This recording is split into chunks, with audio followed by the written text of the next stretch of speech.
everybody.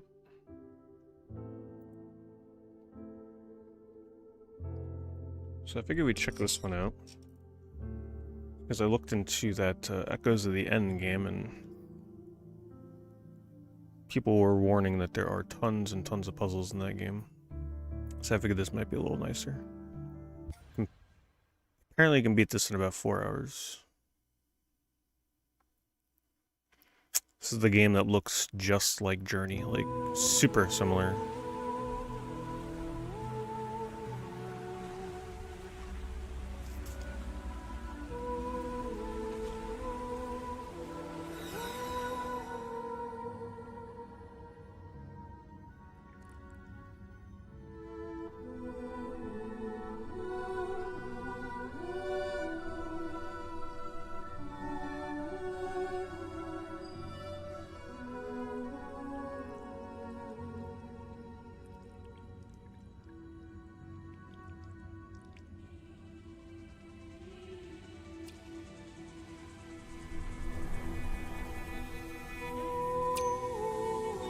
Something tells me this will be one of the only cutscenes we get, so enjoy the lore while we can get it.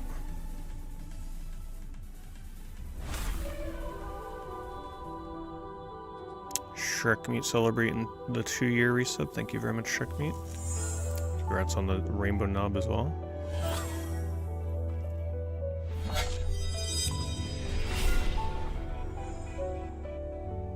They got good DualSense vibration, I'll tell you that.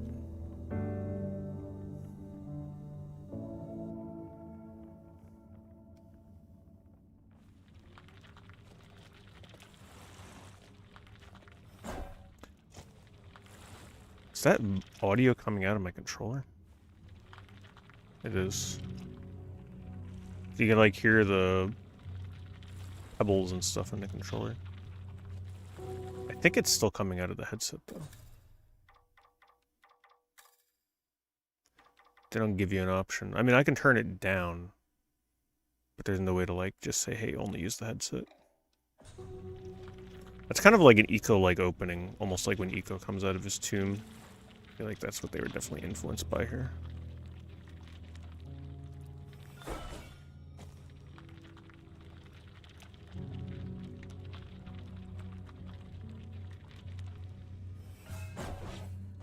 It's pretty much Journey, but Tony Hawk.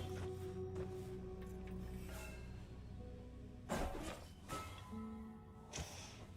can tell it's probably going to have some pretty good movement.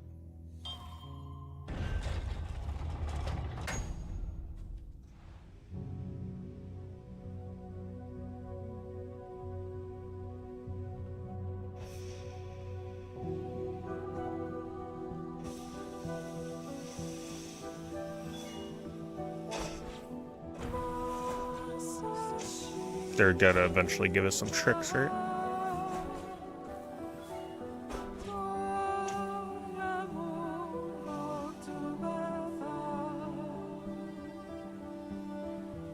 How do you know it's super artsy-fartsy? No UI on the screen.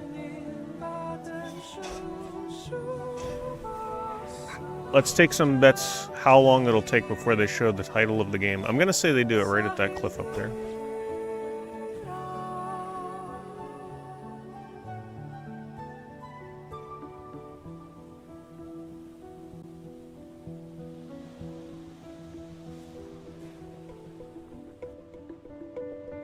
I mean, sometimes they're just too predictable.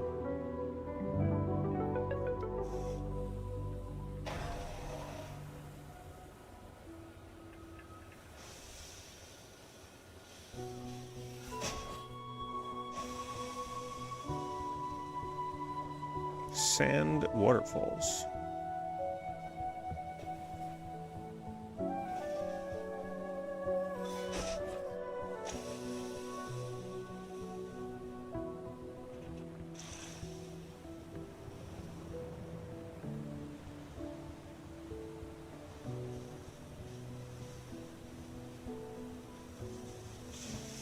No hidden item? I thought for sure. Oh, there it is.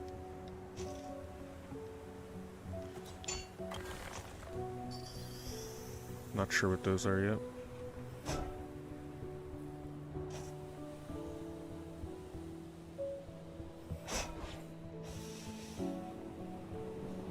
Definitely influenced by eco, I'll tell you that much, because they're also using the eco arches. That kind of architecture. Beginning is also very eco-like.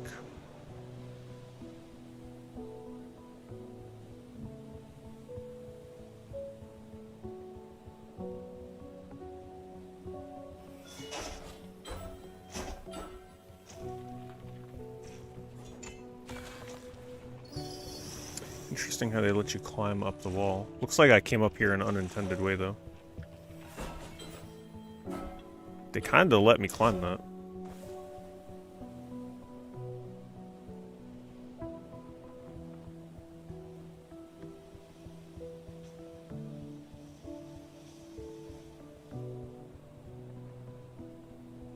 It's kinda trippy, like, seeing the sand rise and fall like that, like a wave.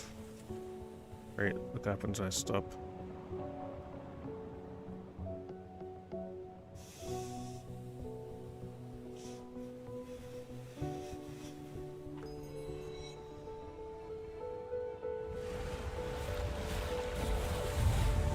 Well, that would explain why. I doubt the music will be as good as Journey, but I'm sure it'll be good.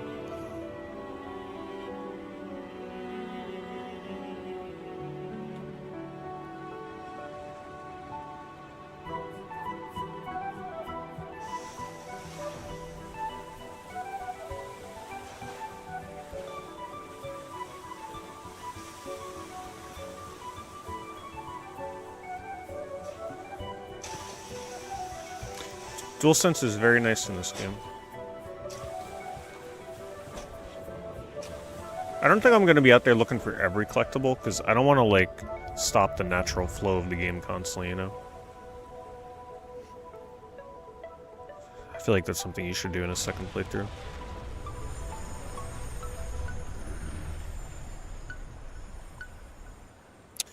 You definitely feel the vibration as you're skating, the different texture on the ground, yes. Like, the feeling of the vibration makes it feel like what you're surfing on top of.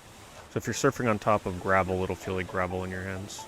So finally, an indie developer that understands the importance of DualSense vibration. Finally. And that's why I feel like playing this on PC without some kind of DualSense vibration would be a disservice to the game. So like here when you're surfing on this, it actually kind of feels like the vibration is like a slick fabric. And then when you go on here, it's a little more gravelly. And then here it feels a little more like rough water.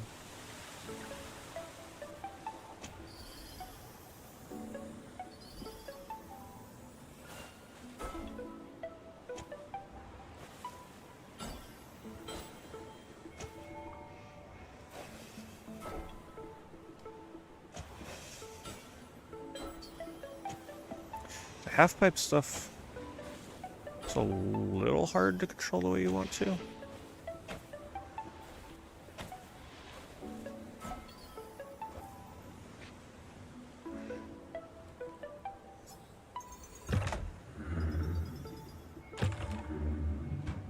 So they're going to gate your progress a little bit with these guys.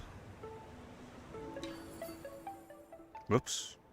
I definitely did not see what that trick was.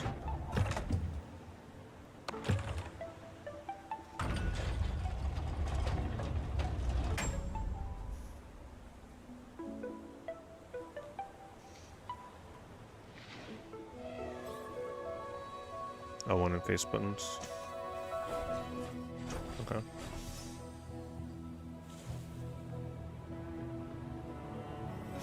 Look up a hill.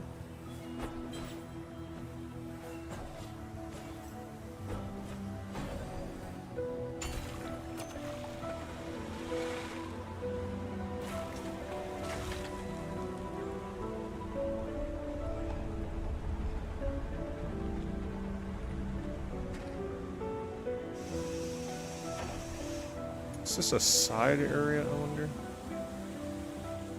Let's see.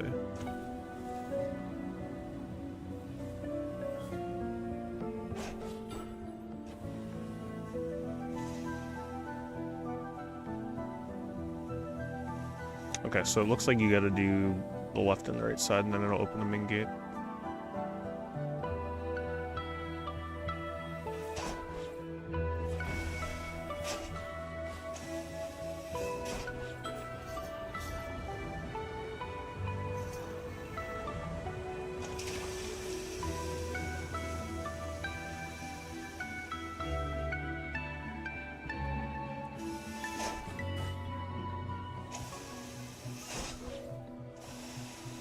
The moving sand is certainly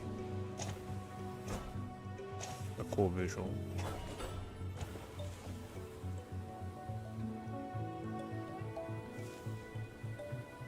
There's one up there. How do I get up?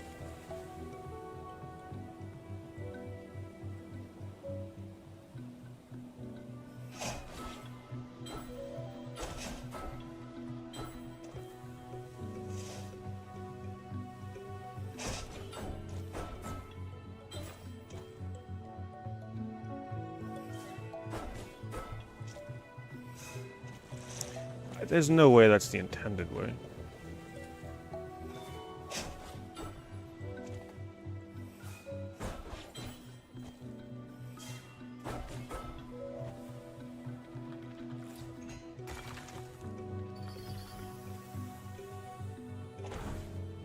Whatever. Wasn't the intended way, but good enough.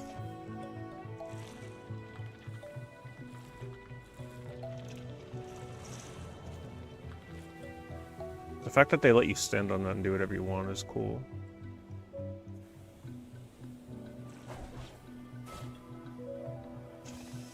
How's the volume? Can you guys hear the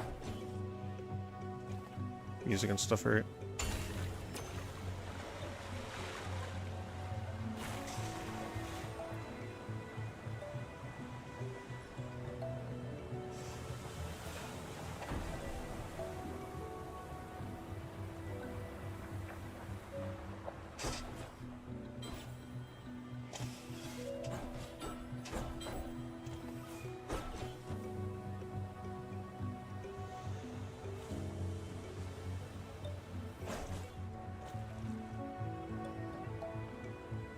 I like how sometimes you can't even tell if you're supposed to be somewhere. It's like, wait, is this somewhere they expect you to go? Another hidden area.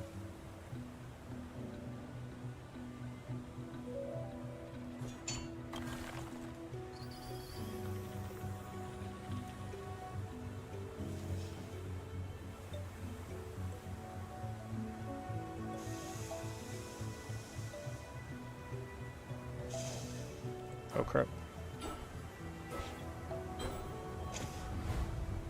So no penalty for dying, that's nice.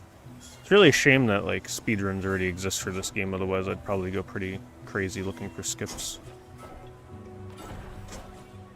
But I could just tell you, based on the movement and what they let you do with jumping on walls in this game, I'm pretty confident the speedrun for this is probably pretty busted. I could just immediately tell. They give you too much freedom, which means that there's probably a lot of skips.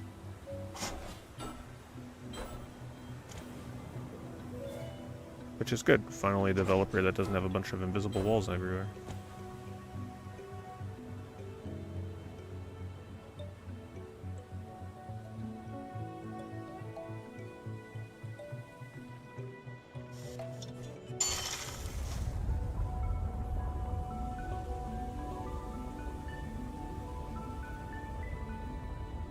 The only thing I hope this game isn't is a puzzle game. I hope there's just like very basic stuff. Nothing crazy. Just like Journey was pretty much no puzzles. Okay, so when you're on this with the tiles, tile roof, it actually feels in your hand with the DualSense that you're skating over a tile roof. Like you could feel the rivets in your hands. So they definitely understand DualSense.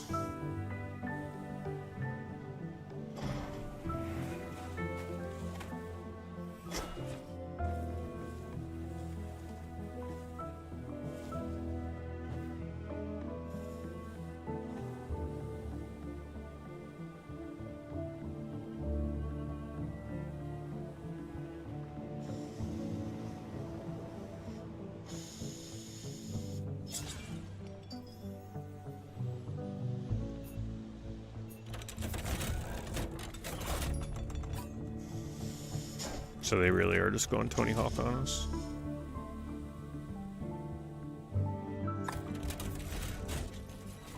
Wonder if I have to do this right now.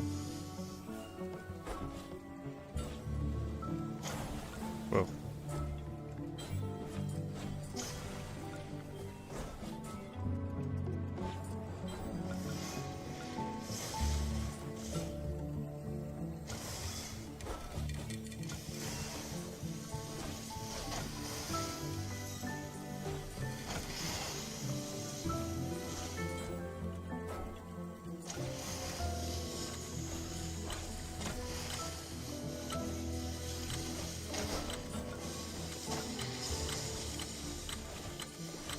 Only basic tricks you can do right now.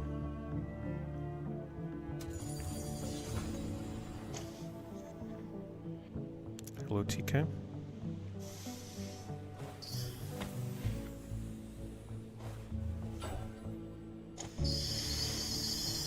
You know what that reminds me of too, collecting those things is like either the Lego games or Knack with the bits and stuff that you get in there.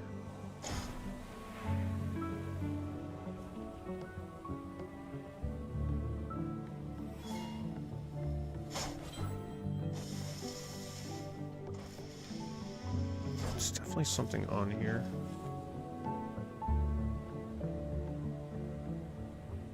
I saw it up there. I don't know how to get there though.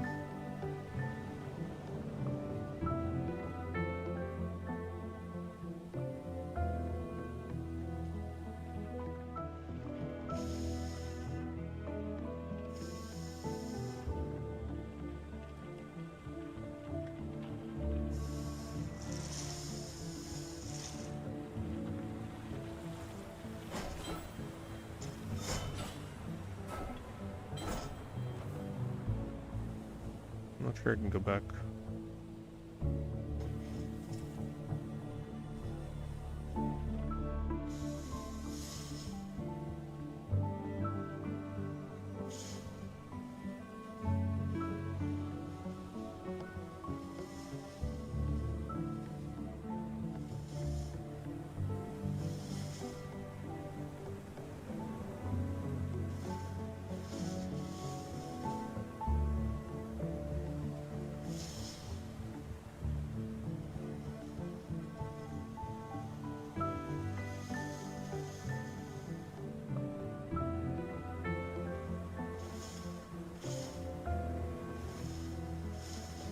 They should have hit a chest behind the sand waterfall.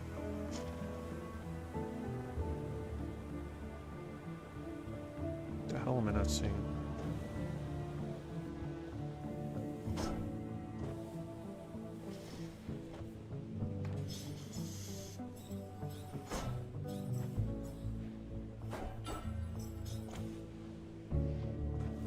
Oh, this thing.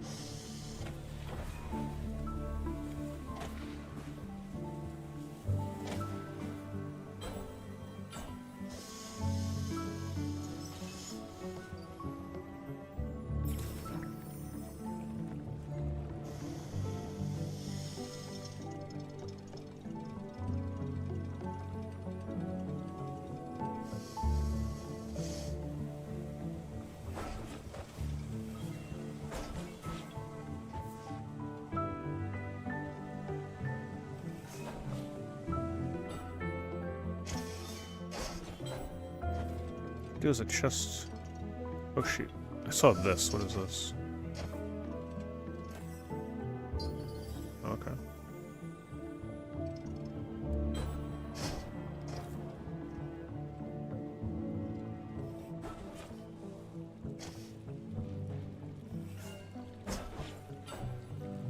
A lot of secrets.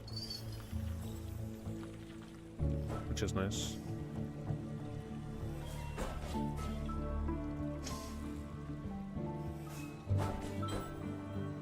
The platforming feels good because you have so much control over the board. Pretty much you come to a dead stop whenever you want, so you're not like slipping and sliding all over the place, which would make this very frustrating.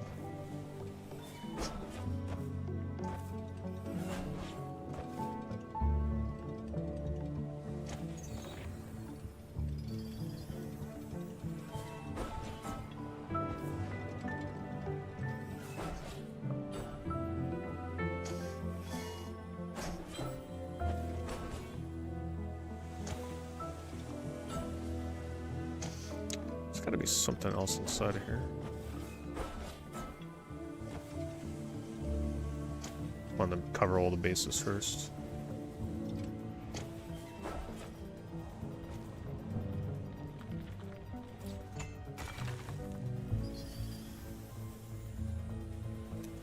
Padrino, thank you very much, Padrino.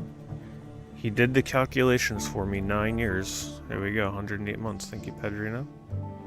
Tier 3, nevertheless. Always really, really appreciate it. One more to go for 1 decade of resubs.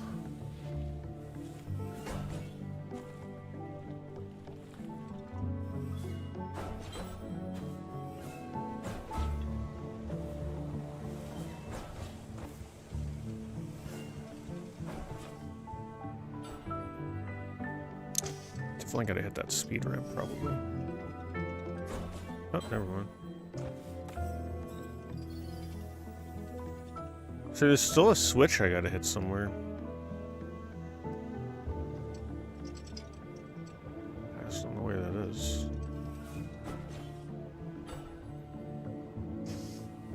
I have not played a Plague Tale, no. I'm sure I'd probably like at least the first one. Hello, Robert.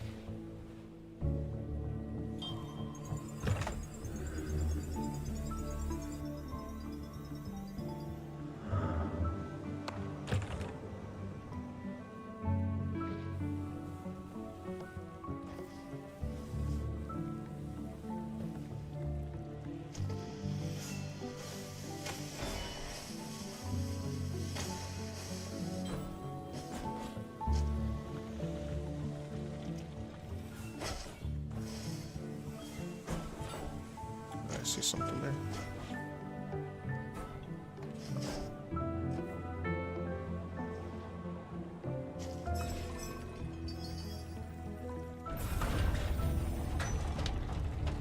I don't mind those kind of puzzles. I mean, it's just exploration.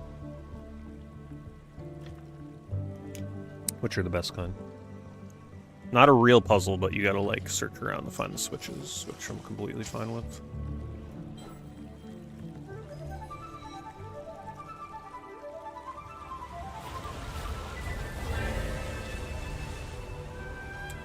So we're a walking sprinkler system.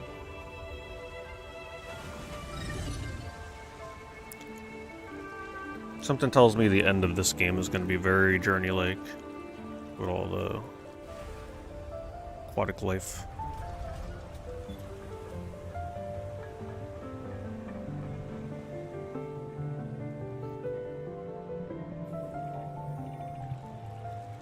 It looks a lot cooler when she grows some greenery.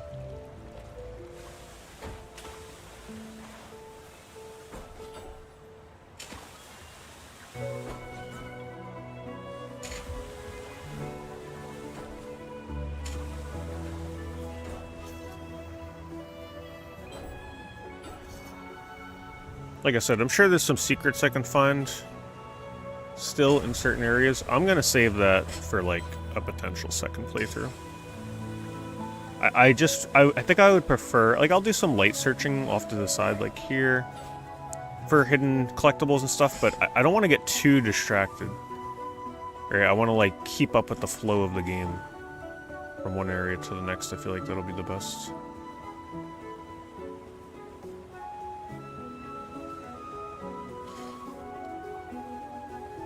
Get that chest. I'm pretty sure I could have got that chest even before doing the water. It's a big one.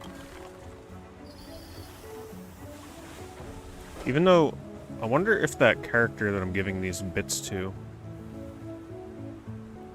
will carry that progression to the next time I see them. I would hope so.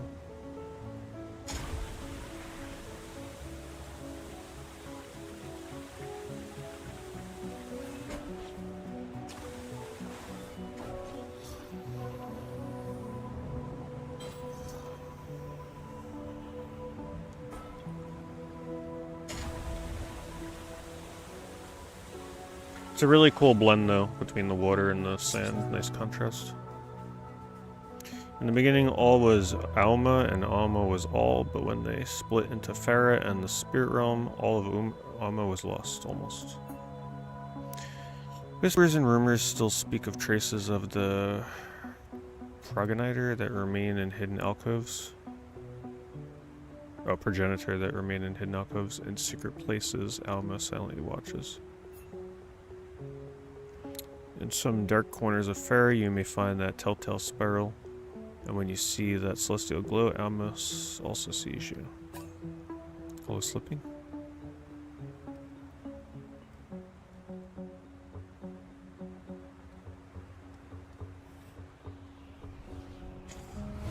Wait, what?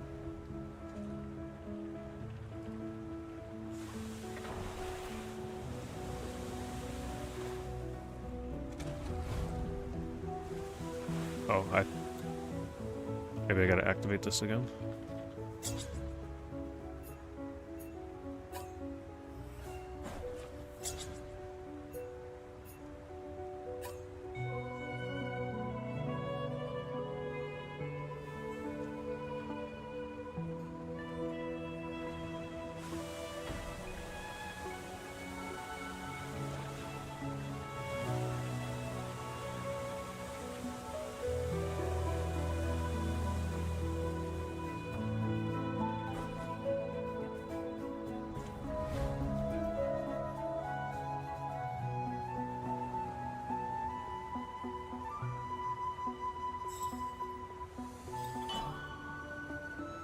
What?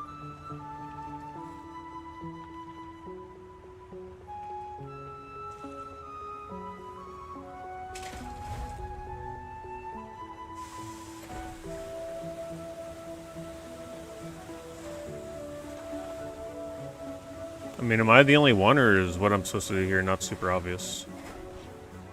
Unless I go this way.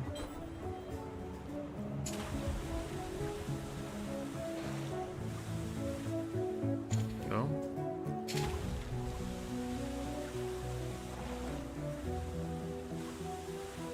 This is the end of the map?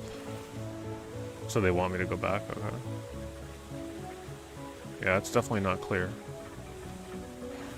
But I guess they want you to kind of explore the space when it's fully water populated.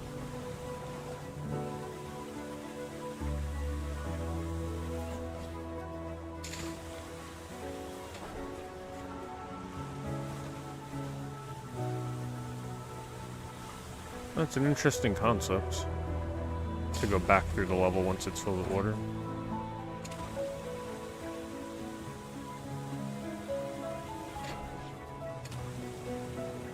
Oh, right, I forgot about the other switch here.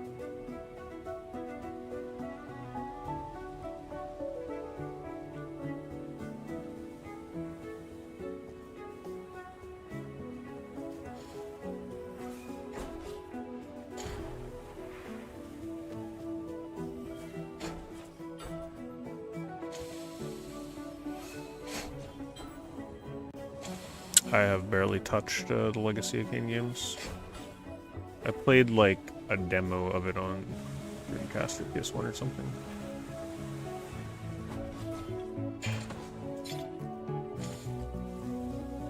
Okay, so you can't ride them until they have water on them.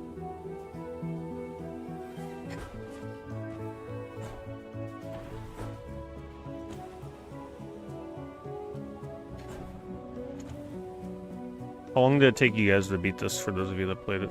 Would you say 3 to 4 hours sounds accurate?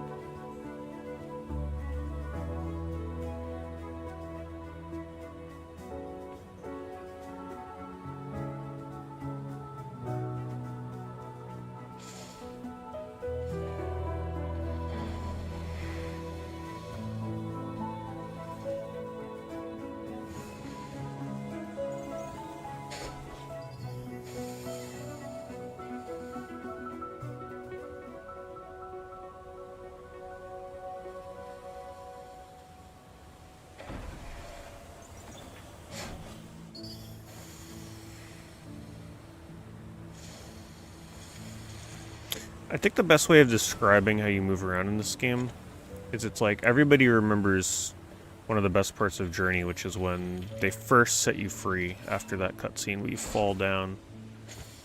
And then you're able to, like, slide around and skate on the sand for that, like, 5-minute section. It's like that, but that's the whole game. That's pretty much how the movement is.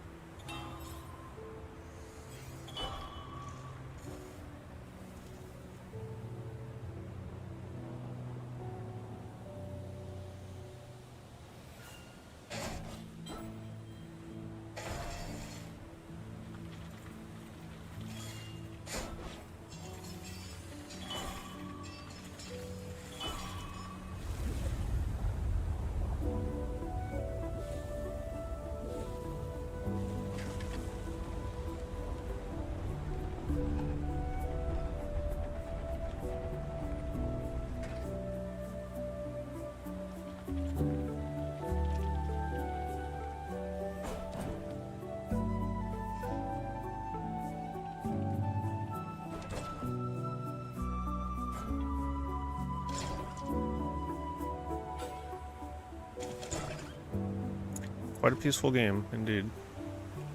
It's like, I feel like we're almost already at the top of the mountain. That was quick.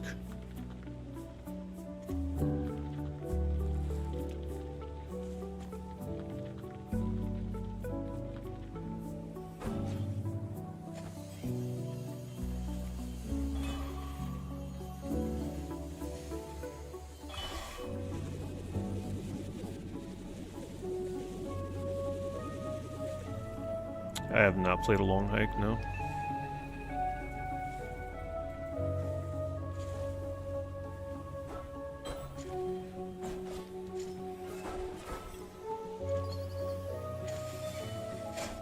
While I feel like this game will certainly be really fun to play and really beautiful, I could just already tell it's gonna lack the emotional memories that Journey gave you.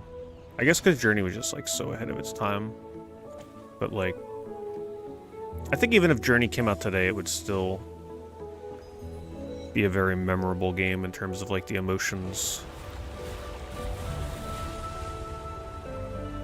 This feels more like a cheery Journey kind of game, whereas Journey is definitely very dark and desolate at times. Very sad.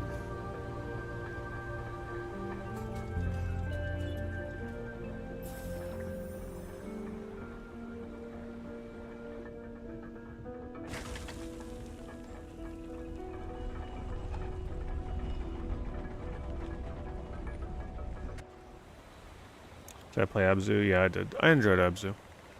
I could already tell this is going to be better than Abzu, though. Abzu was one of the first, like, games to capitalize on releasing after Journey. Like, it's still released in a time where people... There still were not a lot of games quite like Journey. So Abzu really came out at the right time to take advantage of that.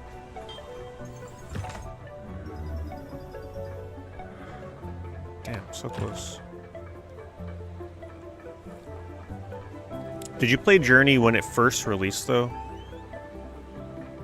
Or did you play it after the fact?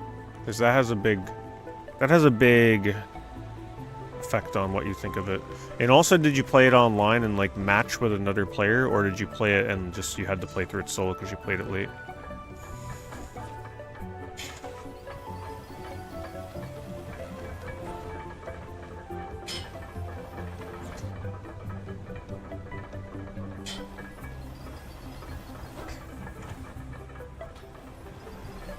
They do a good job of making everything, like, very easy to do in this game. There's no frustration with the controls. At least that I've noticed yet. You played it solo, that's why. Yeah. That would definitely be a reason why.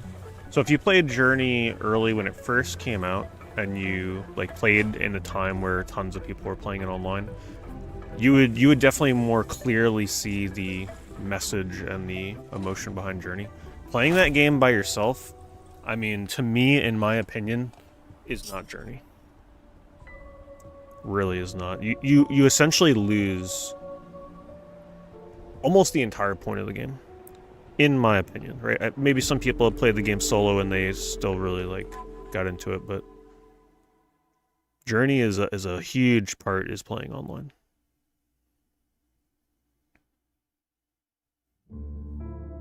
Because the whole purpose of Journey is that you start playing the game. Maybe you don't even realize that it's online. Maybe you don't realize that you even play it online, and then you get paired with a random player, and the whole thing with Journey is that you're talking back and forth with the players through like little blips of your characters kind of like emitting a sound wave. I don't know how to describe it. But you communicate with the other random player. You don't know who they are. No idea who they are. They don't know who you are. And you just kind of like communicate back and forth. And at any point, from the beginning of the game to the end of the game, you can lose that companion. For good. So if you get separated or the other player kind of like gets killed, not killed, but like you get too far apart, that's it, you're separated. But there is a chance that you can go from the beginning of the game to the end of the game and go on a journey with a random person and finish the game, and then in the end credits they'll actually show you the name of the person that you journeyed with. I mean, it was just an emotionally overwhelming game with that mechanic. For sure. My experience with Journey was not optimal. Unfortunately, I mean, maybe it was. Maybe it was intended to be that way. But I just remember I found somebody, and they were with me for a huge majority of the game, and then we got separated. And then eventually they paired me with somebody else, though I kind of wish they hadn't. I kind of wish it was just that one person, and then that was that. Once I lost them, you had to go to the end of the game by yourself. So it paired me with like 2 or 3 different people, but I really wish that I had the optimal experience of being paired with one person at the beginning of the game, and then it was just me and that person working together through the entire game.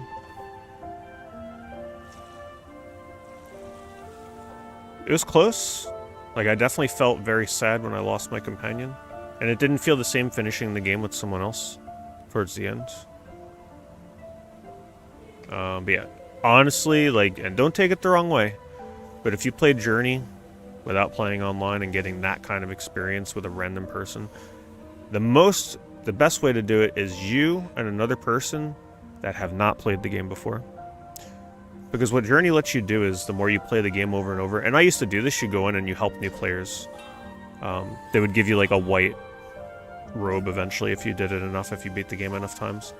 And I would go in and I would pair up with new players and try and guide them through the game without using, you know, text or speech. It was just literally beep it. Like you would kind of do stuff like this. This is what it would look like for talk, and you can like charge it for different. You'd try and communicate through like this kind of communication, and I would just help players try and get through the game, and it was awesome. Journey was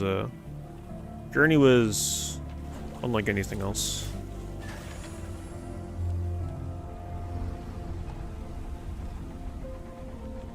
Yeah, I got separated late in the game, and they paired me with somebody else, which was disappointing because I really wish I finished it with the original person. We went through so much together. I think we got separated in the snow area. But I've probably beat Journey, I don't know how many times, a dozen times or more. Because, you know, I would... Probably more than a dozen. Because I played through it quite a bit, helping new players through the game. That's how I got my white robe. And they used to think it was so cool, I'm assuming. Because when they would see me in my white robe, they'd be very chirpy. Because they knew it was a player that was very experienced that was going to try and help them through. And I wouldn't even say that detracts from a new player's experience either, because, like, it could actually be really cool to have a veteran player try to guide you through the game with, like, non-verbal communication. It's a very unique and different way to go through that game. I don't know if any of you played Journey for the first time and had a white robe helping you through. But if you did, you'd have to let me know what you thought.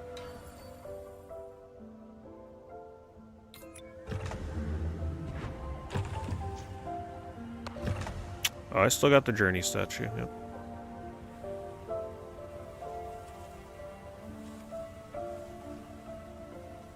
I didn't check out the sale yet, but depending on when I finish this tonight, we might have time to check some of it out. Because this game can be as short as 3 hours, though I'm not sure it's going to take me 3 hours. It's probably going to be a bit longer than that.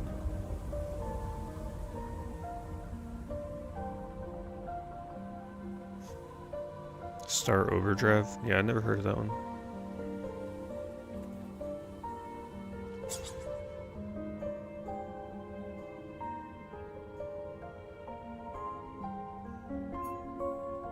They're also doing the lore and story just like how Journey kind of handled it. Though I definitely like the way Journey did it better with like the visuals of the plaques that you would find.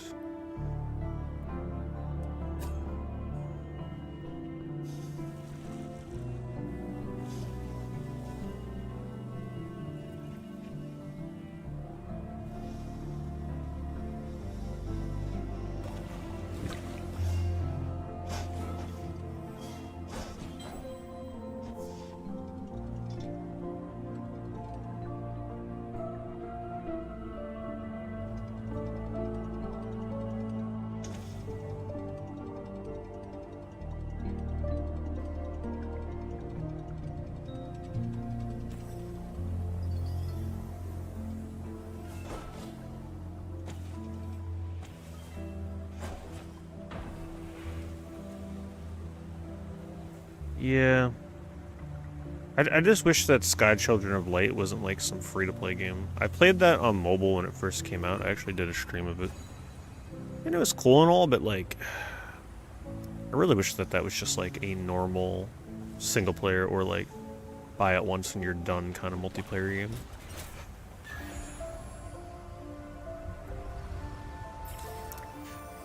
Making it a free-to-play Journey game is certainly an ambitious concept.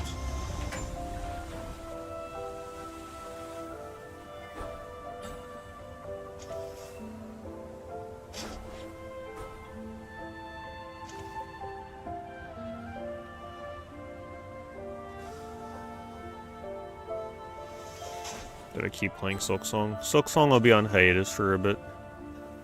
Give people time to finish it, and then I'll try streaming it one more time. I'm on, like, what's apparently, like, the hardest boss in the game, so... Sure, that'll be fun.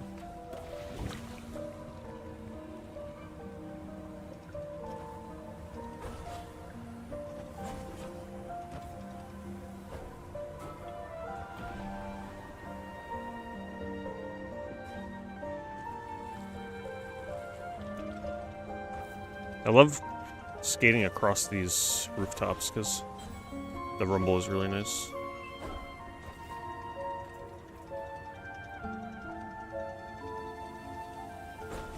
How long did I play it? Like 5.5 hours last stream.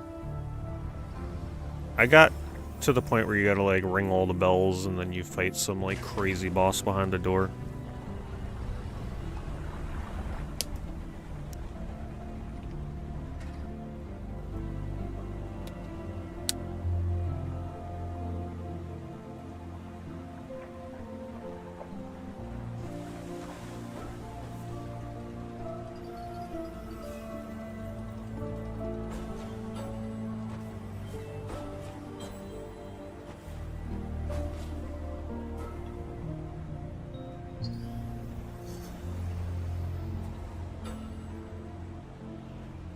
Definitely becomes a fun little playground after you open up the water.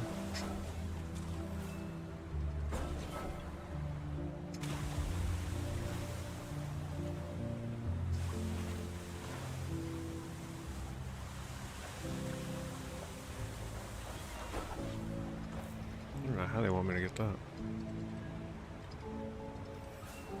There's so much of these bits all over the place now.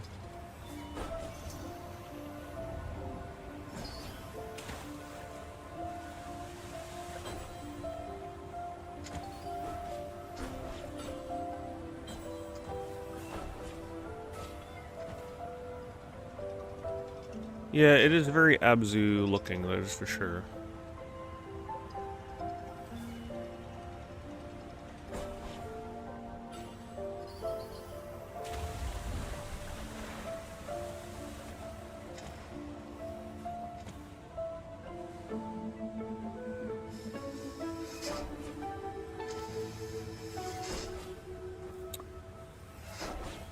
They said hold...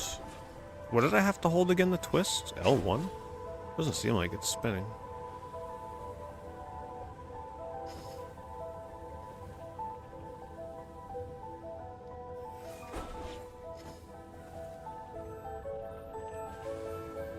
L1 and double tap the face buttons. Okay.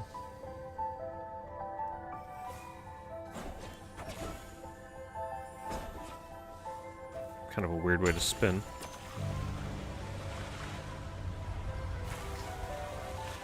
Yeah, unfortunately I've played Journey enough times that I'm not sure I'd ever be able to play through it and like not remember anything. Abzu, if I played it again though, would feel very much like a first playthrough because I have not played that since it came out. I feel like eventually I'm probably going to want to replay a lot of the artsy-fartsy games, like Rime. I know a lot of people didn't like Rime, but I was a pretty big fan of Rime. Thought it did a good job. At least for one of the earliest eco lakes out there.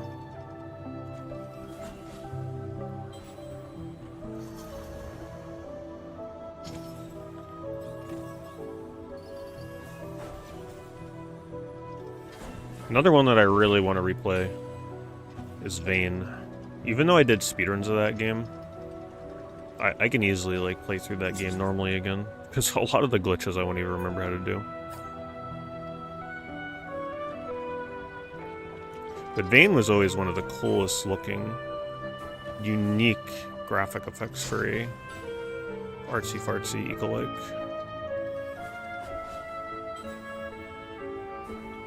Wait, I thought I was supposed to be able to ride that by holding X.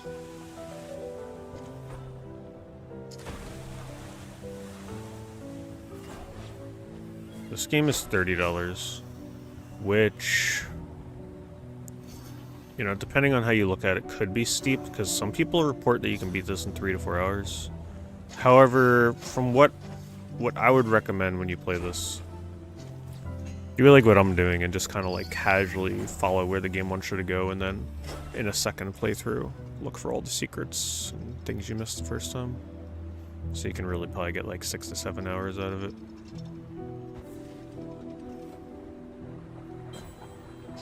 Is that where it came from?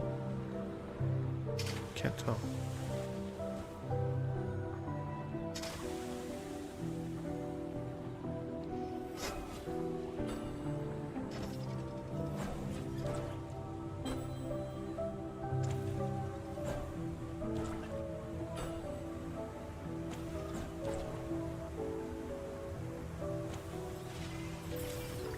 Four keys.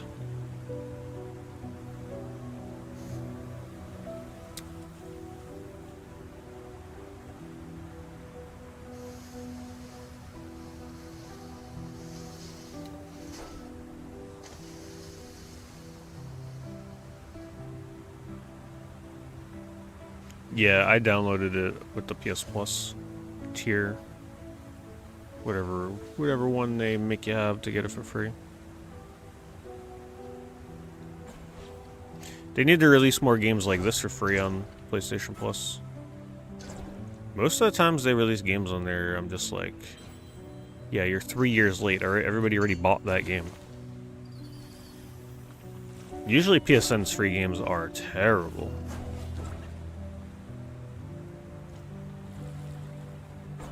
But this is a good one. It's the first one that I've downloaded quite a bit. That's a new one. A Dolphin dog.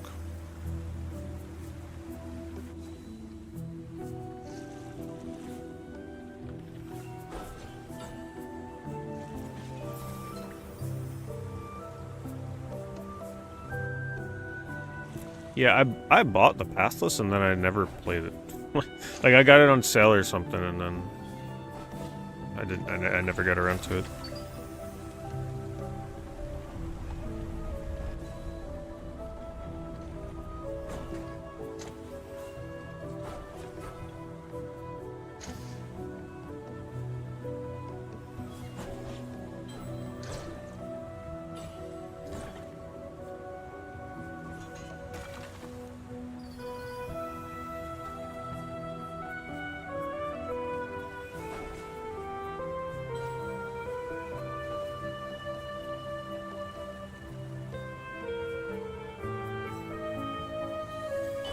Oh, I gotta bring water.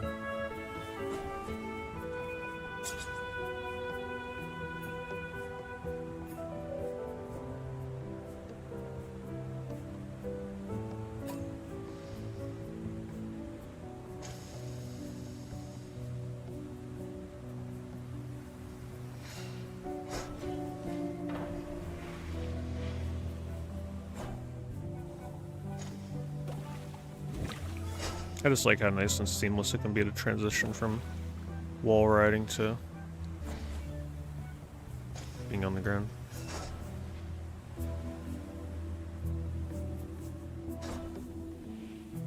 Tokyo Jungle, yeah. I haven't played that since it came out. I will admit I wasn't like obsessed and enamored with that game like some people were, but I enjoyed it. But I feel like if I went back to that game now, I'd really, really like it. It's just such a unique thing that I don't think most of us appreciated enough back when it came out.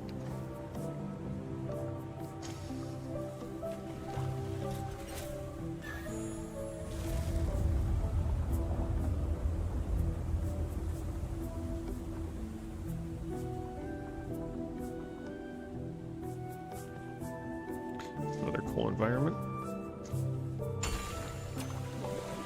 Yeah, I certainly don't think this will have the same impression on me as something like Journey, but it seems like it's going to be a nice, chill, like, beautiful game to play through for a few hours. I don't think it's really going for that same emotional connection like Journey. It's just trying to be a fun, nice-looking game.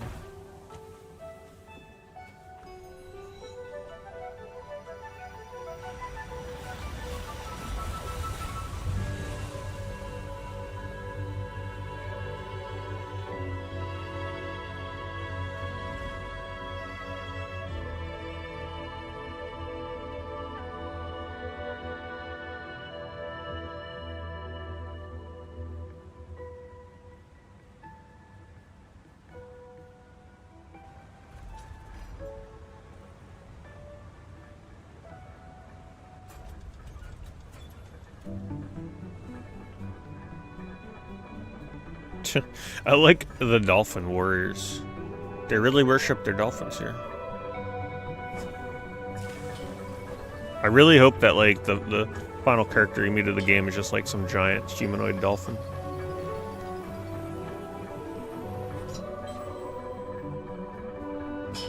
I feel like a speedrun of this would be a lot of fun. The movement is just so smooth. I'll have to definitely look at a speedrun and see like what they do. I'm sure it's probably pretty crazy.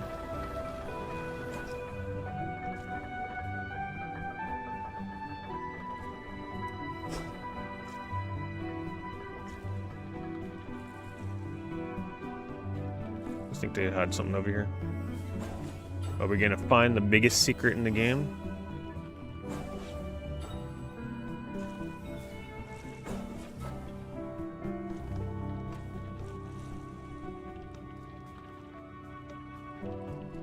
That's what I like, though. They let you go anywhere. Oh, wow. Look at that. Did you guys find that one? Bet you didn't. At least without, you know, maybe with a guide. I knew they'd hide something over there. I definitely respect games that let you go places like that. Like, really off the beaten path to find something.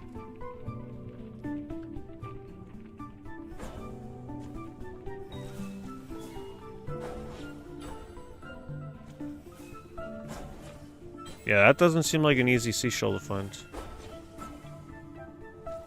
But I was just looking at it and I'm like, that looks like a prime spot to hide something. See, if I were a developer on this game, I also would have hid something over there, so I really respect it.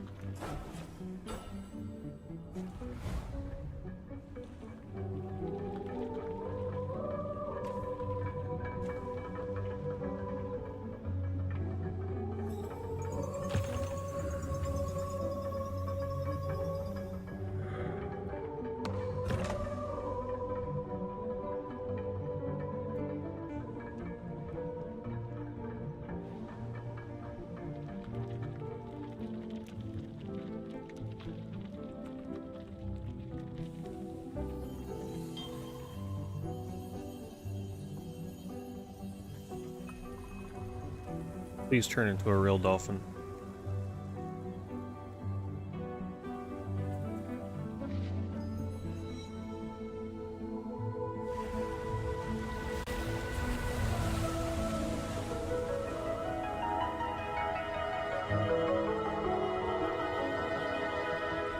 Oh, there he goes.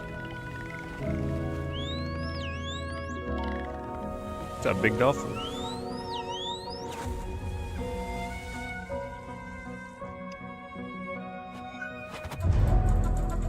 Imagine it just turns into a Dark Souls game with combat right now. I'd be pretty pissed. It's like, God, it's even infected this game. They've come for our artsy-fartsy games.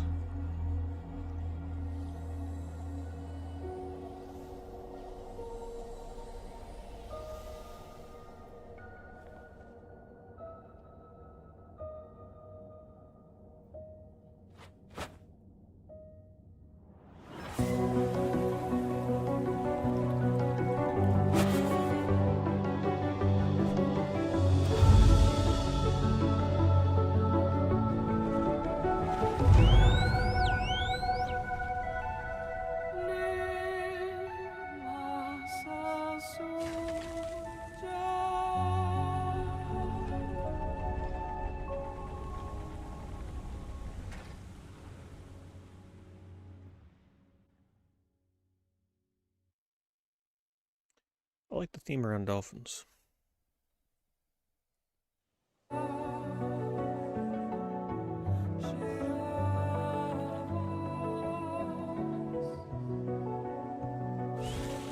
Yeah, not journey-like at all here. Even very similar colors.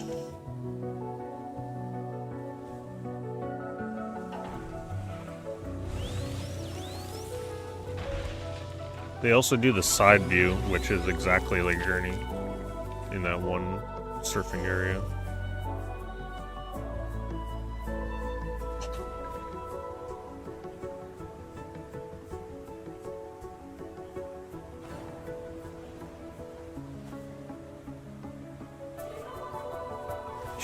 We are the dolphin now. That's funny.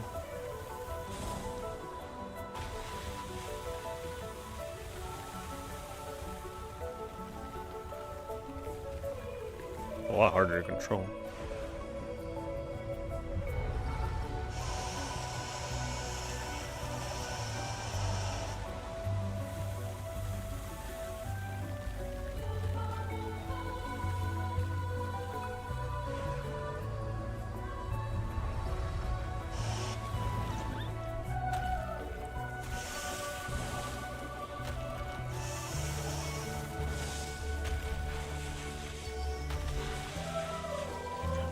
Now we're just doing a big combo of jumps. It's fun.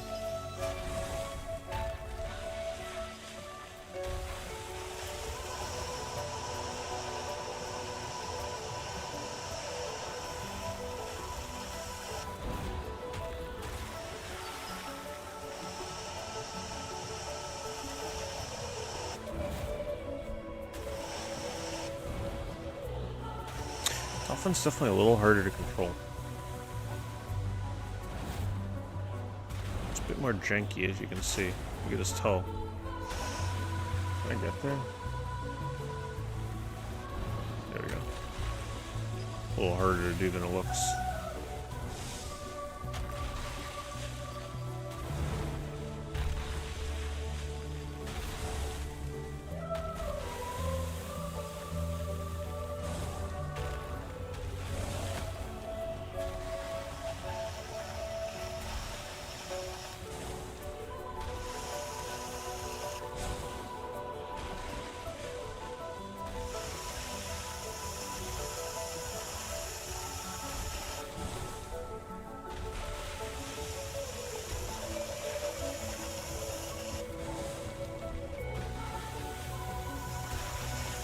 I must be missing something here.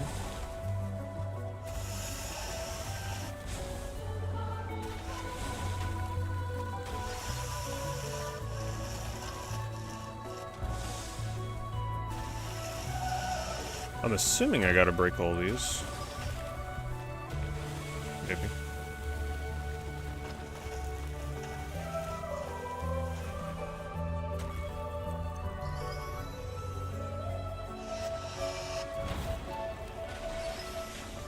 Oh, I gotta like... Is there a lamp back here?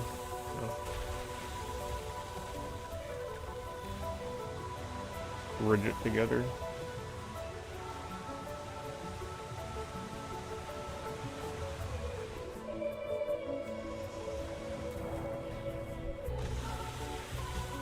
Still lamps I'm missing?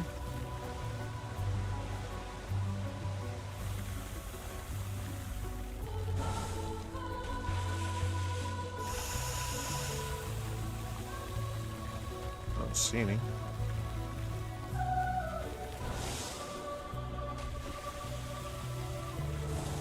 Oh, up here.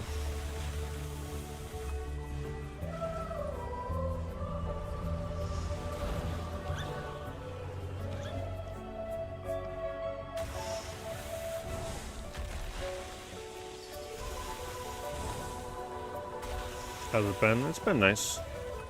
I wouldn't say like, oh my god, my mind is blown, but it's a pretty nice chill game for, you know, what we typically get these days for artsy fartsy. It's a good journey, like, infused with Abzu. I mean, it really is just a straight up combination of journey and Abzu is the best way of describing it. So I feel like both of those games are like it.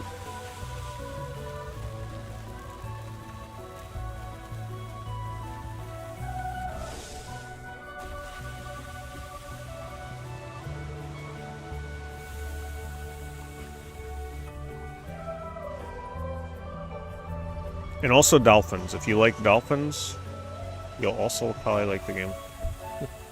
There's a lot of dolphins.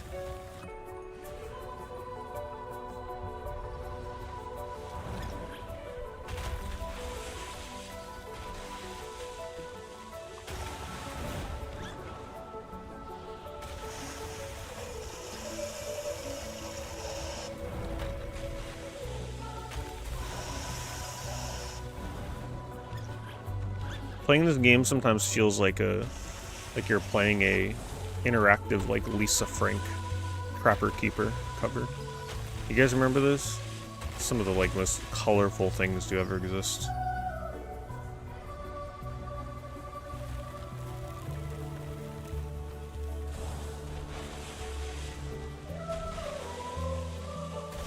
It's also a pretty active speedrunning community. Oh, I'm sure it is.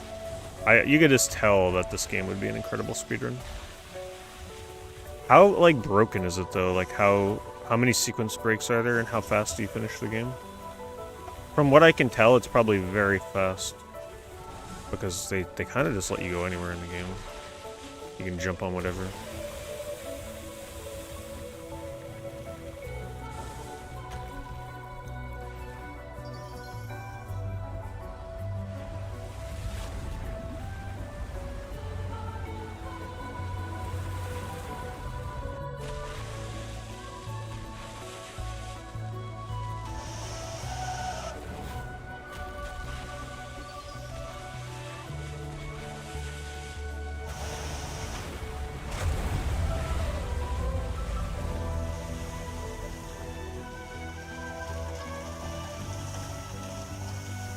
I'm gonna miss the Dolphin. His controls weren't as good as our characters, but it's fun. Man, this is so like, I swear, some of these sequences are like ripped straight out of Journey. It's unbelievable. Like almost plagiaristic in style.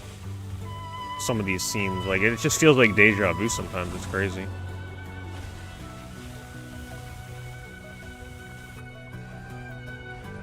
It's really a shame that it like draws such similar feelings, because all it does is it just makes it hard to get Journey out of your mind the whole time you're playing this game.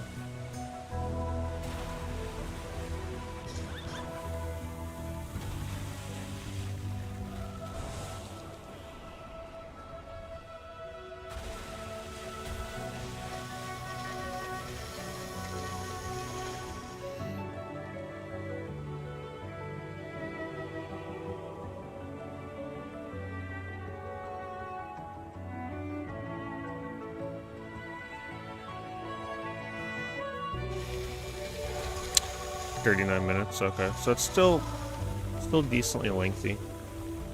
Is it just that you get, like, I'm sure sequence breaks exist, but the way that this game does progress checks probably makes it difficult, right? So I'm sure there's ways to break the sequence, but the game expects you to do certain tasks in order to continue, right? So it probably prevents a lot of shenanigans.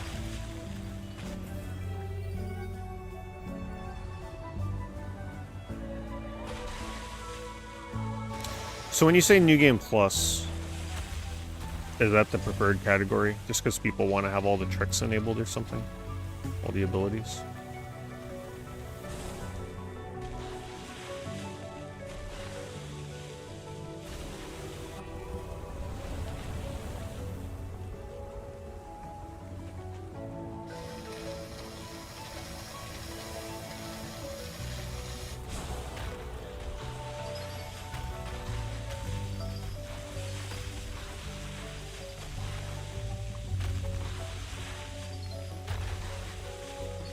Hello, pet.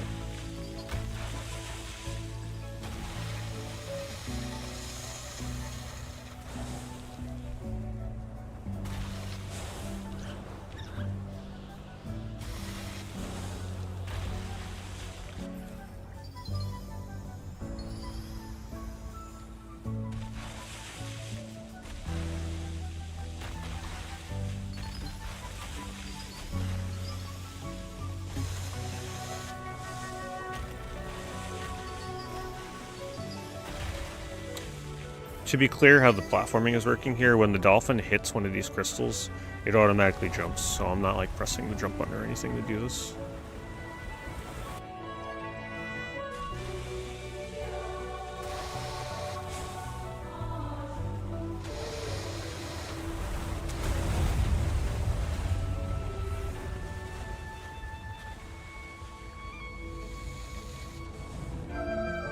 Another 2D section.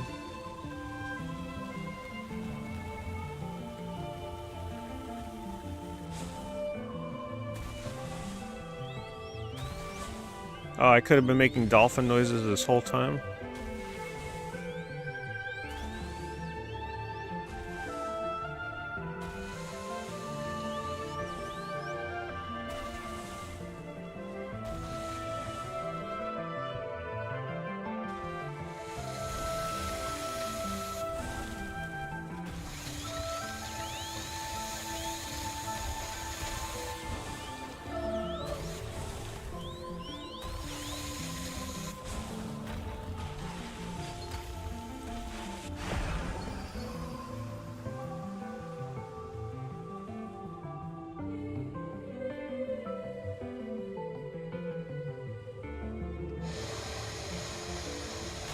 It's a really cool looking scene.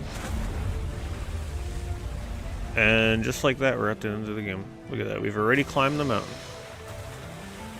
I like this area. I just love how they treat the dolphins like sphinxes in this.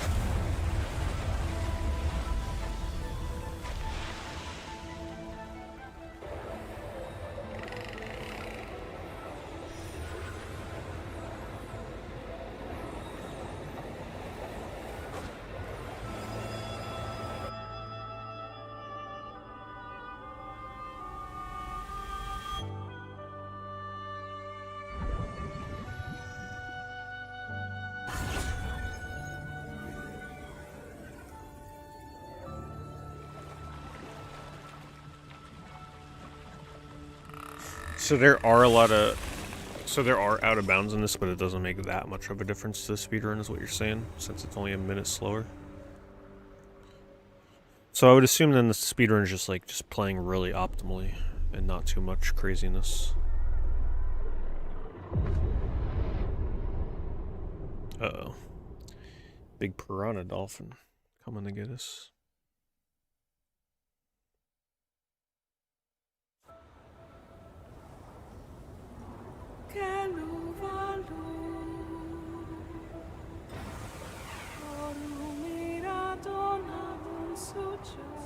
Also bringing us to a snow area? My god. Get the lawyers out.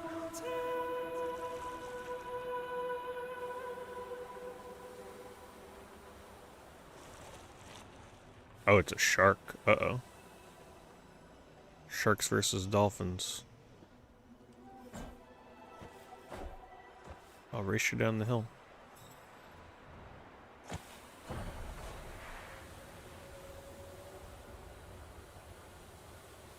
So that'd actually make a good racing game. They have the inner makings to make a good racing game.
It's like, I'd be more forgiving.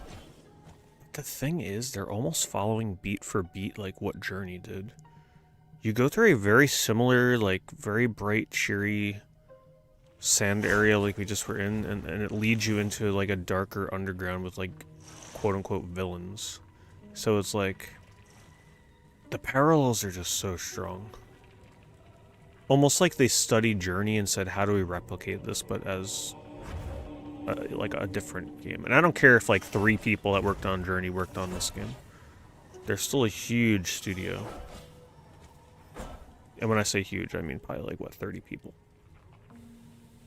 It's still just, like, some crazy parallels here.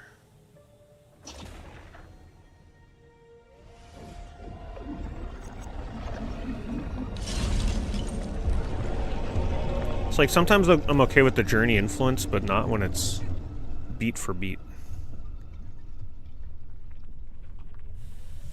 And I'm saying that in general with other games. A lot of other games follow Journey's progression in the indie space.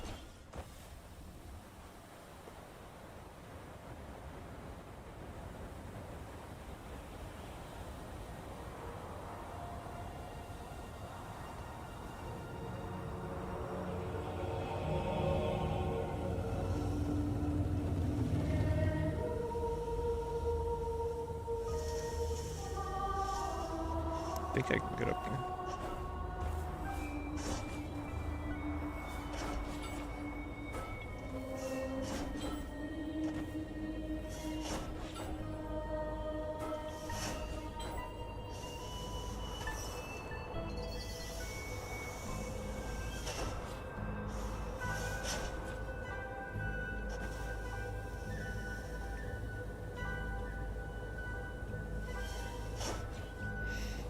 It's like, I don't know if it's just me, but for those of you that played this, were you also just thinking of Journey like 99% of the time you're playing this game? I can't tell if that's a good or a bad thing.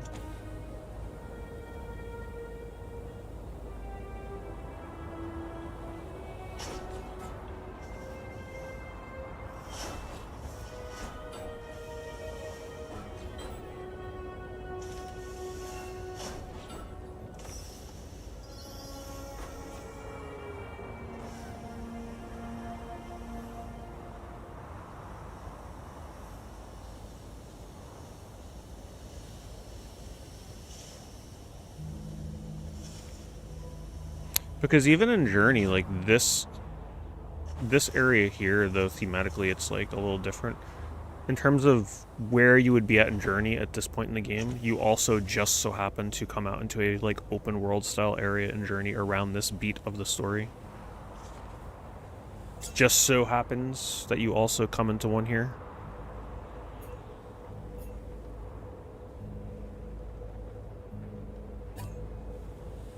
It's just a little weird. It is what it is. Journey is a very influential game, but this game took it quite literally.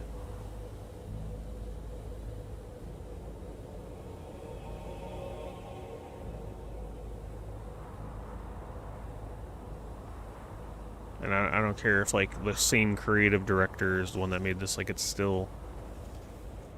You would almost believe that the team is exactly the same as Journey.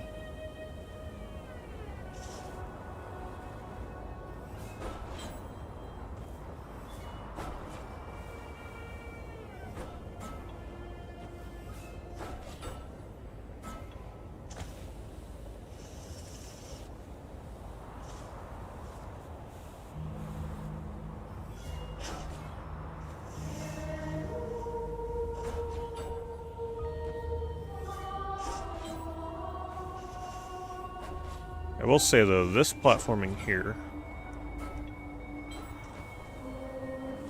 first time I'm struggling with it in the game.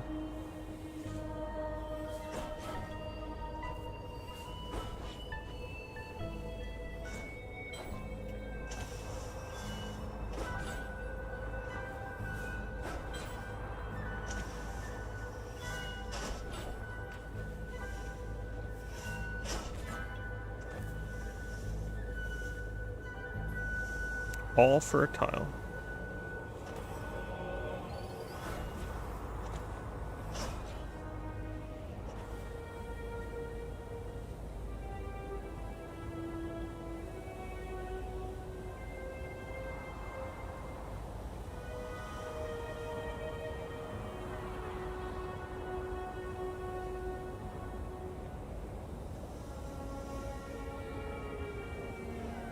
I'm just gonna follow that one. I don't care about the tile. Wait, what is that? That's a shell. Alright, can't ignore that one. It's a good... It's like, hold on. The one I'm gonna ignore is actually pretty important.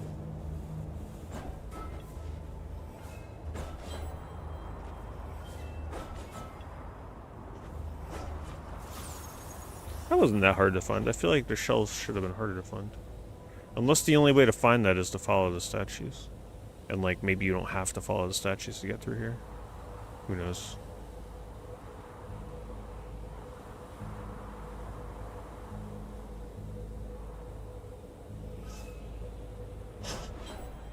Whoa. That was cool.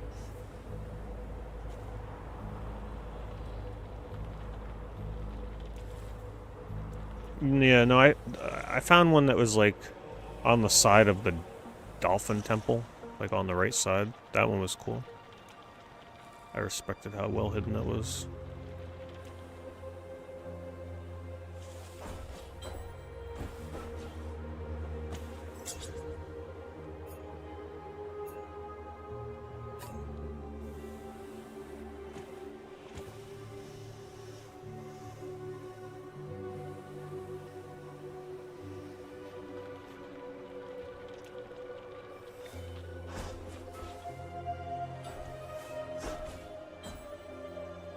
I'll give them credit, though. They definitely nail the platforming on a skateboard kind of thing here.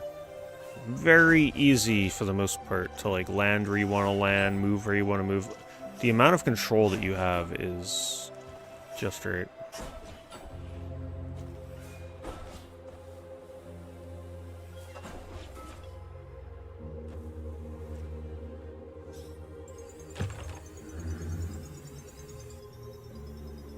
We're going for every shell. I'm kind of just doing a very loose playthrough right now. I'm not really hunting like every corner. Just because I feel like progression-wise, I think I would enjoy the game more, kind of just like playing at a more normal pace. If I was looking for all the hidden seashells and stuff, it would probably take a lot longer to get through the game. And also, like, getting from one area to the next, I'd probably be stuck in certain areas for quite a while looking around. So I'm just going to save something like that for potential another time. Like, if I explore and find something, it is what it is. But I'm not going to, like, go crazy looking for them. But if you say, have I found every shell I found? Oh yeah, like, there's no one telling me where the shells are.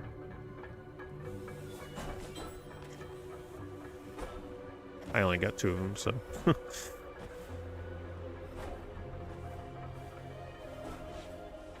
This is a neat idea. I like this. Oh no. Ooh, that was close.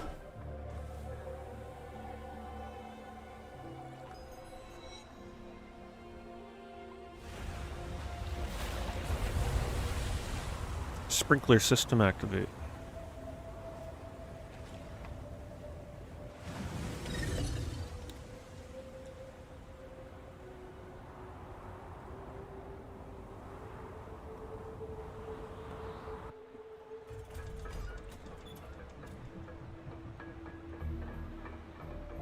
Hello, Funky.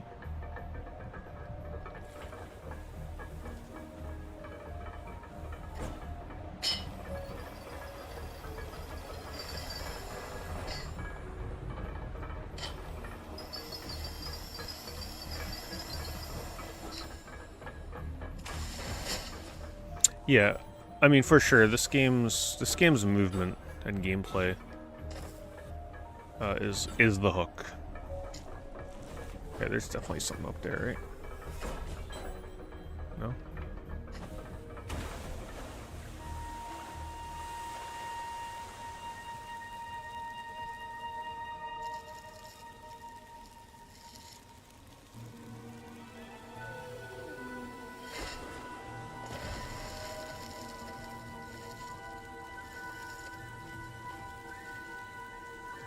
That was cool.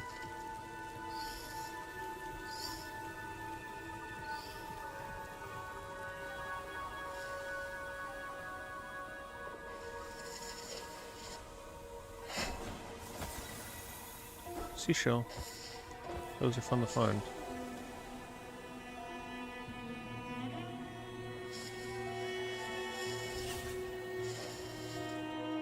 Here's a fun trick you can abuse to skip having to activate that chain. You just like jump from the statue to where you end up or something.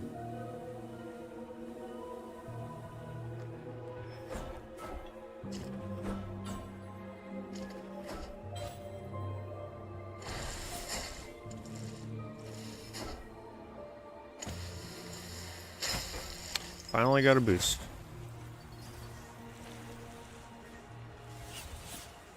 Oh, is that my boost? Oh, it's limited. Okay.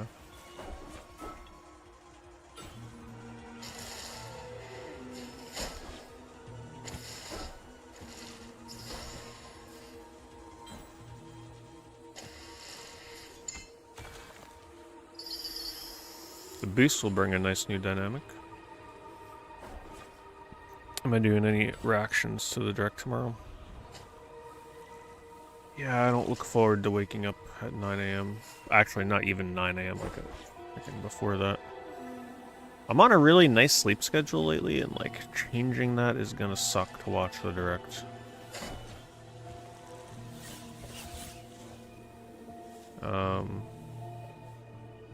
I don't know, we'll see. I mean, I'm probably gonna end up streaming it.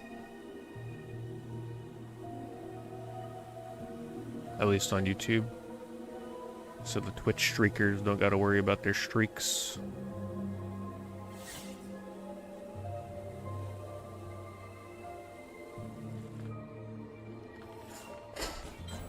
Well, you know, I got like my watch and everything that I've been on a very consistent sleep schedule lately, which is nice. Like, usually same amount of sleep every night, go to bed same time, wake up same time. So now this direct is gonna throw me the hell off.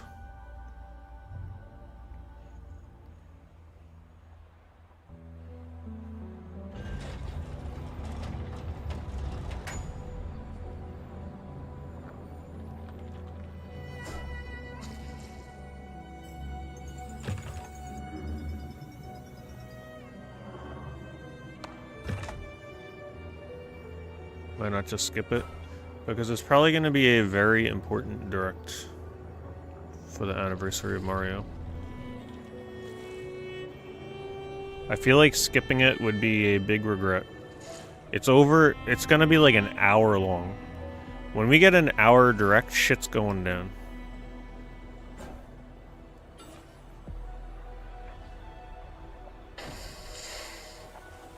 Now we're playing a snowboarding game.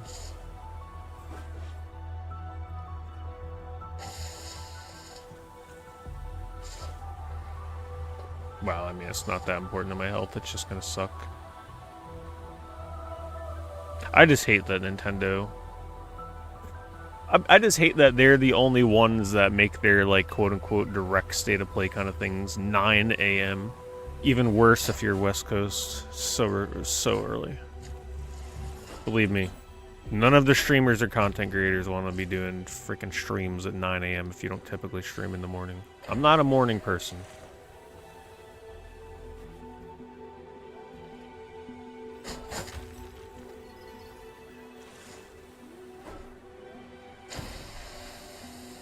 They definitely did them in the afternoon. There's no way their directs were always this time in the morning. I'm pretty sure they were more like 11 or 12 or something like that.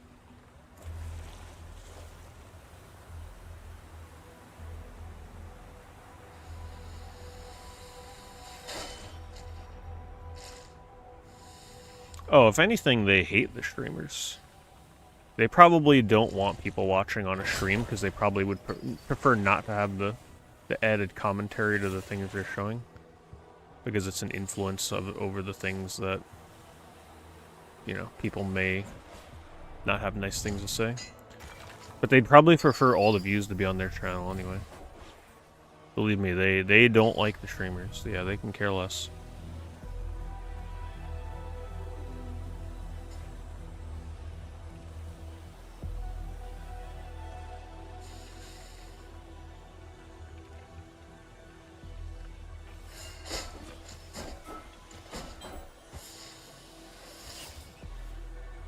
Nintendo make like they're like all happy-go-lucky, community focused, but like they're probably the most miserable of the big three. Deep down inside.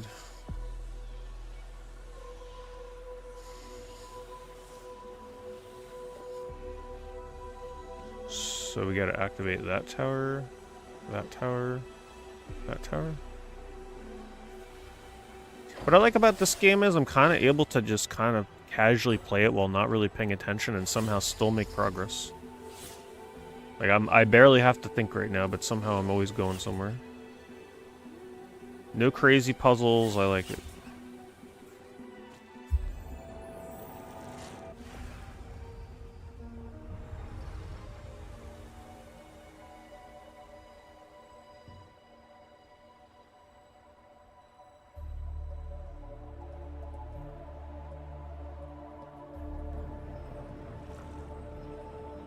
I already activated another one. I don't know what the... There's a cool area, by the way, I like this area. I don't know what the other one was that I activated.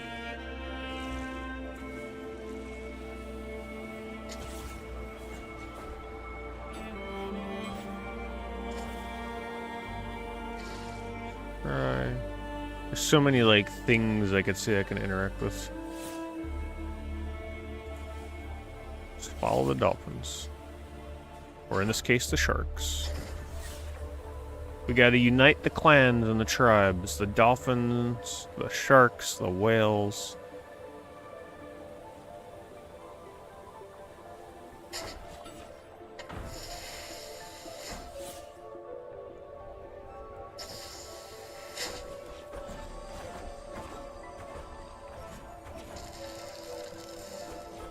They said nice combo with my trophy.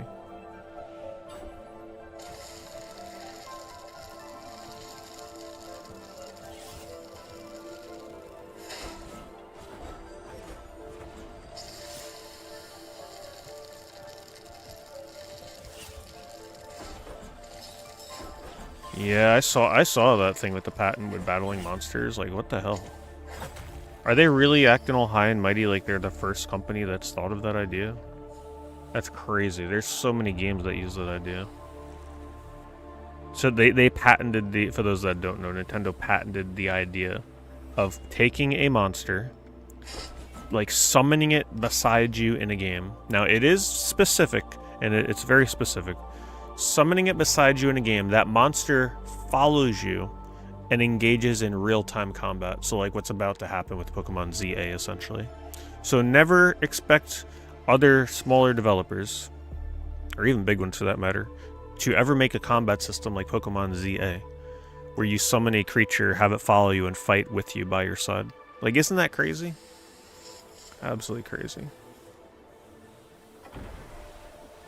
Nintendo putting on like they're the big nice guy, but they're the real villain.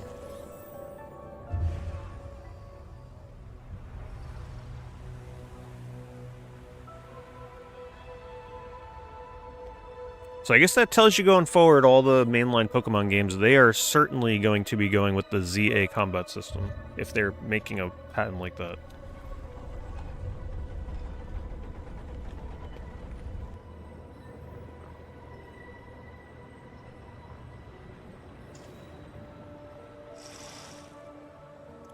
Looks cool. Very cool visual area.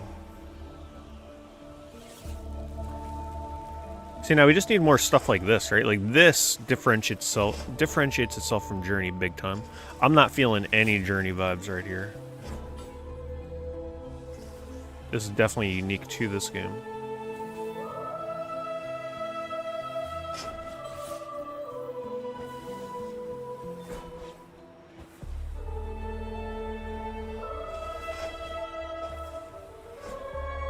Am I gonna buy the new Sonic game? Unfortunately, that's coming out at like the worst possible time, so I think I am still gonna pass on it. There's way too many games that I'm gonna be buying in the late September to October and November timeframe. Like, just extreme amounts.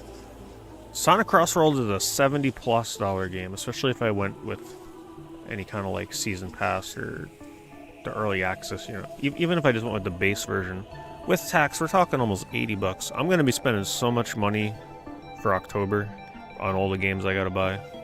I just can't fit Sonic in there, it's too much.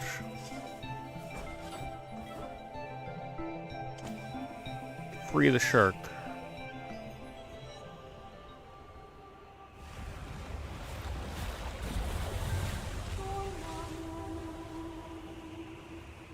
I love the idea that we're going around just like freeing these giant aquatic sea creatures.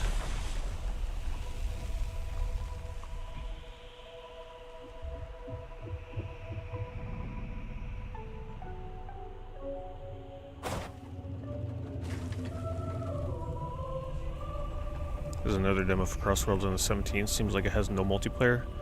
Interesting. If they release a single player demo, I might give it like one more whirl. Because that would honestly be the reason I would get the game at this point, is the single player. Because the multiplayer has already lost me. How about the shark now? Player game is coming out then? Oh, there's just way too many October games. There's a ton of games. You got Final Fantasy Tactics, the Katamari game, like there's so many that aren't even horror related. I mean, it doesn't help the fact that I'm also not completely into the Sonic Crossing game, Crossworlds game. I've already played it twice. That's cool. I like this visual. And like, I'm still not completely on board with it.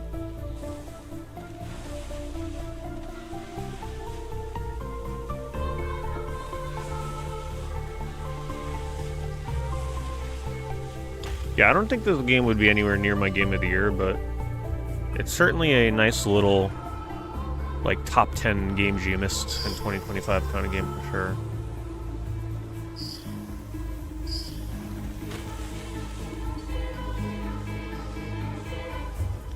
Some great visuals.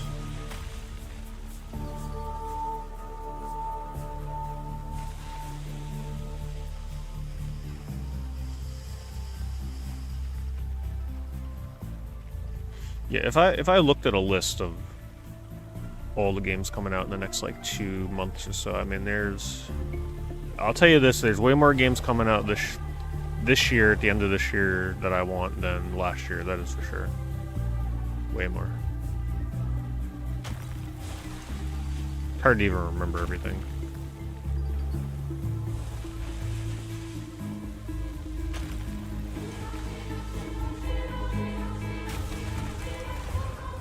And I can't get everything, so we're gonna have to pick and choose.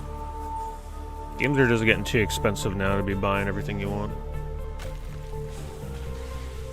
Used to be different in like the $40 and $50 days, but the $70 and $80 days, that's a different story.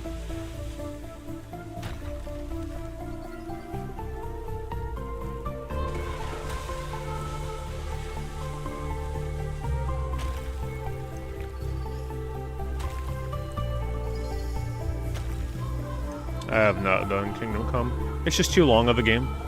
I would never stream something like that. It's a little too involved for a stream for me. It's not something I can beat in a few streams, so. And it doesn't really have the staying power and commanding of an audience like in an Elder Scrolls game would. So Kingdom Come, unfortunately, would just not be something to stream. I love the color combination here, by the way. Beautiful.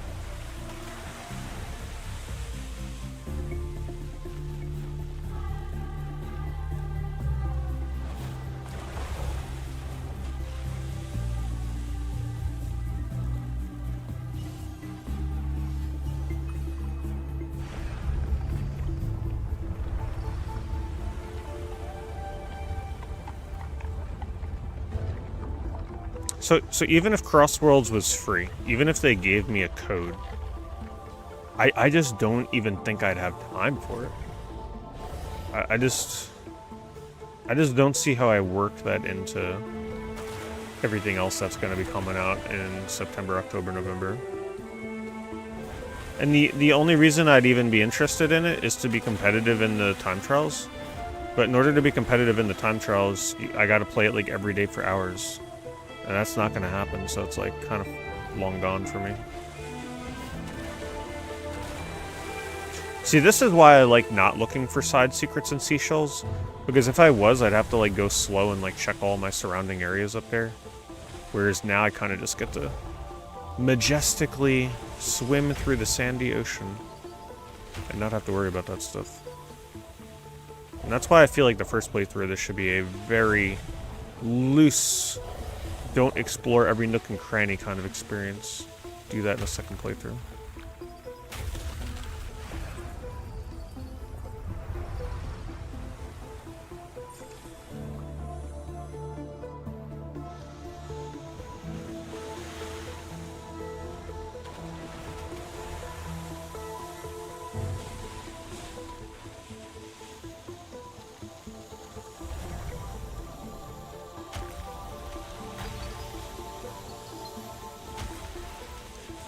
I definitely like how this is such a like turn your brain off kind of game.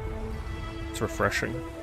So nice to play a game that doesn't have constant needless puzzles.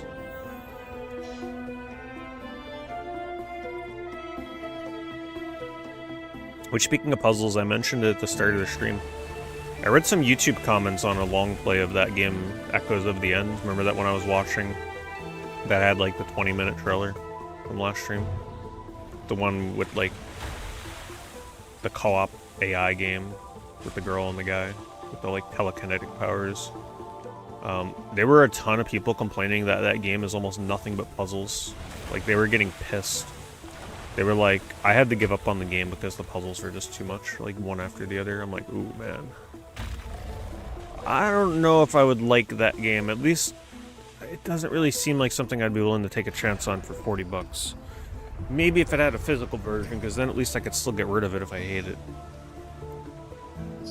So I think Echoes of the End will have to be something that I wait to be on sale much cheaper before I try it. Because I believe a lot of those comments, they were saying the puzzles were just obnoxious. And it is true, anytime I click somewhere in the long play, they were doing a stupid puzzle.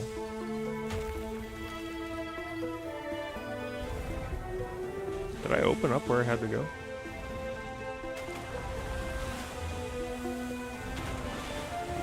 Yeah. Except now I don't know exactly where I gotta go. They might have showed it in the cutscene.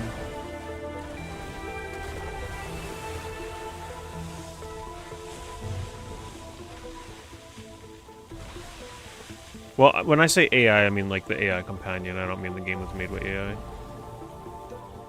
But yeah, oh, I see what you mean. Like an AI companion with puzzles. Yeah, not gonna be a fun time. That AI character's terrible.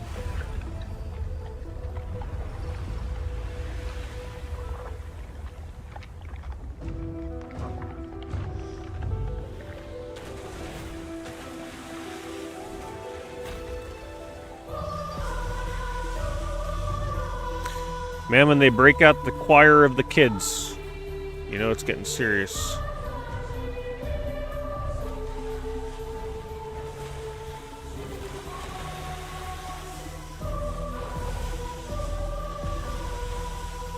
Resident Evil 5, yeah. I don't know what Resident Evil game I would play next. I mean, there's only so many left for me to stream in terms of, like, the ones I haven't touched before. What do you think would be the better Resident Evil game to watch me play? Resident Evil Revelations? Resident Evil 5? I'm hesitant to do Code Veronica just because you know there's going to be some kind of, like, remake coming out for that. Of some sort. I don't know. I don't really know what to do with Resident Evil. A lot of times the longer ones get cut anyway. I've liked, like 8 was great because it wasn't that long of a game, but some Resident Evils are pretty lengthy. I feel like I would really like Revelations. But you have to play those games in order, right? Don't you have to do like 1 before 2?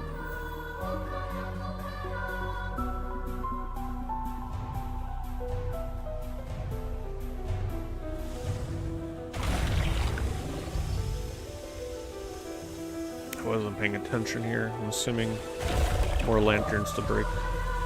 This also has a lot of flower aspects to it. You do a lot of these kind of things in flower.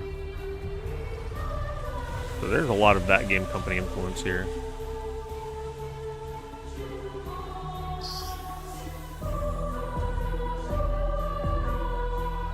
Yeah, but isn't that how most people played Resident Evil 5 solo? So like, wouldn't playing solo be the sort of like typical experience?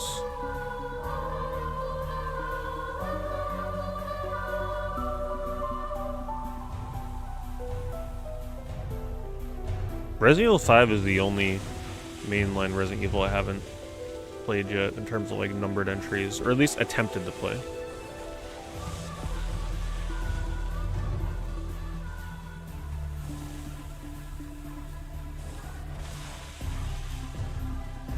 But Resident Evil 5 is like a 20-hour game, right? It's pretty long. It's very, very hard to fit those kind of games into October. Unless we're willing to sacrifice, like, having far fewer games for the month. Yeah, 15 is still pretty long, though. But here's the thing, right? Like, when you finish that game, it says, oh, your playtime was 15 hours. No, it's probably more like 20. Usually those in-game times are very inaccurate. And that's like 3 to 4 streams. That's a lot of streams for October. I tend to not do too many games that take that long to beat in October.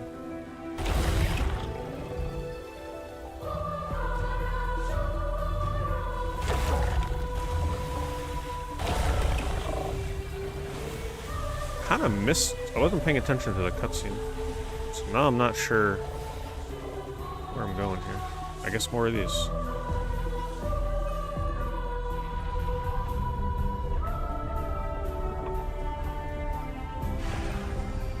Drags at the end. I've always been curious about 5 though, and like what I would think about it. So there's that, Resident Evil 0. I fully believe I will hate Resident Evil 0. I just have no confidence. I feel like that game will drive me crazy.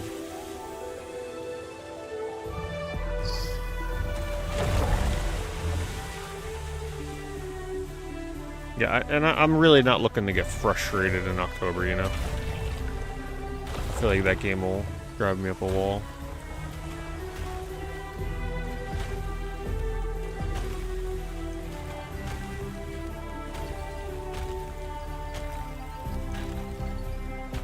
I mean, I'm not even guaranteeing that there'll be a Resident Evil game this year. There's a lot of other contenders to take a slot for Resident Evil stuff.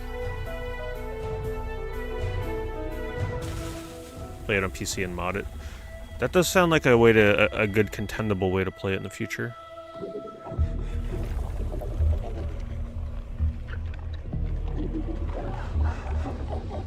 It would feel wrong because it feels like most people didn't play it that way. But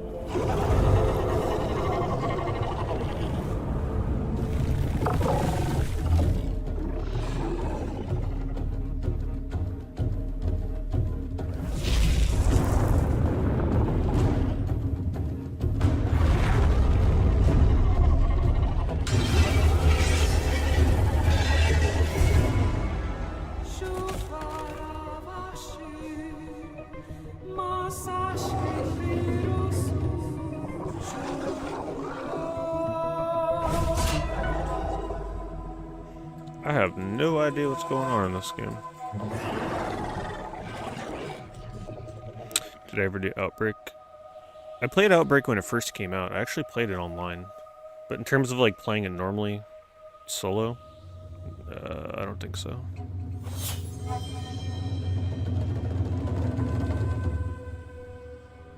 Is that game even worth trying, like in normal single player stuff? I don't even know how it would work.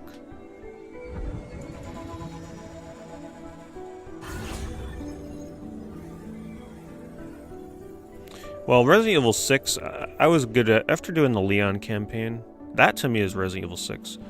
After doing Leon and then attempting like that other guy, I was good. Resident Evil 6 is like 25% good survival horror, and then the rest of it is kind of just like an action game. It just wasn't horror enough for horror month after I beat Leon.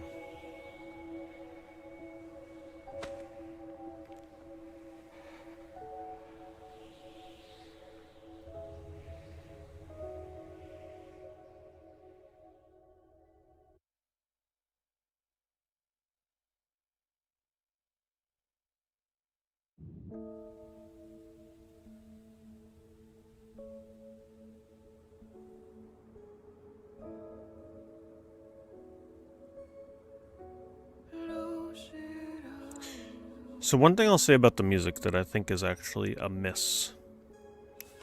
They use too much vocals. I think you should really reserve vocals for the most important, pivotal moments in games like this. Literally every song has, like, this kind of vocal effect to it. And after a while, you're kind of just like, oh, here it is again. You gotta, like, be more reserved with that kind of stuff, in my opinion. You save that for, like, the end of the game or a really emotional moment or, like, just the most beautiful visual in the game. You use it too much, it kind of loses its effect.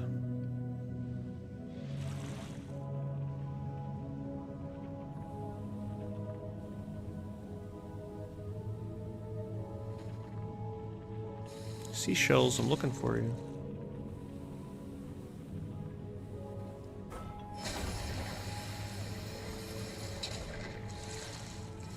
I like how simple doing all of the things in this game is, like, in terms of controls. So you just triple jump in order to grind that, which is nice.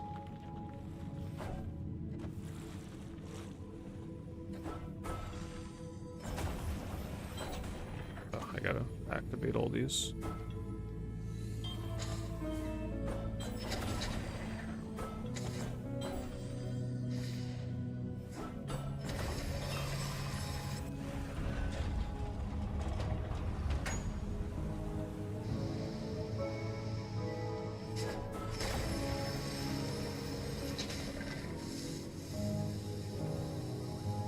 This is also very similar to a certain area in Journey, but whatever.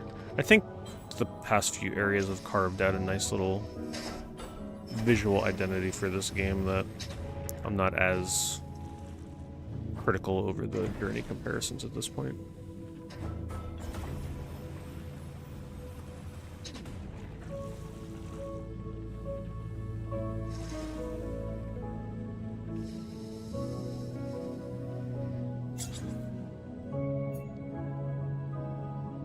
Unfortunately, I just don't really care about the lore at all. I just don't like the way that they tell it with these things you gotta just find and read.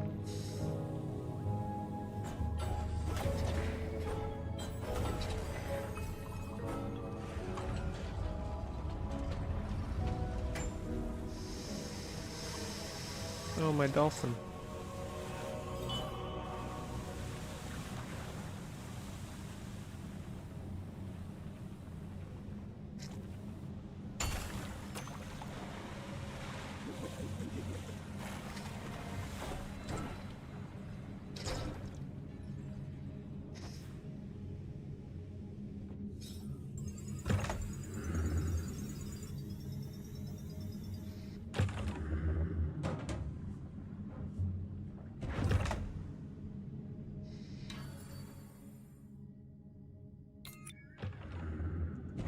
Oh, I didn't even realize that I still had that girl with me. Let's see what the drop can do first.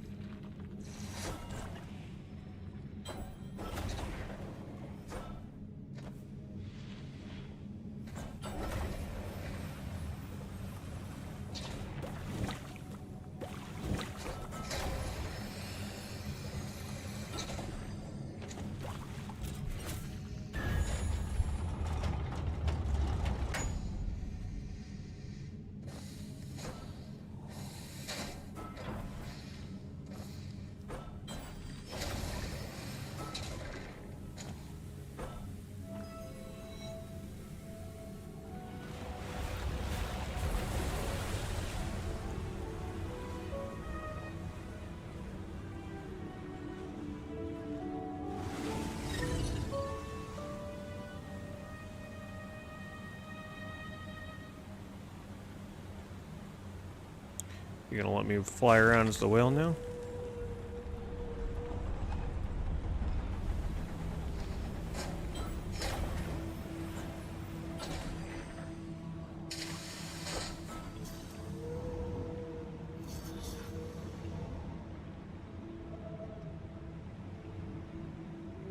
Oh, I am on it. It's just very slow.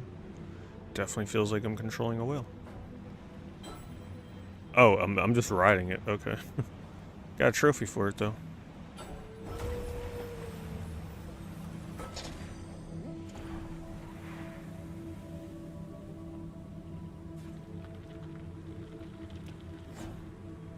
Ooh, pretty.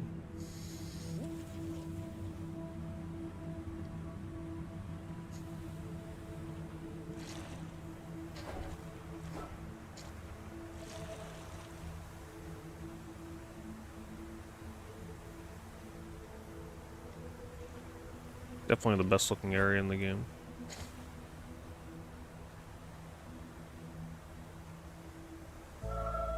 Ah, there they are, breaking out the children's choir again. See, that's what I'm talking about. Now imagine if they hadn't been using this kind of like style of singing the entire game. It would be so much more impactful the second you come out here that you hear it. They just gotta you gotta learn to be a little more reserved, right? You don't break out the kids' choir until it's absolutely necessary.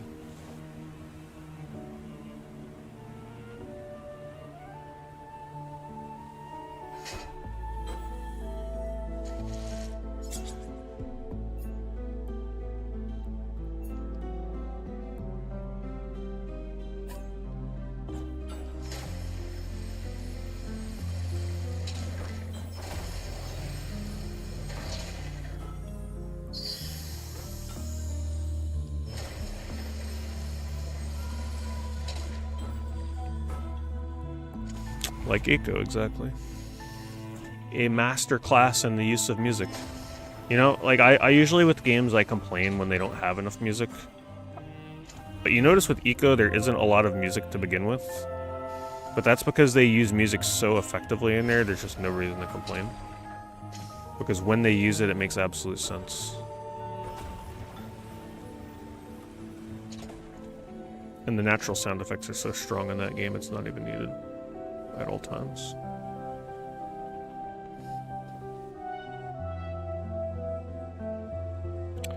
To display that last Guardian controller, I have not cleared a space for that yet, no.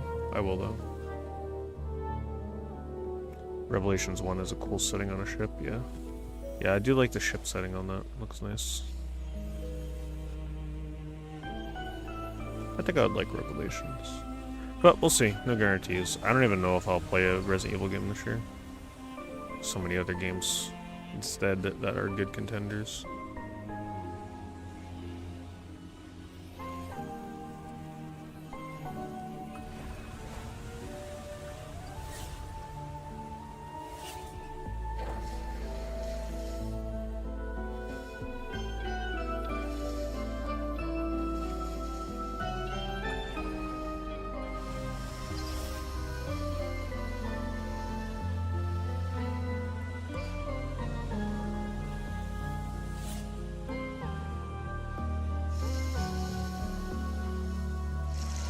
Like the music here. Definitely my favorite area of the game so far. Kids Choir is a secret weapon, yeah. The secret weapon to give you goosebumps when you least expect it. Did I pick up the Bubsy Perfect Collection yet? Not exactly.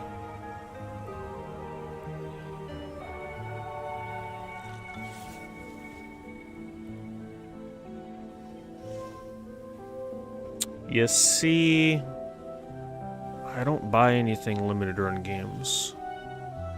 And as tempting as that Bubsy collection is, I'm not sure it'll be the one that breaks the camel's back.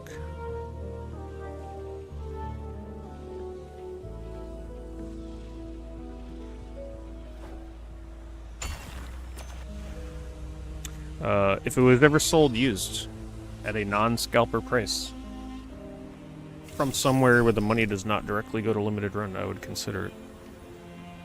So I might have to wait a bit.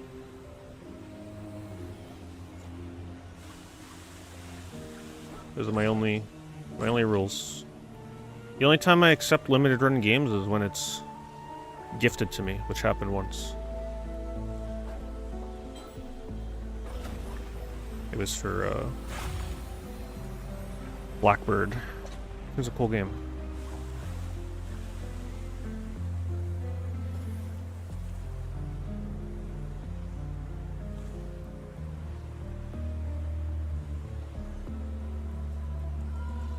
The Yellow Brick Road.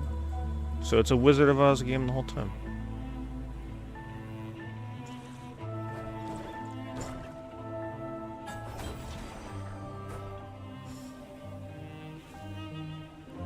I'd rather not discuss at the moment why I don't buy from limited run games. I just kind of want to keep the vibes nice and positive with this game right now.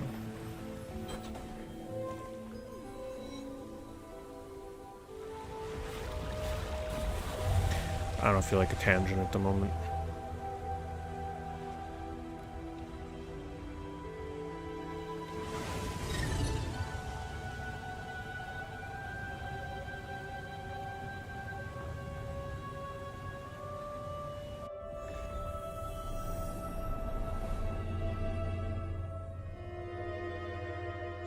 I've got my own reasons.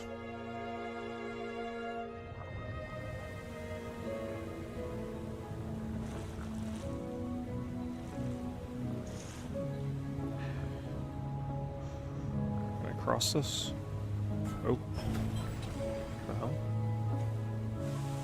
Man, this area looks so good. Impressive. You know, it really makes me wish that the game looked like this the entire time, like carve out that unique identity. It just, the start of the game is so journey-like, it's crazy. Like how, it makes you wish this is what the game looked like the entire time from the beginning.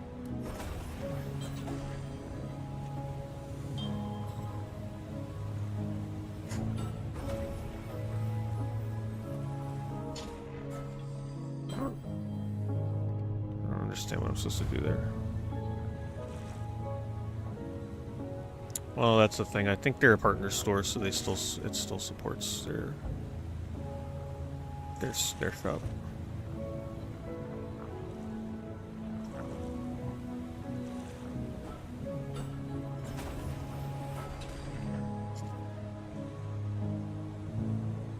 Looks so good.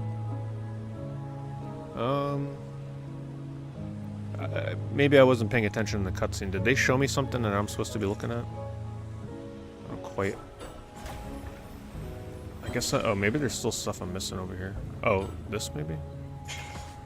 No? Oh, maybe I still have to do something over here.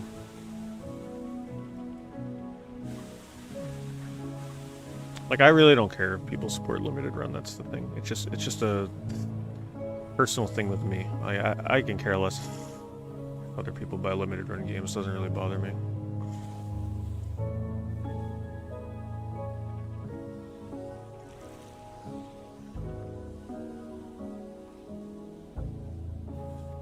Kind of hard not to in a lot of cases for some people. The stuff they put out is certainly hard to ignore sometimes. Do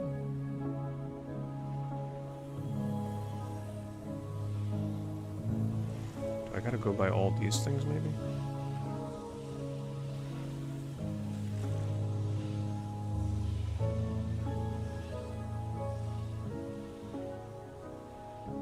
Yeah, the one time that I bought from VGP, I don't even remember what that stands for. What's the P stand for?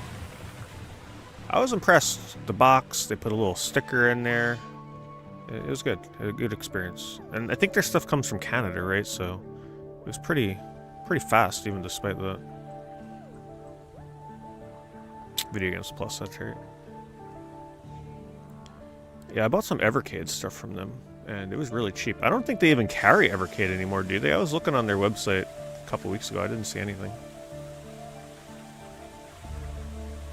They stopped carrying them a few months ago.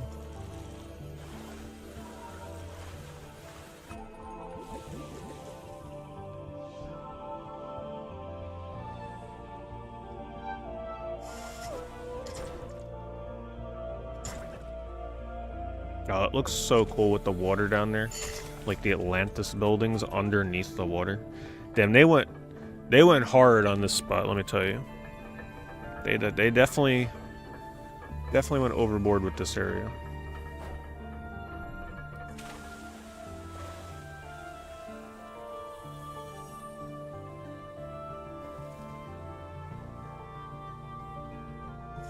Look at that.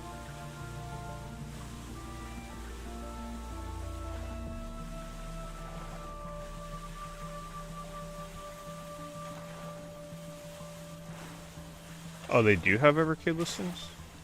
Okay, maybe I just like missed where they had it. I gotta check and see if they got some of the newer stuff. Evercade's been coming out with some really cool stuff lately. It's been a bit since I bought something Evercade.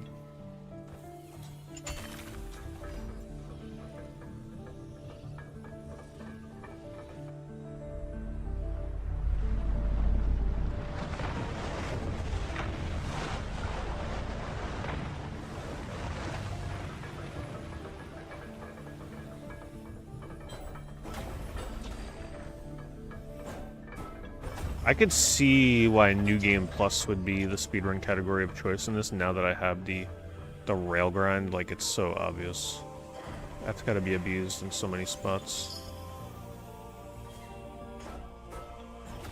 Right, like, look at that.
I can't tell if still gotta get to the top of this thing or what.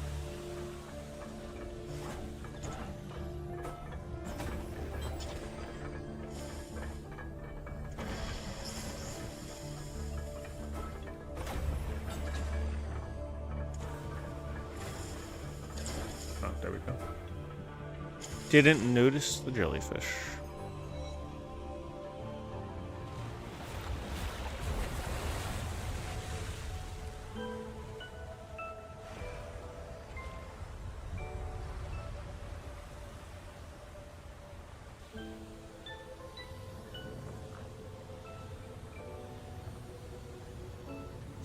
Yeah, I had a good experience with VGP. I'll definitely order from them more in the future. Especially like during Black Friday when they have their sales and stuff.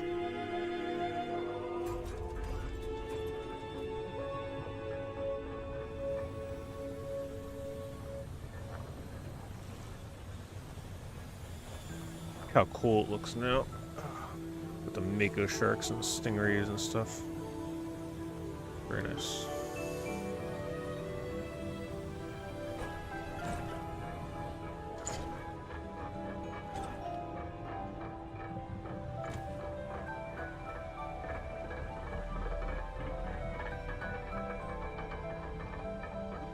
Man, if they would have released this game on like the PS4 during like peak artsy fartsy era, I would have been in love with the game. I'm a little desensitized to artsy games now, just because there's just so many of them, and they're just less impactful because they come around so often now.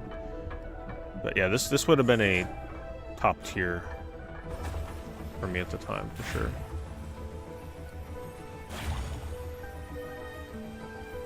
They used to be so impactful because they were so rare to find. Right, you guys know how it was. We were deprived of artsy-fartsy games. There's a reason why games like Journey and Flower were just like so monumental. If you ever watched my original review for Flower, you would think that was like a life-changing game for me. Well, I mean, at the time it almost kind of was. But that's because there were no games like that at the time at all.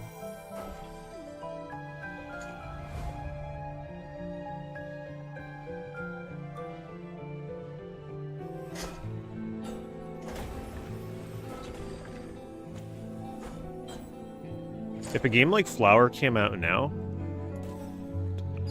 I probably, if I'm being honest, I probably wouldn't care. I probably would not care. And even if I played it, I would be like, eh, whatever. Like, I get to see it. But when that game came out, oof, man. That was an experience.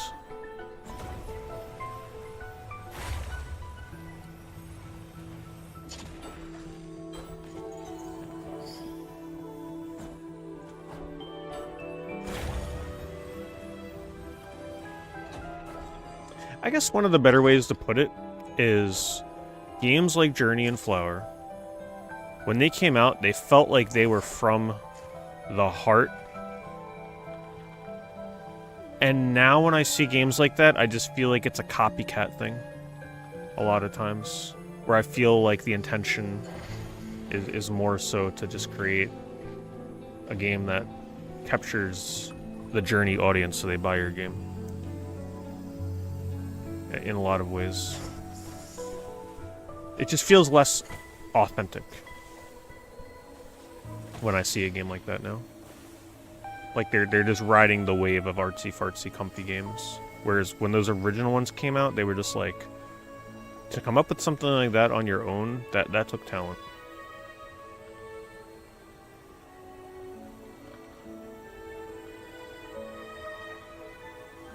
Just like groundbreaking, genre-breaking games at the time.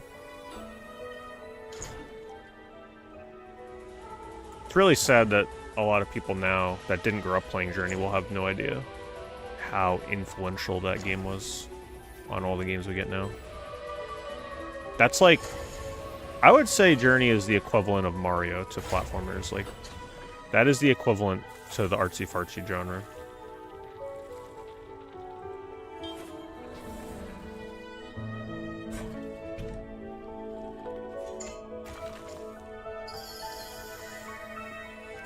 Appreciate that very much, Caliber. Thank you for the 78 months.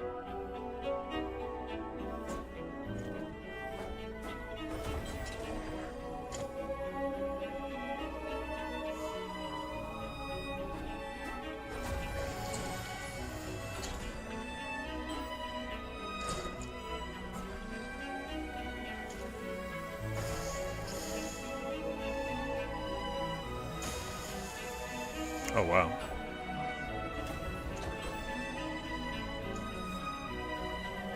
Go really high.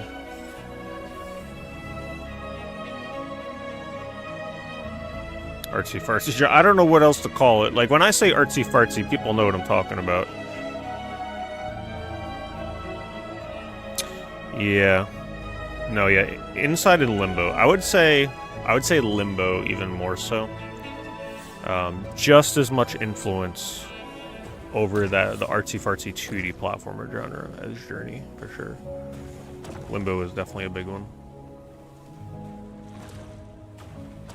I mean, hell, to this day, there are still Limbo-like clones.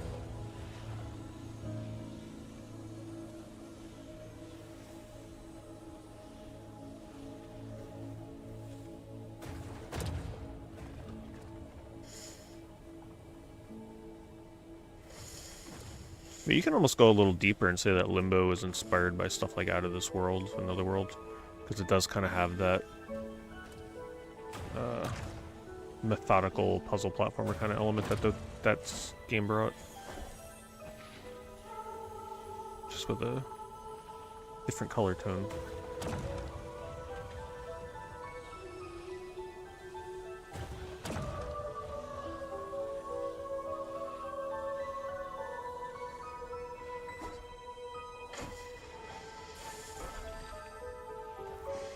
You know what I like about this too? The Tony Hawk stuff is pretty few and far between, so when it comes up, I really don't mind doing it. Because it's like, it doesn't happen often. So when it comes up, it's like, oh, okay, sure, I'll do it. They definitely had the right balance of Tony Hawk stuff versus like just running around, or rather skating around and doing the normal gameplay. So I think it's a good balance that they've struck here.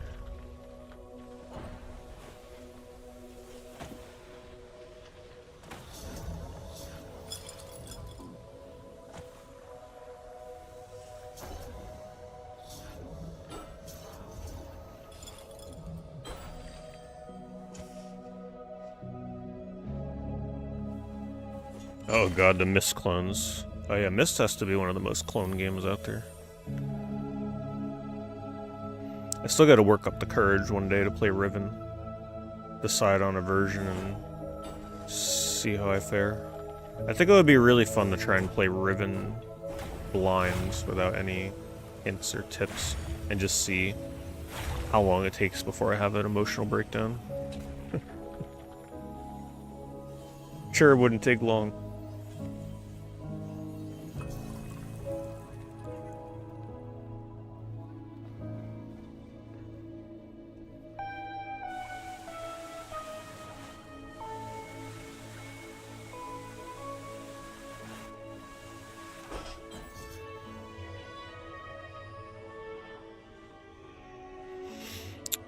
I liked Dear Esther.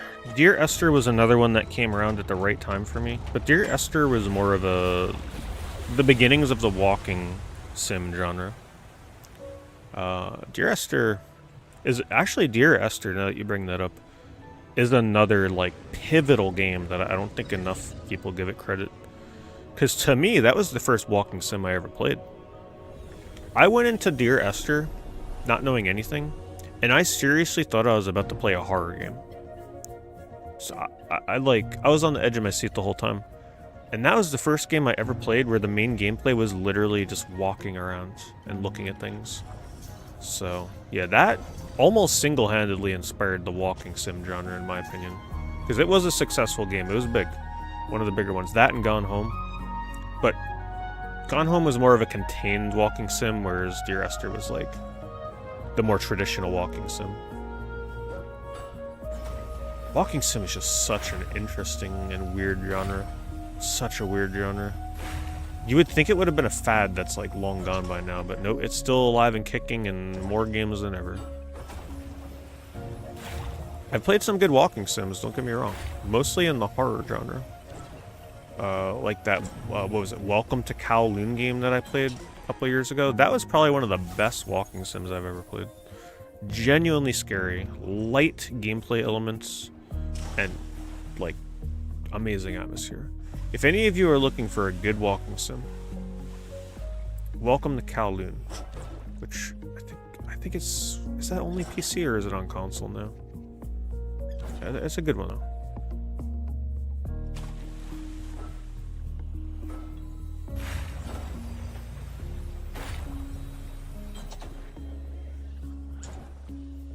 Oh, and there was another good horror walking sim I played.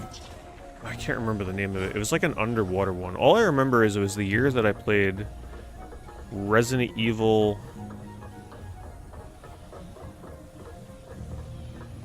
I don't, maybe it was Resident Evil 8? No, it was 2 Remake. I finished 2 Remake and then I started this game on the same night. It was like an underwater walking sim. I don't know if any of you remember it. Like you're underwater in a dive suit. Really dark game. Yeah, I mean, there's been some good walking sims. Certainly not one of my favorite genres, though. Where am I? Oh, I guess we're gonna go this way. Follow the light. Right, they did show that in the cutscene over there. That's what I get for not paying attention in the cutscene.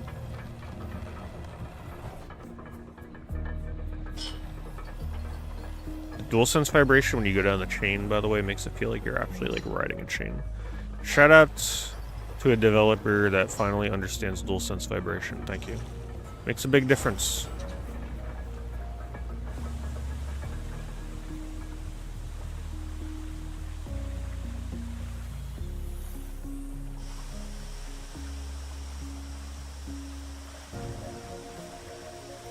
Still Wakes the Deep.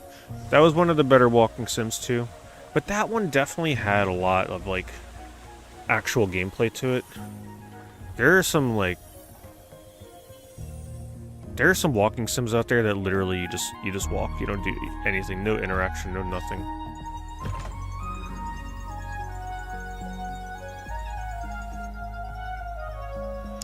Yeah, I don't think I don't like the walking sims where it's like apparitions of ghosts that you gotta interact with, and I don't know. I'm pretty picky with my walking sims. One last view. Let's go get our shark buddy. Or whatever we're about to do. Oh, what a journey-like scene there. Come on now. But I'll forgive him. This area was cool.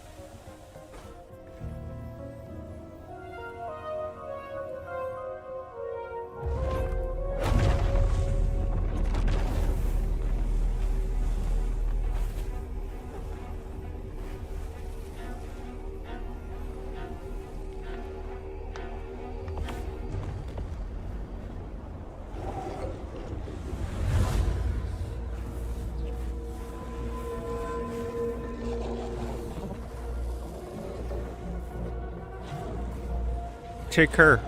Act as a distraction. Yeah, you can have her. As long as I get away.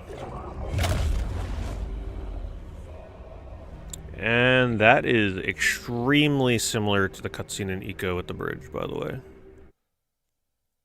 Like, it almost felt like they studied that cutscene. I'm not even joking.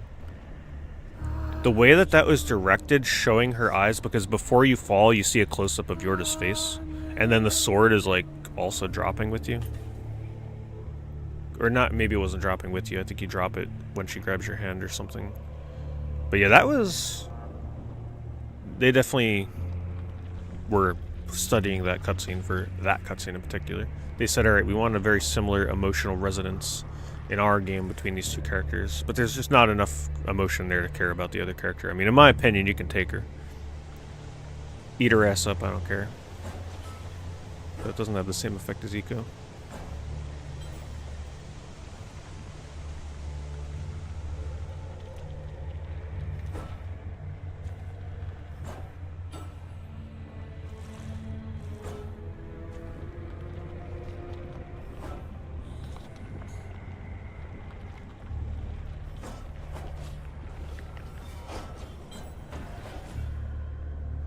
It's almost like a cliche with these games. There's always got to be like something really dark that happens at some point, like towards the end or something. Though Journey does it in the middle. It doesn't actually do something like that towards the end. The end is very uplifting. Ouch.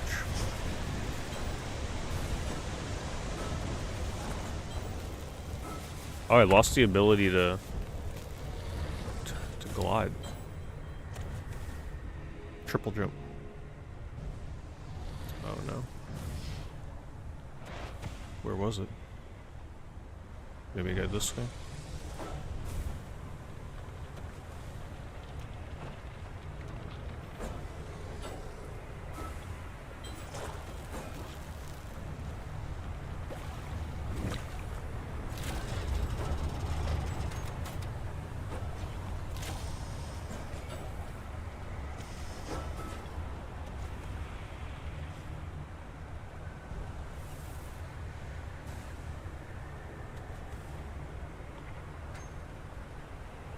Do you think I'll bother playing Borderlands 4? Oh no, almost certainly not.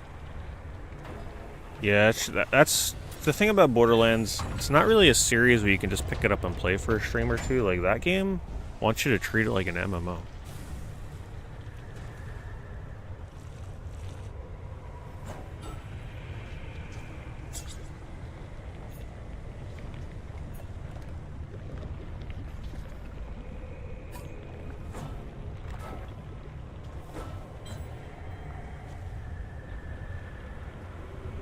Looks chill. It is an extremely chill game. This is probably the least chill part of the game. But overall it has been a very nice experience.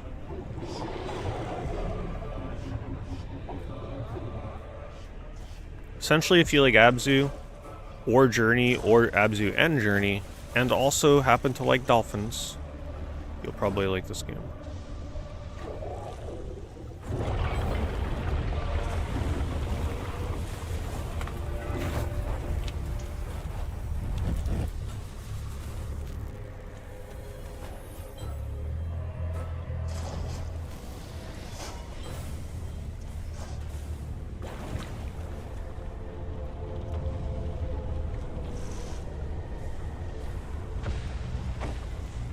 I gotta bring this over here, maybe.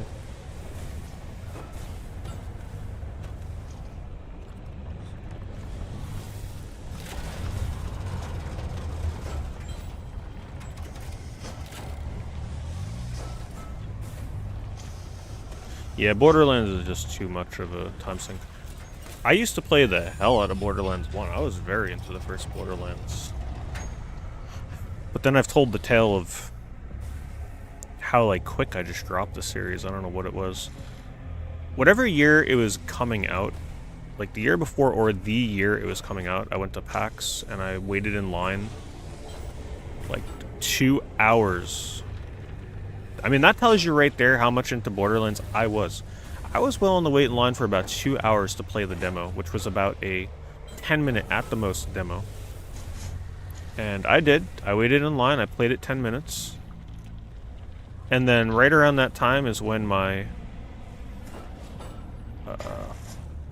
burnout of the first-person shooter genre pretty much happened. And it could actually be attributed to waiting in line 2 hours to play that demo. Where I just felt like that 2 hours was definitely not worth waiting to play that game for 10 minutes. But yeah, right after that, I pretty much just almost completely wrote off the first-person shooter genre.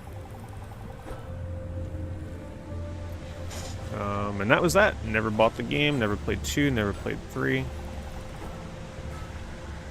The last first-person shooter that I bought,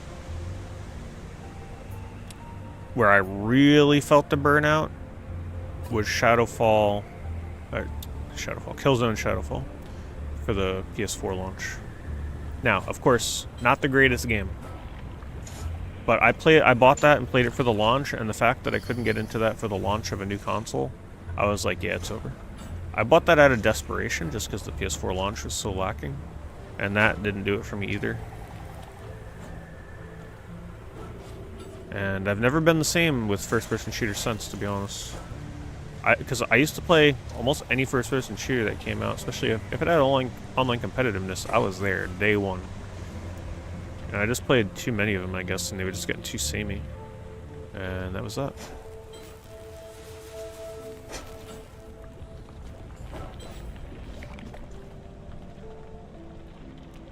Cool visual here. Oh, look at it sinking into the lava.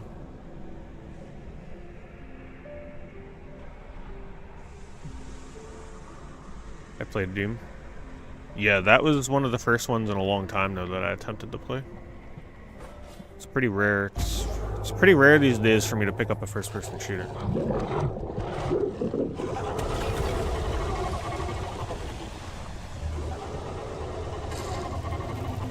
Is Knack in my top 2 PS4 games?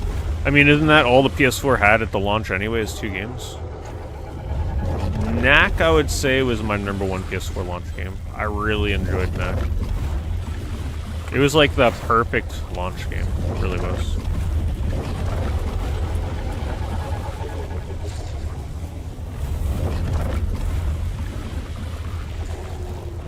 Crap. I might be dead. No!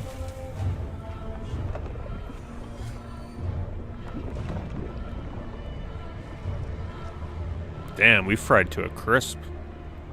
That's pretty brutal. Roll the credits, I guess. I'd take the bad ending. That would stick with me way more than a good ending. Okay, so we were meant to die. If I were the developer, I'd roll the credits right there. Have a bad ending.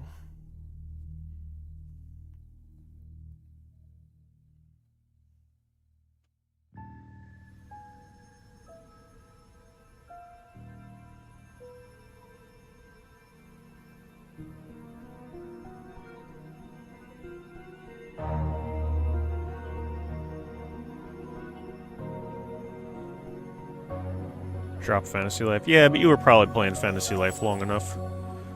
Final Fantasy 11, it'll be worth the time you put into it. At least you'll get the experience to know why everybody loves 11. I'm kind of dreading playing 11 again right now, because the next time I play, I definitely have to go get my freaking keys to unlock Kazam, so I can do the ninja quests. Two of the most pain-in-the-ass things to do in the game. I gotta do them back-to-back. It's not gonna be fun. I was almost gonna stream it tonight, but I just really did not feel like doing those two things. It's kind of a big roadblock right now in 11. Come on, team up. The three of us. Me and the Shirk and the Dolphin.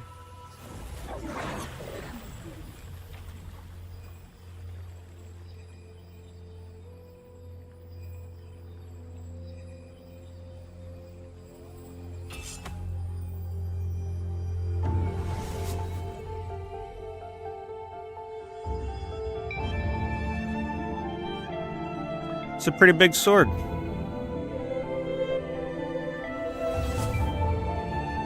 Very much like the sword that you get at the end of Eco.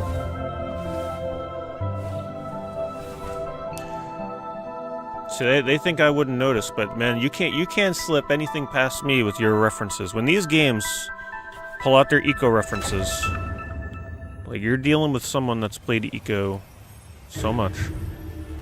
Like, you guys know how when I played Prince of Persia: Sands of Time, and I called it. I was like, wait a minute. This is Eco.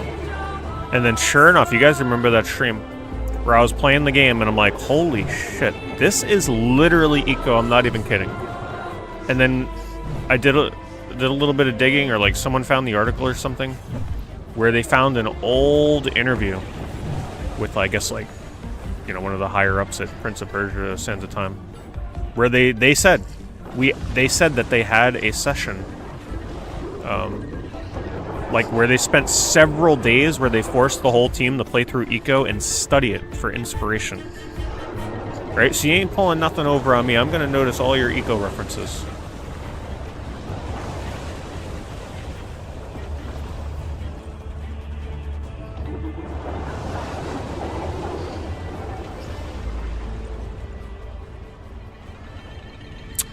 We're going to the moon?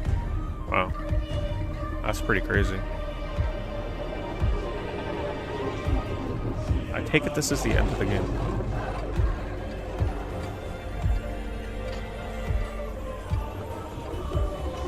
Shoot, I missed it. I can't tell if that's good energy or bad. It looks like it's good.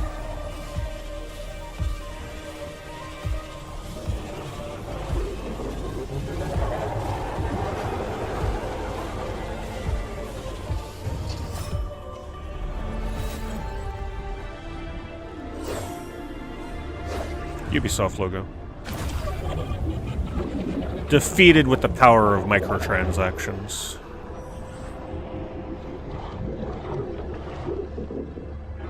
And season passes.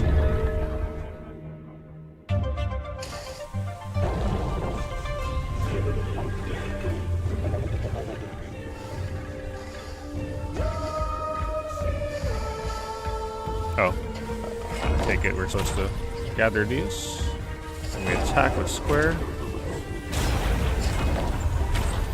It's a cool way to, like, give you a reason to use the Tony Hawk stuff for something other than just movement.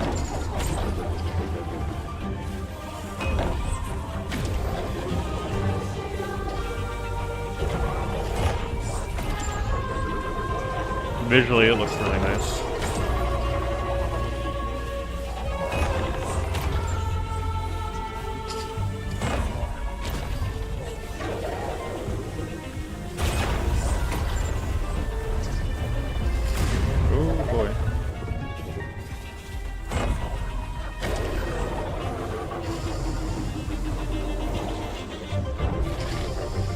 Remind you of Sonic 2. That's actually a good, yeah, that's a good comparison.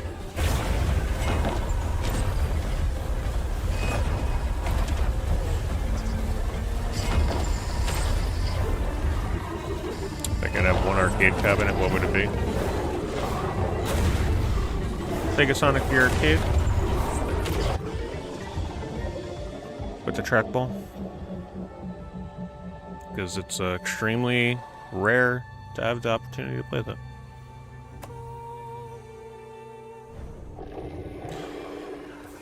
Alright, you know how I think we should celebrate? Let's go have a watermelon on a beach.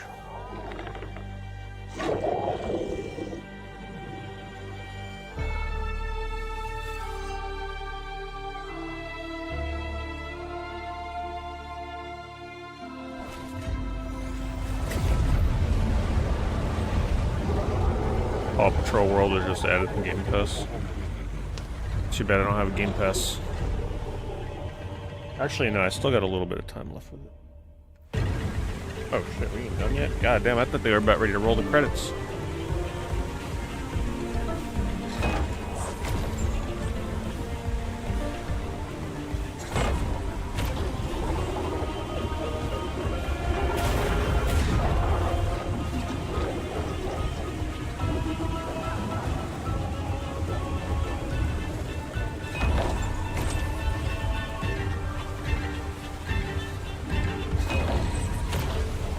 You know, this should have been the moment where they broke out the kid choir. Now they're all quiet. Where are they at now? They sleeping past their bedtime? Using too much kid choir in the start of the game.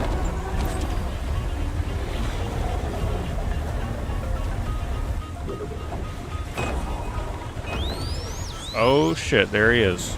The power of friendship. We're gonna do it. This kind of reminds me of the ending of Sonic Forces. I really want to play Sonic Forces again. I love that shitty ass game. I've really grown to appreciate that one. Playing a little bit of volleyball.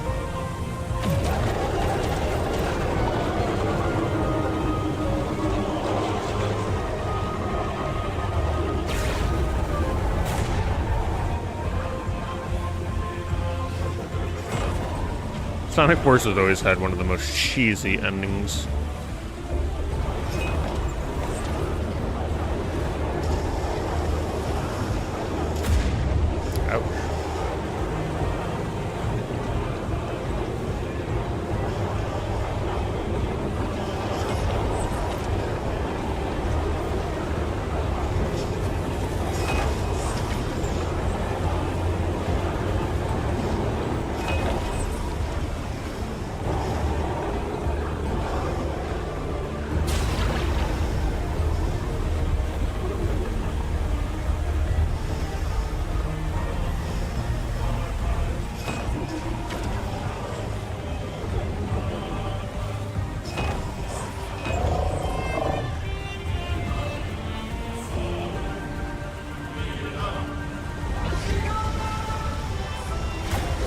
That really looks like the Ubisoft logo, by the way.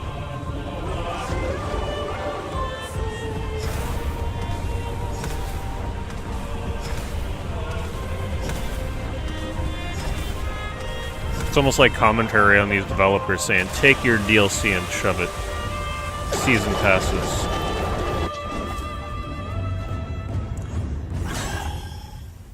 Games as a live service.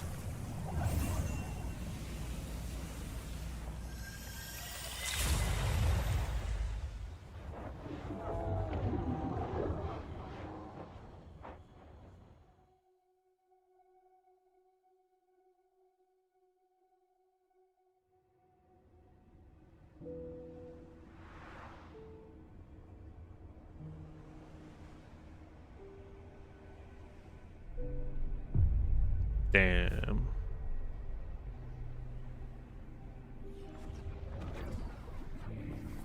Where's the tissue box? It's a sad ending.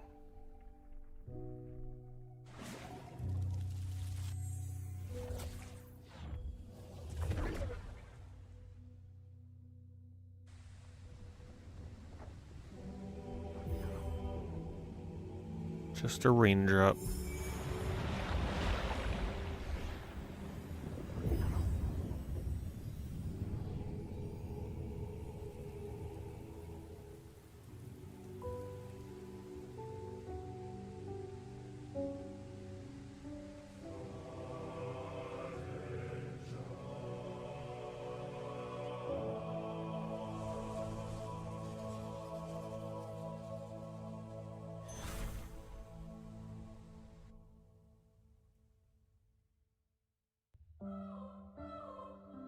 I feel like I'm already ready to speedrun it. I mean, I practically did.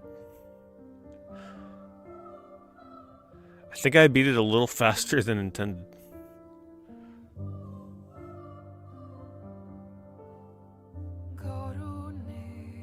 Oh, here she is. Breaking her out for the credits. That's a good game. Solid 8 out of 10.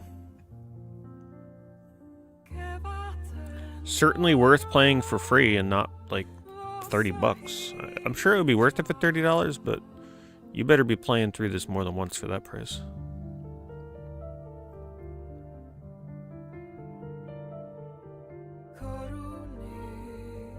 That's good.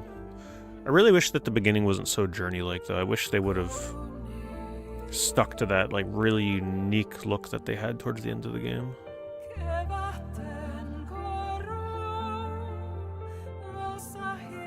Oh, Austin Wintory did do the music.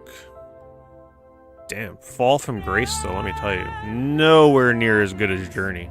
I feel like he phoned this one in for sure.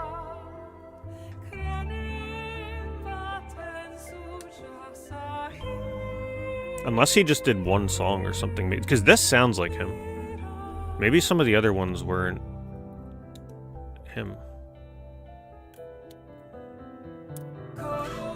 Now, the music was good. Sometimes I feel like they missed the mark on it, though. Like, they had too much vocals. Too much vocals in the game. Look how many kids are in that choir, by the way.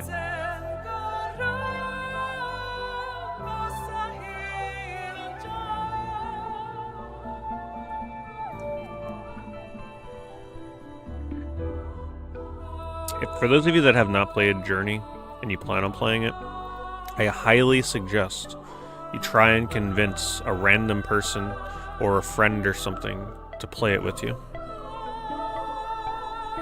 Or get to the area in the beginning of the game where they can pair you with other players and just literally stay there until they finally pair you with somebody else. It's the way to play through the game. You gotta play with another person. I have not played Vermintide, no. No, I heard good things, though. Discord mods. What? We're thinking Discord mods in the credits now?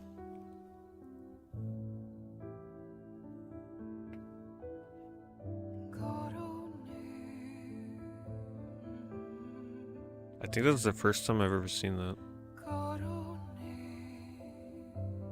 What's the next credits section? The family dogs and cats or something?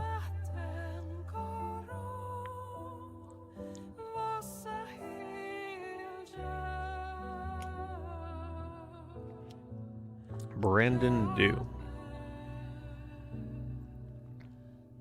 Production Babies. Have I played Flower? Yep. You could actually watch my review from like what, 2009 or something that I did on my YouTube channel for that game.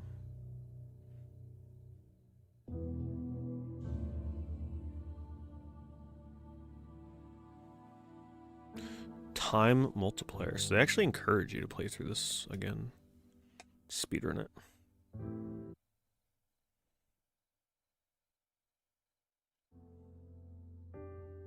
Chapter select, new game plus. Yeah, that was good. I'll have to look at the speedrun and see what they do. Sure, it's a good speedrun. Let's take a look at the new sale that they just came out with. It literally just came out yesterday? Today? Yesterday? Something like that. I recommend you play this game. 8 out of 10 for me. If I were to transport myself back a decade plus ago, it would probably be more like a 10 out of 10.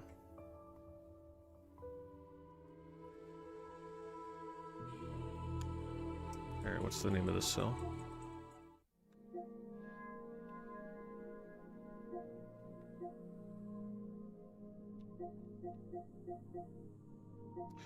Autumn Adventures.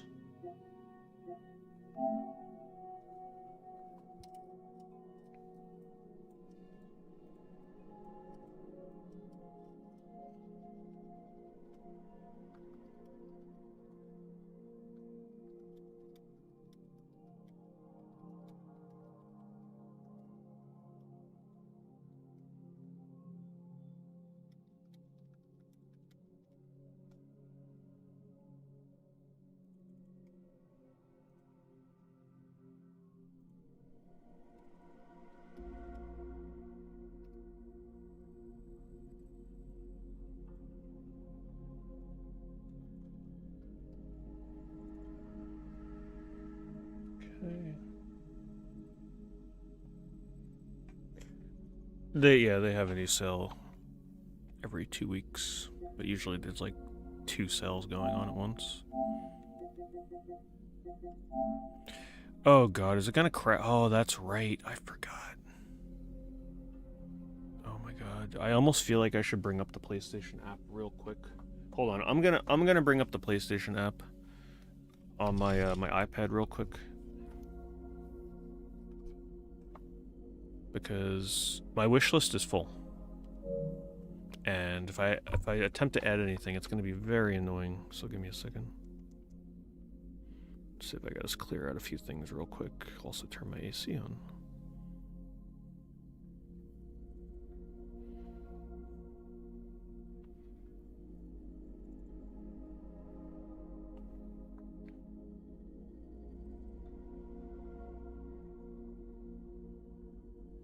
I will say a lot of the games on my wish list were not on sale. I looked at this earlier. There was one that was on sale that I might pick up. The Bleak Faith Forbidden, whatever the hell it's called.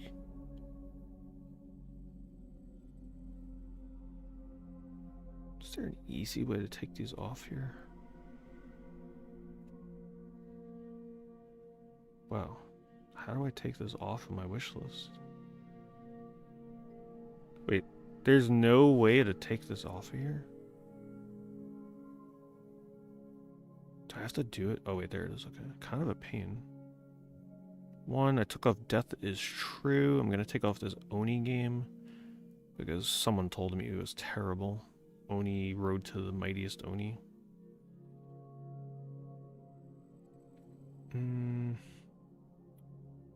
Keep a lot of these hard games. Tad the Lost Explorer, what is this? Some kind of 3D platformer, we'll keep that on. Soldiers, we'll take that off.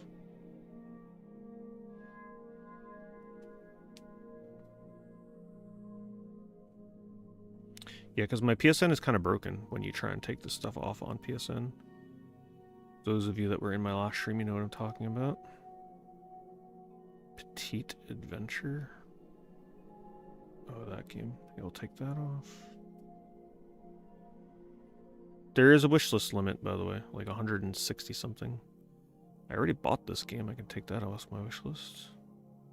Dungeons of Sundaria.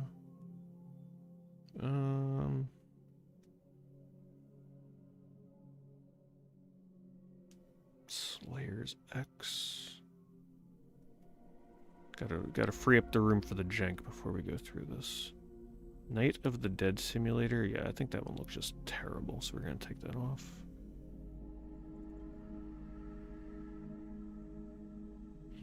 Live Alive. That always goes on sale. I don't need that on my wish list. Black Widow Recharge, which is on sale. Okay. That should be good enough. If I gotta take off more, I'll take off Duck Race. We don't need Duck Race on there.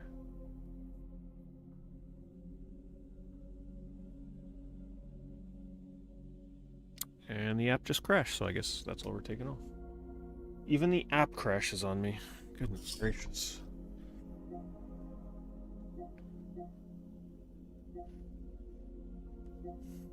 You know, this is one of those games that got a 40 out of 40 from Famitsu. You guys know that? 428 Shibuya Scramble. 40 out of 40. That's like a 10 from when GameSpot was respected. It's pretty rare. But they're a little biased. Famitsu definitely biased.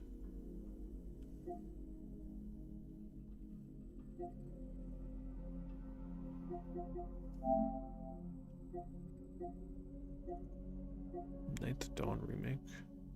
Never even heard of Ninth Dawn. They were respected back in the day, yeah. I can remember it was huge news when Chrono Cross got a 10. People could not, like, believe it. GameSpot giving Chrono Cross a 10 literally sold copies, like it really did. Because it was extremely rare for them to give it a 10, and people actually respected their reviews back then.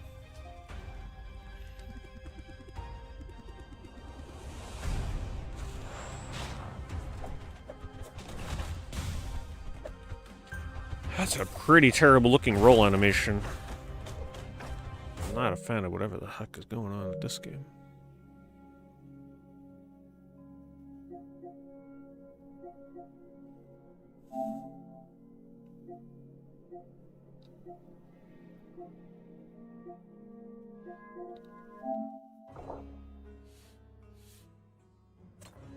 All the pieces are falling into place, my daughters. Our army grows, and our adenine reserves are overflowing. But Dad, what about that annoying Huxley and his nerdy friends? Yes. What's up with those guys, anyway? I mean, one minute we're dealing with a warrior, the next a saboteur, and all of a sudden there's a sorcerer, and then a botanist? I mean, seriously. A botanist? Not to mention that mangy dog. But we will not be deterred. That's a fun little trailer. Doesn't look like my kind of game, but I respect their attempt at making a tactics game. Hey, look what's on sale. Abzu. Same developers as the game I just played. 2016, by the way. Crazy that that's almost 10 years ago. Wow. Crazy.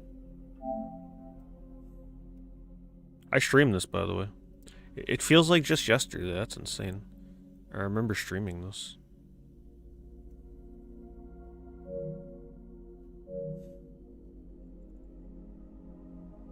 When it released, day one.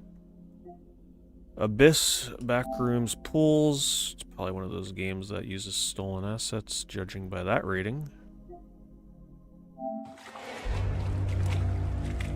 Yeah, because that's a room right there that looks just like Pools.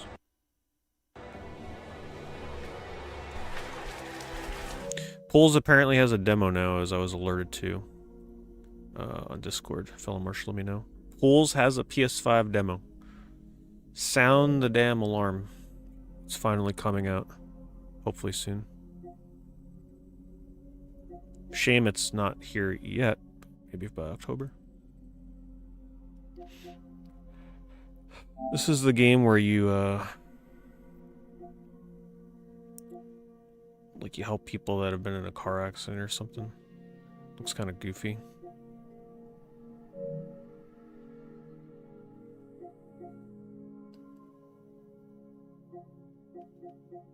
Ooh, this looks, I could just tell.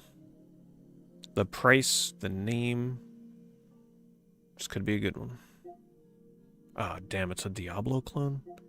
Wasn't expecting that. I was hoping third person. Action. Acrylic Nails is on sale, including the complete edition.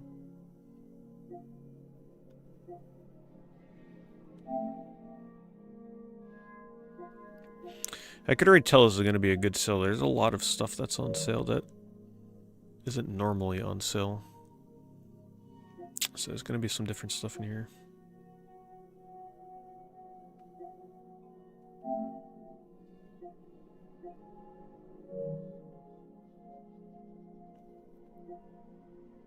What is this?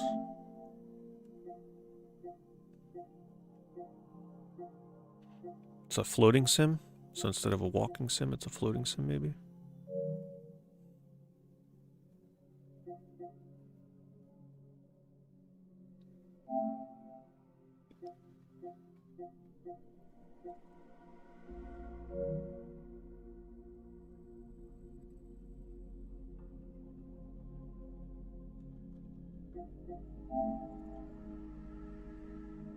VR.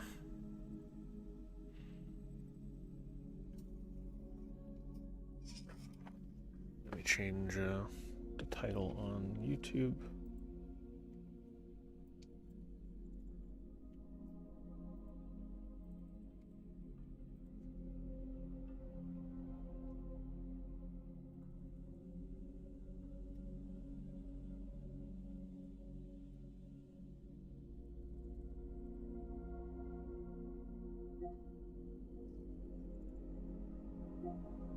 Oh, did I sort this? Hold on. I did not sort this by full game. That's very important. Cuts out all the crap in between. I would highly recommend when you guys browse these sales on your own to always filter by full game. You cut out all the DLC and like multiple entries from one game.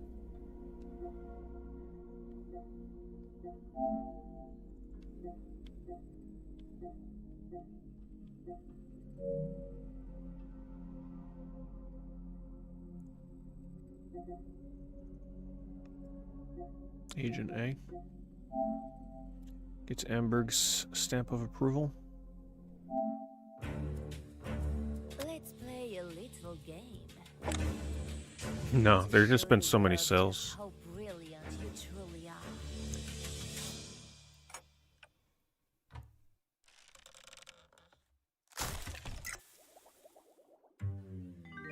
Good evening, Agent A. Meet Ruby LaRue. Plus, it's always a good way for me to stockpile PSN horror games so that I can review them before October. Most of my wish list is honestly shitty horror games. It's cool art style. Doesn't look like my kind of game, but it's a good art style.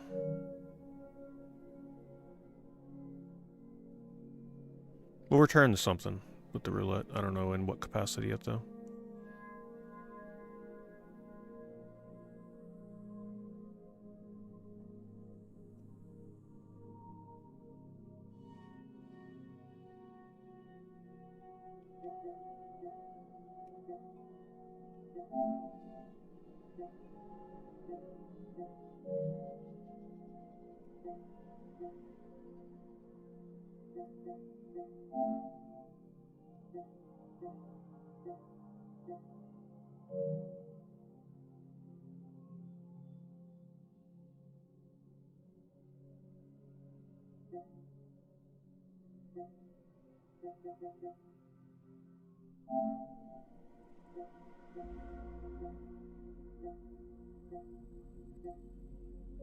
It's like an organization game or something.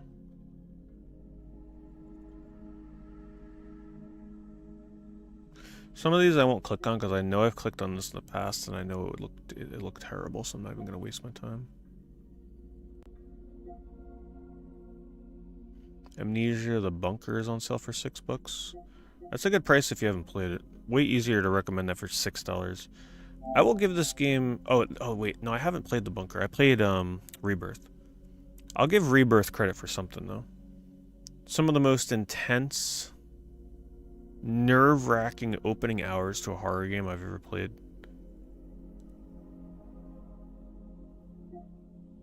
Which was a little annoying. Like, if you played the game, you know what I'm talking about. Like, essentially, they do all this build-up in the beginning, always making you feel like something's going to happen, but it never does. And it's just like, it just takes forever to get to the point where things start happening.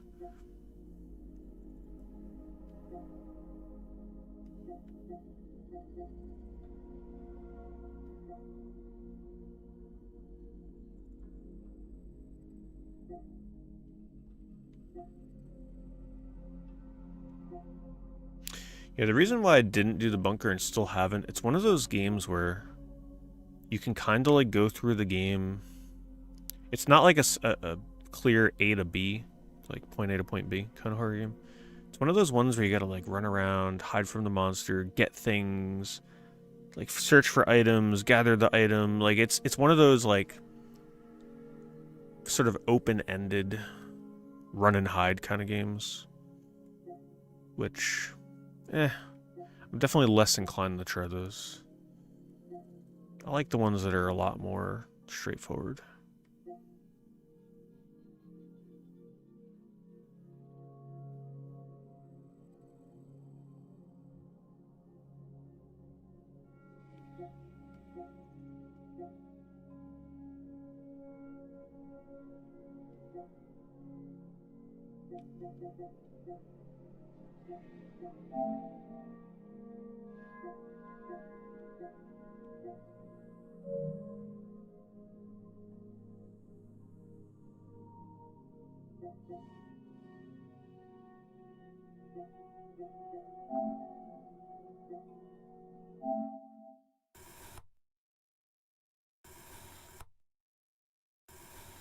I've watched this trailer before, but I just needed to remind myself how far PlayStation has fallen on the PSN store.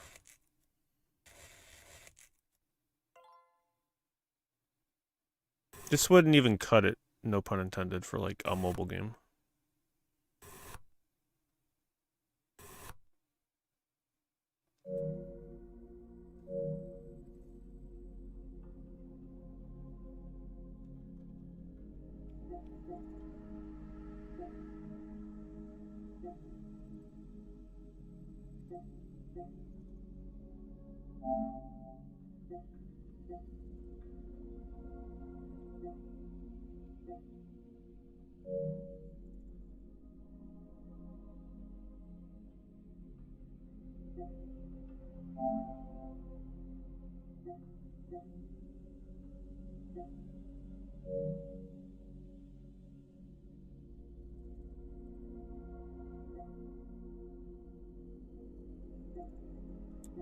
I had this game on my wish list. Tale of Paper. Which looked like a decent little, like, Little Nightmares knockoff.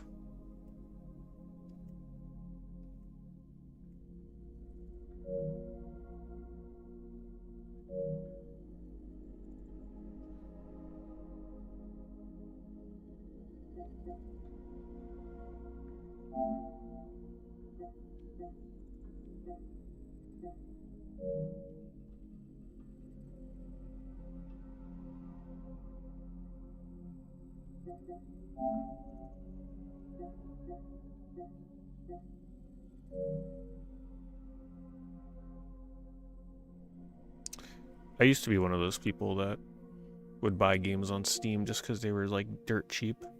And I still have so many games I've never played and probably never will play from those sales. So yeah, I cut myself off hard from Steam sales a while ago.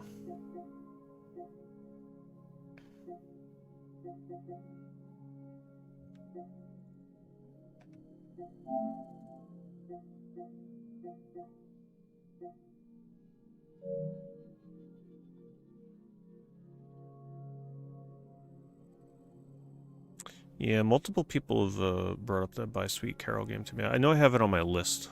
I haven't really like looked into it too deeply though. Is that out or coming out in early to mid-October or what? Or is it already out?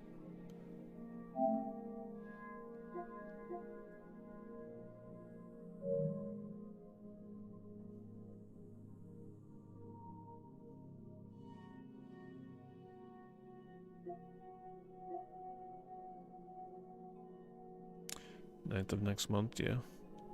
Yeah, I'm sure it's. I remember. I'm pretty sure I put that on my list. So, Behold, Battle. Oh my god, these deceptive AI covers! I swear.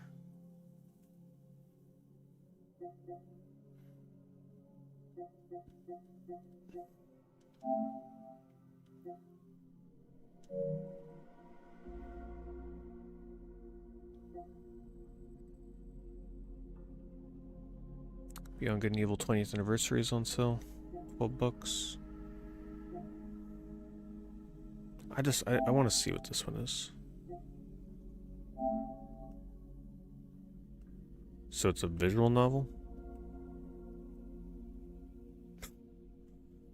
Interesting. Yeah, I knew he would have it.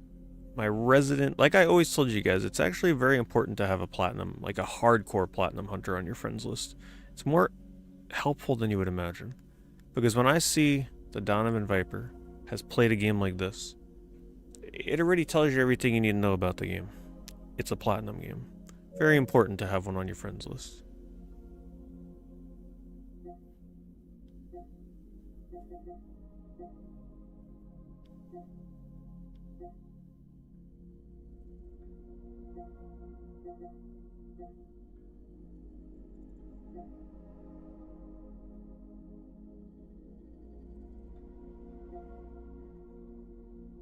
Yeah, this game. I actually almost streamed this tonight, But I was gonna get Hell Is Us, but my GameStop sold out of it. They had them in stock yesterday, and I didn't have a chance to go there, and now they're sold out today for Hell Is Us physicals. And then Amazon is like backed up on them, so I don't know how I'm gonna get the game. I'll have to check other places. But this looks... I don't normally play Dark Souls games, and this is, no doubt, this is a Dark Souls game. But I just love the environments in this game. Like, it's so surreal looking. And I skipped around a playthrough, and it looks like these are the kind of environments that you're going through. Just kind of like ruined labyrinth-like settings, which is awesome in my opinion. So I may check this one out maybe as we're heading into October. When this game first came out on PC, it got slammed in the reviews because the performance was really bad. But they've actually recovered from that, and now the game has... Like, I think it had mostly negative, and now it's mostly positive. So they've really turned the ship around on this one. And it's kind of finally in a price range that is, like, decent. It's half off.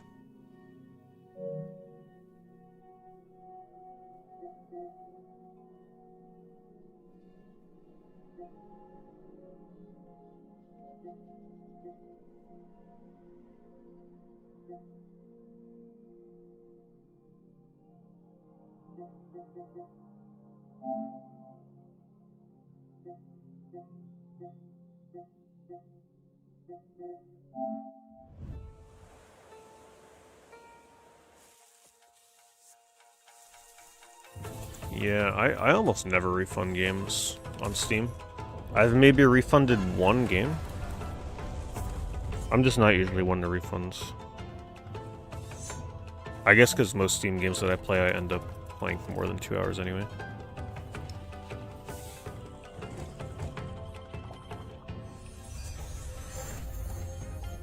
It must really suck, though, to make a game that you can beat in under 2 hours, and then most people beat your game and then refund it. Seeing that in the statistics has gotta suck. That's gotta feel terrible. It's like, man, this person bought my game, beat it, and then refunded it.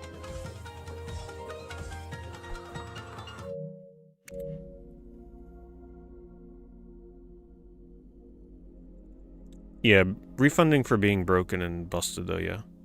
That's totally understandable. I would do the same.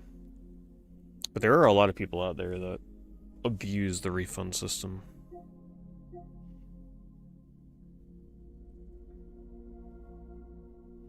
Remember when this game was like the biggest hype around it, and then it just kind of like came out and fizzled away? Broken Age. In a time where this was like the biggest Kickstarter ever, and people were just so excited to get a new adventure game from Double Fine. I feel like if something like that came out now, it definitely would not get as much buzz.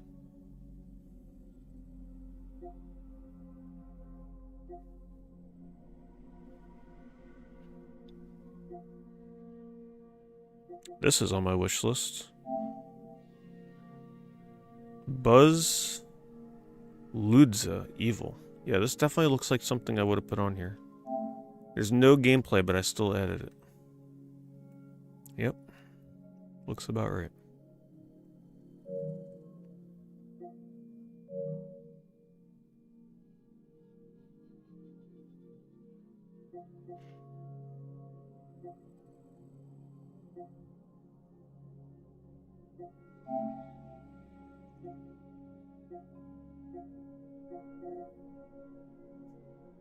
This one looks silly.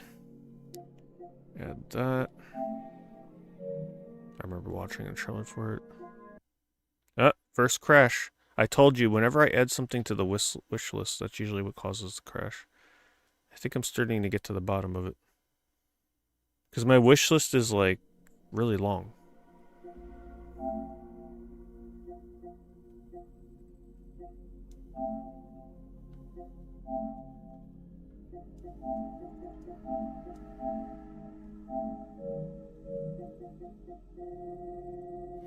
I don't know if there's any new Chill Art games this year, to be honest with you.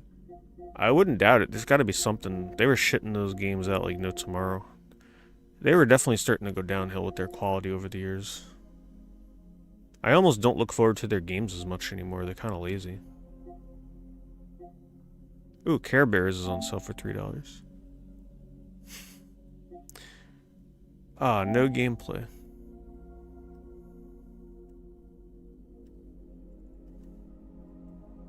I didn't even know Care Bears was still a thing.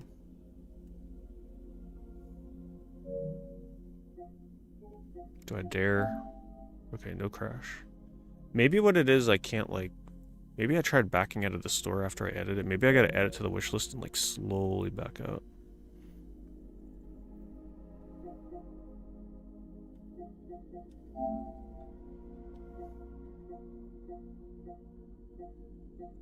Is this a 3D platformer? What is this? This looks odd.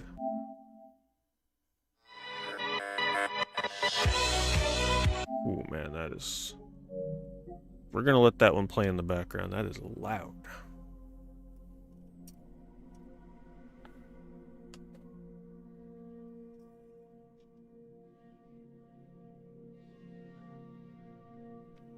Oh, it's a VR game. Yeah, it's a VR game. I've looked at this before. I could tell by the view angle.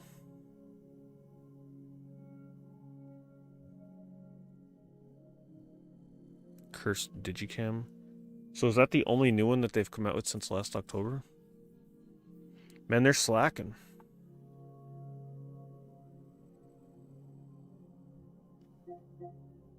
One game, they were pumping out multiple a year.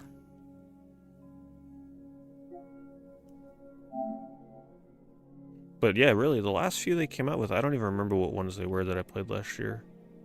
Or the year before, but they were nowhere near as good as they used to be.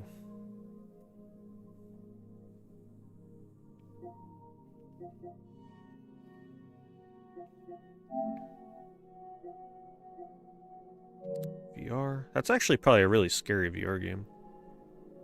A VR game where you go caving? Hold on, I want to see the trailer for that. Oh, there's no trailer?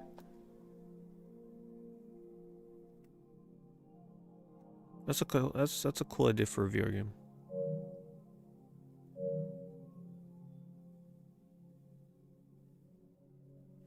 Parasocial, I did play that one. That was the one where you play as a streamer, right? That one was alright. Even though I did feel a little let down by it. Their earlier games were just classics, right? The convenience store, night store, the one where you like deliver the packages, was that... What was that one called? The Night Stalker? The one where you deliver the packages was awesome, with the elevator. Such strong games years ago.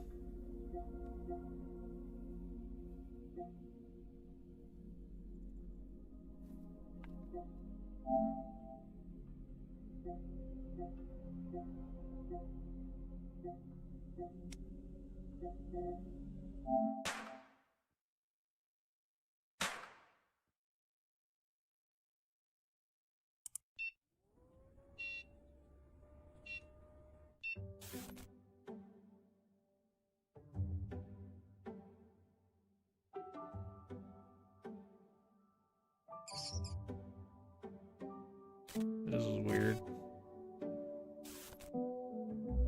You haven't seen Cat's Quest since PS3 yet. I was forced to play the first, or was it the second Cat's Quest? I was forced to play one of them years ago, and it was okay. It wasn't really my thing, but from what I can remember, it's like a Zelda-like kind of experience. I don't really remember much about it. It was okay. That's too weird of a game for me.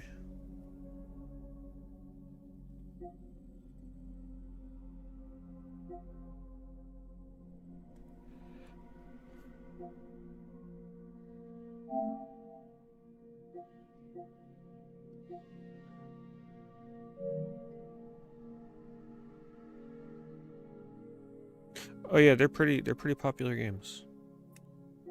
Clash Artifacts of Chaos is on sale. I can't see how much, but I definitely recommend this game. Especially now that they've apparently patched it a little bit to fix some issues with it. Ace Fondue, thanks very much Ace for the 84-month resub. Inoffensive co-op games, yeah, I played it solo, so I don't know if that was the best way to play it.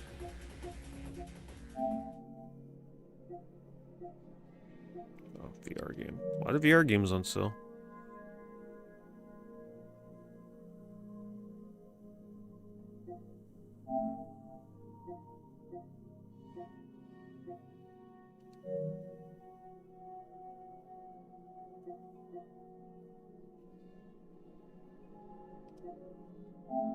What do we have here? Ooh, this looks jank as hell. Please be terrible. Please be terrible. In a good way. Clash is $6. Yeah, absolutely worth $6.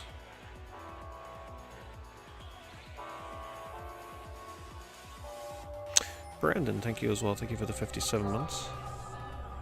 Uh-oh, we got the resubs flowing in. Thank you, Nito. Thank you for the 17. Signalis. Signalis was a good game. I was definitely an odd one out with that one. It just got to be a little too much of the same for me after a while, but it's a good game. I just couldn't bring myself to finish it. It was annoying me in a few aspects. I kind of like rage quit that one right at the end, to be honest with you. Or like bored quit it, rather. It was just a little too long for what it was. For me.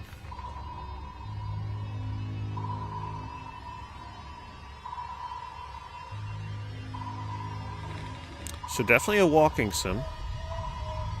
But is it a good walking sim?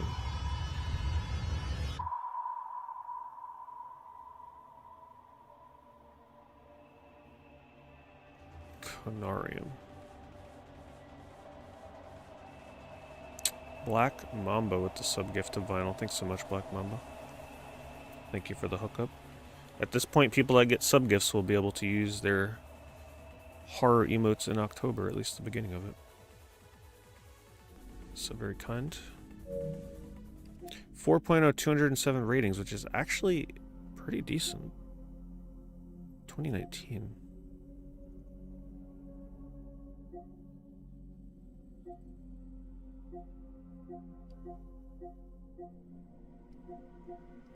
I'll look into it.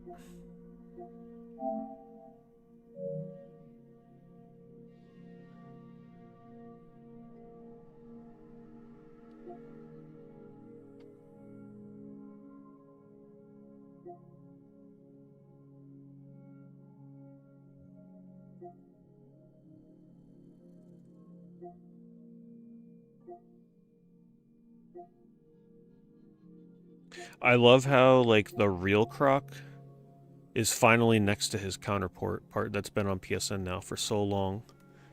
Croc's World. Crow Country is on sale for $12. Definitely worth, certainly worth the playthrough at that price. That was a great game from last year. Just the right length. I really enjoyed that one.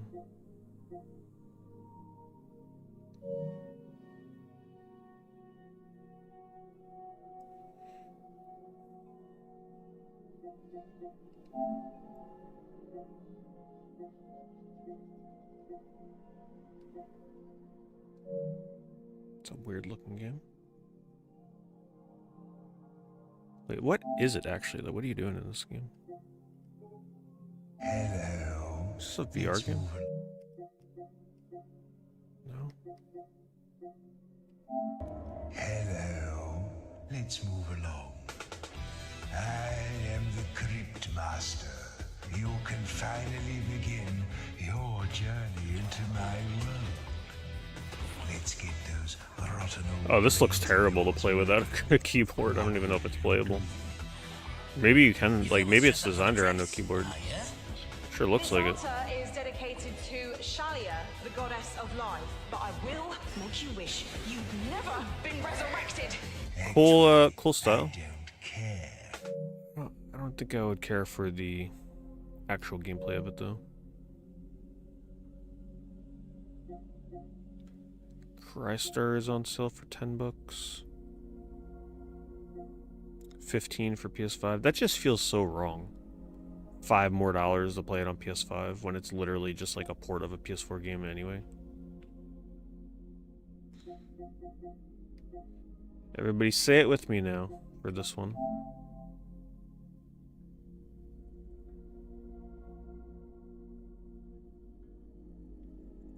Kakachi? Kuchi?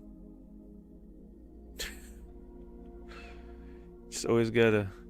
And it's a really weird looking game too. It's not really even a game, it's like an experimental art project.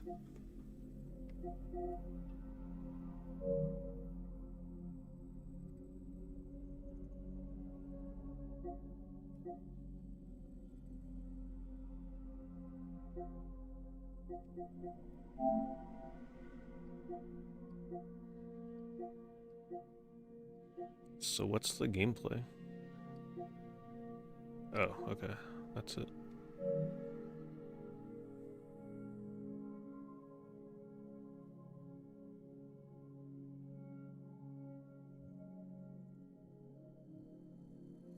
Do I have a lot of ads? I don't run ads on Twitch.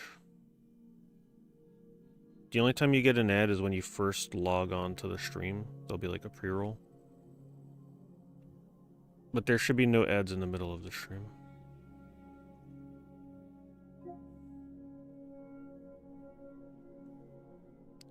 They're just too disruptive. I don't run them because I don't watch Twitch anymore because of the ads. Like, when I get an ad in the middle of a stream, it's just... When it's like 7 of 7 ads, I'm like, I'm just out. They're just too much. Well, you probably haven't gotten 9 ads in a row in a while. It's because it's harder for them to get advertisers. So they're not running as many ads. However, having a sub, I do think it's out of my control, but I think on VODs they run ads. Like if you're watching a past broadcast or something, I think they do run ads there. So that the sub would remove the ads on that.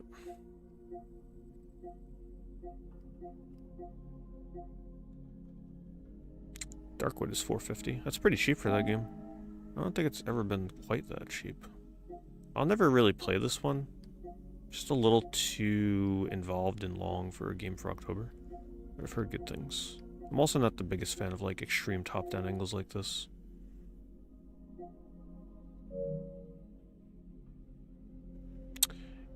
Yeah, well, that's why I have the pre-roll on, because if you get hit with a pre-roll ad, they'll I think they disable pre-rolls for everybody or something along those lines.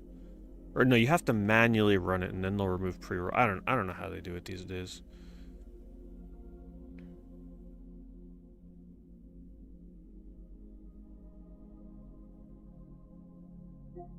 The difference with YouTube ads, though, is you can usually skip them after a few seconds. You can't do that on Twitch, so Twitch's ads are kind of disgusting. And at least on YouTube, the ability to, like, rewind the stream and see what you missed, potentially, is nice. You can't do that on Twitch, unless you pay for premium, which is ridiculous.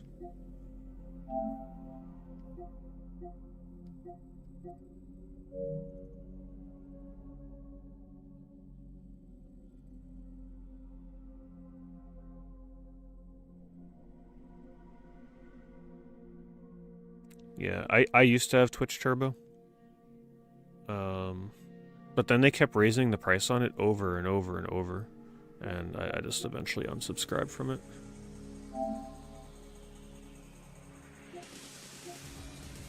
What is happening with her shirt? You guys see this design? It's like the seam is busting open and it's just like, boom, there it is. Never seen a shirt design quite like that one. No button or nothing, it's just like... Unless that's part of the shirt, I can't really tell. It's probably made with AI.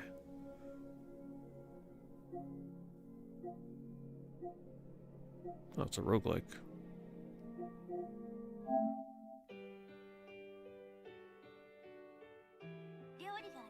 Thanks very much, Mike. Thank you for the 104 months.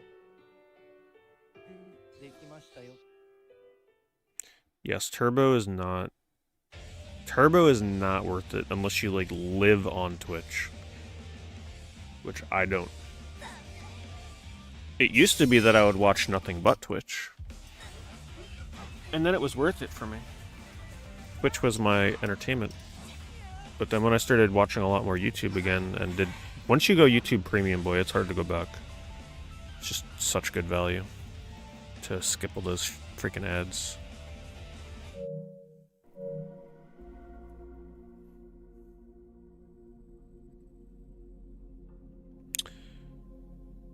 Yeah, so the reason why Twitch's ads are really weird is because unlike YouTube, they don't use an algorithm to find out what you're into. Which is why you'll get ads on Twitch for things that you have absolutely no interest in.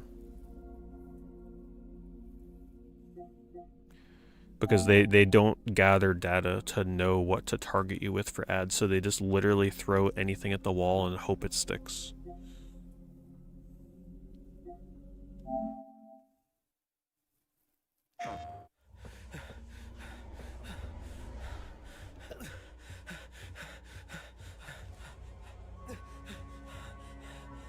I hate these fake-ass trailers. I hate fake gameplay like this. We're not living in the freaking PS3 era anymore with Killzone, please. Shit, there's no blood.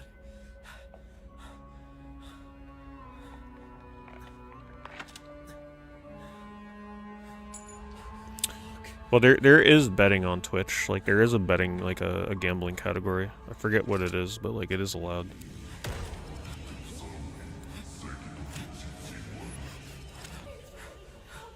Okay, this is terrible. Maybe this one's gameplay.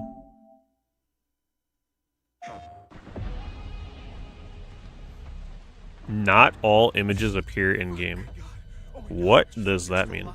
Are they, like, pulling a fast one on us? Another fake trailer.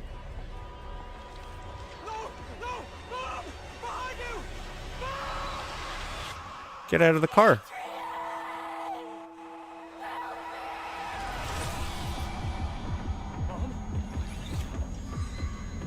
Oh, this looks like a puzzly game.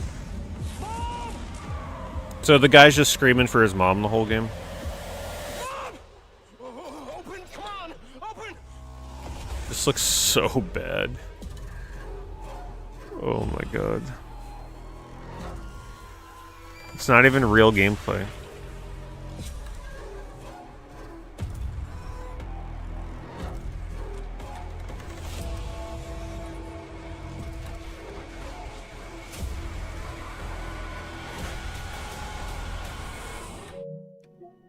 Six, 3.6, 58 ratings.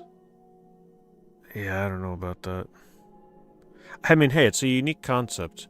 But with a developer name like that, I'm also 100% not trusting this game. These are usually the developer names that shit out, like, really low-effort projects.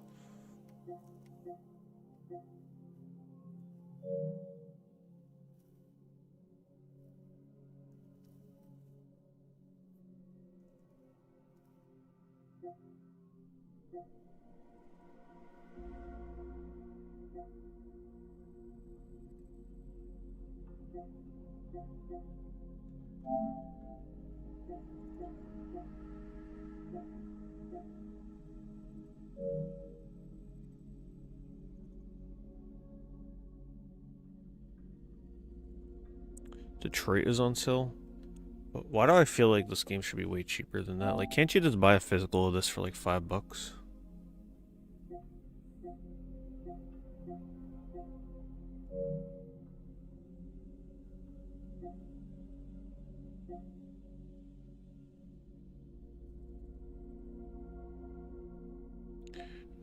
Dino Break.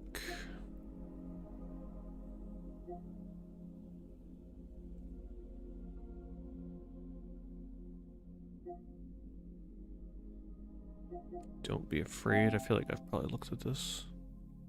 3.9. There's so many of these kind of horror games now. That looks silly.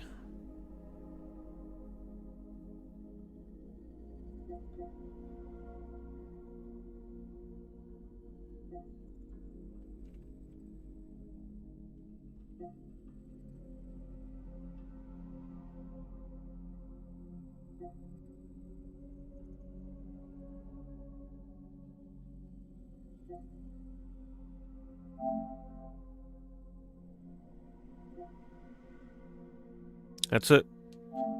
Just a screenshot. That's all you get. They don't give you nothing else.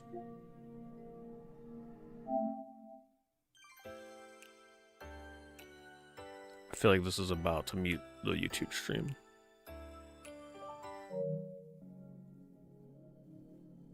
This is a really creepy... Like, what do you do?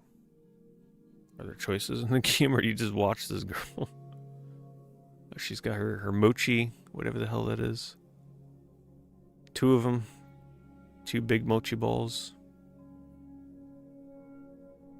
You want a bite?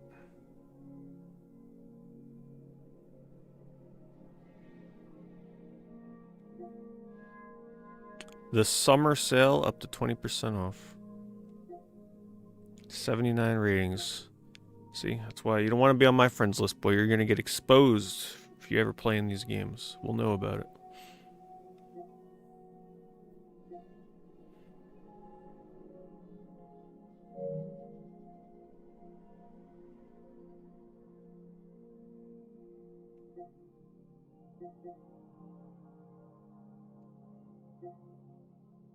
I took this off my wish list on the app and then it crashed my app, so I guess it didn't take it off.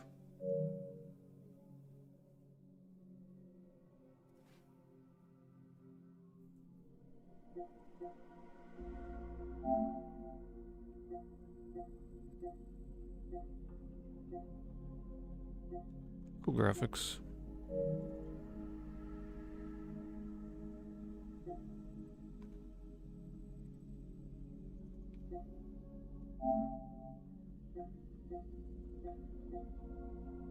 I remember looking at the trailer for this. It's like a crime scene solving anime game.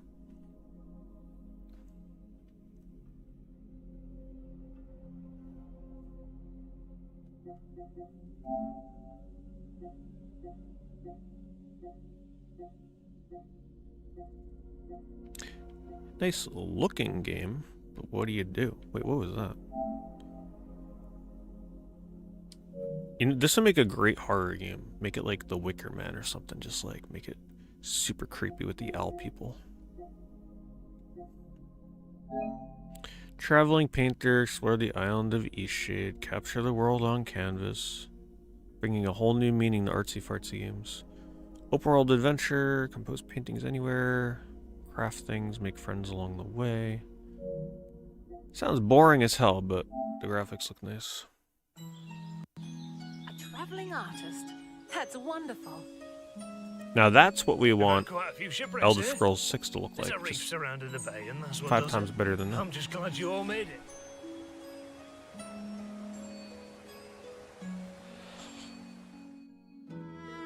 Your easel. Don't forget to take it when you leave. It must mean a great deal to you. It is a really nice environment. It's just a shame that the gameplay is literally just walking around and taking elaborate screenshots. I see you're a painter. I'm quite partial to sandy beaches. This is splendid. It will be the prized piece of my sitting room. There's a good chance, Nerton. Like But like I said, I never really confirmed too much. Like a painting of this But very it usually is a tradition to play a Silent Hill game every year.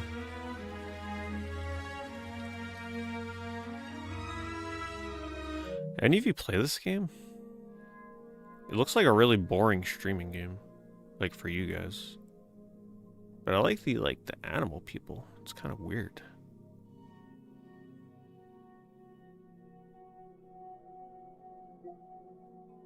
$10.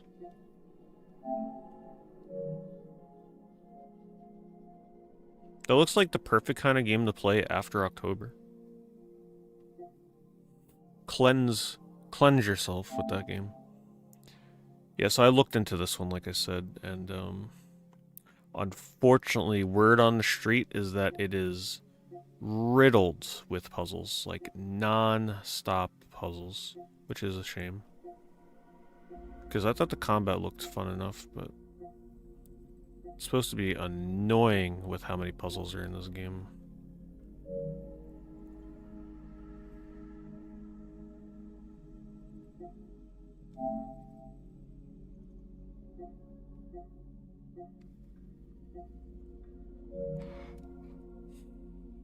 Hell is SMS? I was actually gonna go try and buy it today, but my GameStop sold.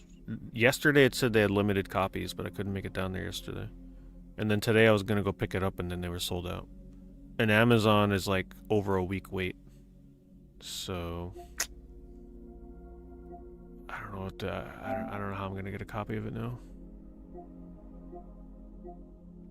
I don't think places like Target or Walmart would carry that.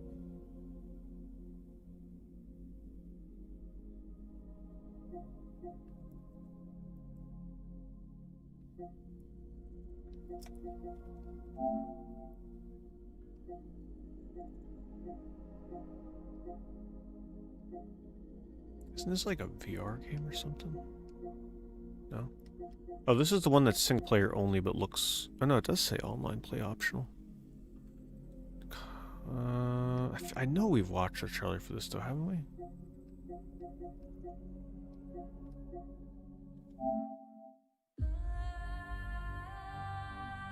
Immortality.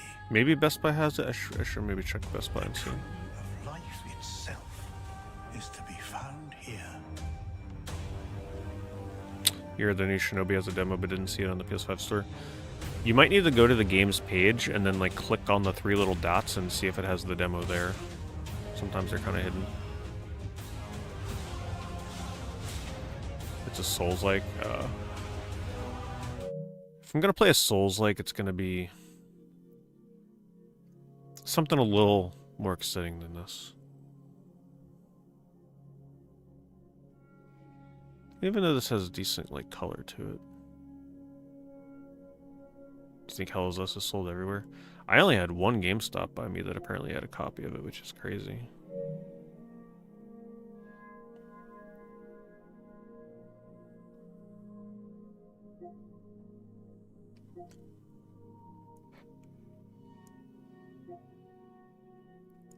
Wow.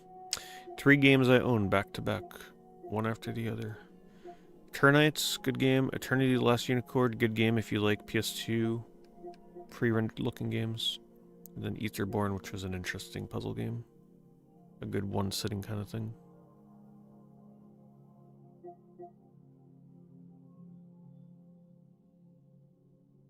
Evil West is about $35–40 for the physical, so $18 digitally is not terrible.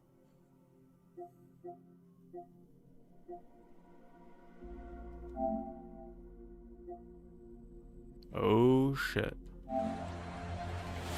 We got a winner.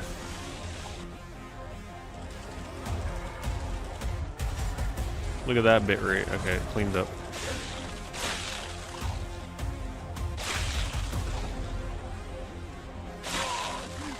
Blood has been censored for content guidelines, by the way. Instead, it's white blood.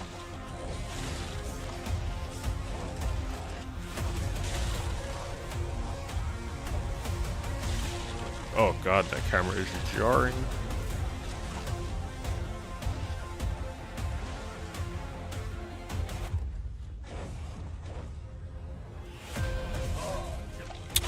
Yeah, I'll see. Target, Walmart, Best Buy. I'll see if I can get a copy of it tomorrow. I do want to play that. Wow, that's a terrible trailer. Open World Super Villain Simulator. 18 poor bastards fell for it. Flight controls hotfix out now. Yeah, you know your game's busted when you gotta put out a hotfix for the flight controls that your whole game is built around.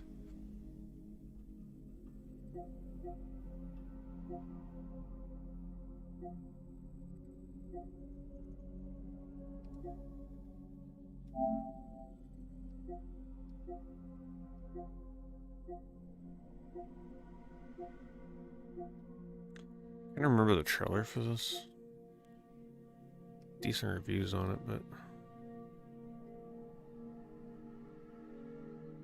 Oh, this did come out last year. I was gonna say, I remember looking into this, but I don't remember how it was supposed to be. Narrative horror game? For those new to the genre? I think that's what scared me away. With that wording.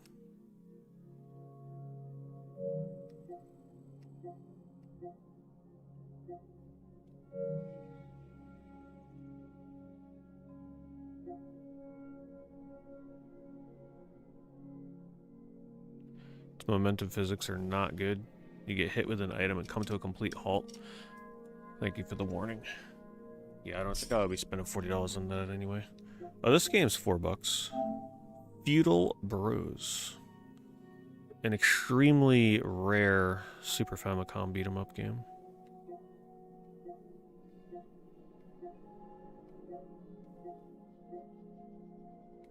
It's also very weird.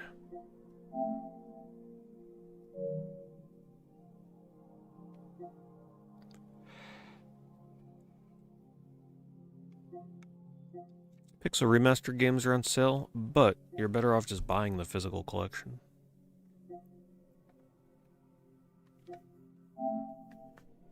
Finding Frankie. Is this another one of those, like, made-for-kids games? It's gotta be, right? One of those ones that all, like, the 8-year-olds are in love with. Poppy Playtime ripoff, yeah. I don't really follow what the kids are playing these days, but apparently they just love this stuff. I don't get it. Like, I can't believe that this... I just could never have imagined that young kids would be playing games like this. Horror games, like, with jump scares and stuff. That just really shows you the power of YouTube and watching your favorite YouTuber play these kind of games growing up. So influential. I could never. Like, you would never see me playing this shit as a kid.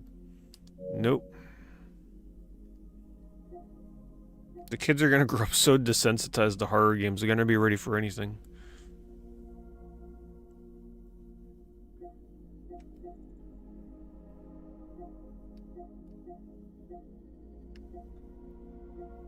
I still have never played a Five Nights at Freddy's. I wouldn't even know where to begin, to be honest with you. There's so many of them now, like, I wouldn't even know what one to play.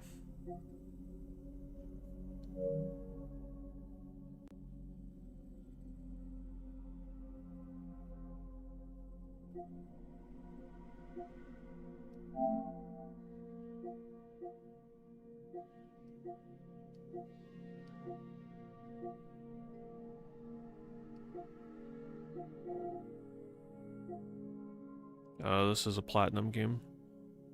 Thank you, Donovan Viper, for letting me know, even though it's $10 normally.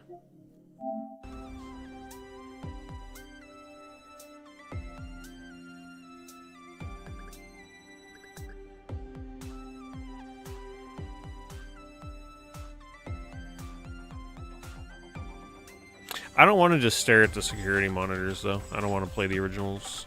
I feel like I'd enjoy the newer ones more. No, that's not the same Donovan from chat. This is an older Donovan.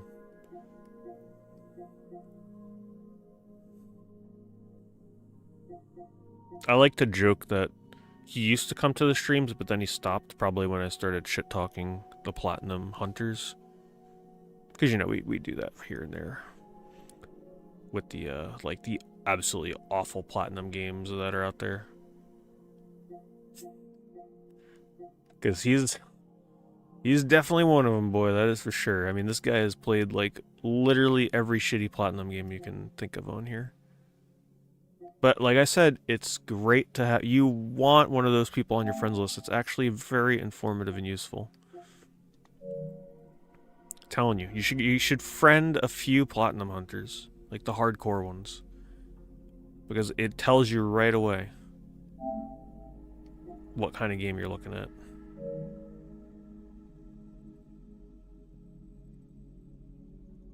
Oh, I have full respect for the Platinum Hunters that go after, like, you know, respectable games.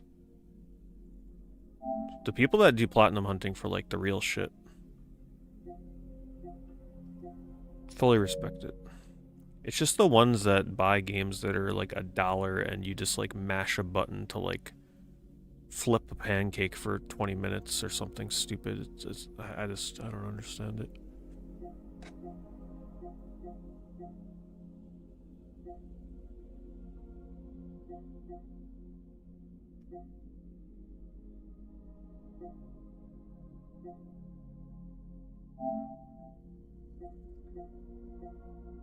That's a VR game, isn't it? No? Hold on. There's a shitty 3D platformer on here that I've never seen before. Hold on. Freeze Me is a 3D platformer in the style of 90s era, but wait, there's a twist. There's always got to be one. The main character, R, has one special tool, a camera around her neck. The camera allows her to literally freeze the object she photographs. Alright, I mean, that's not too bad.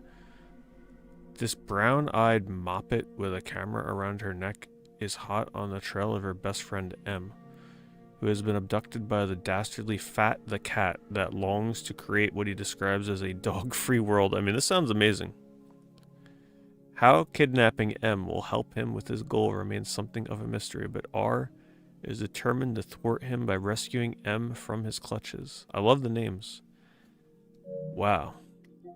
A shitty 3D platformer that's eluded me since 2016. Alright, let's watch. Wow.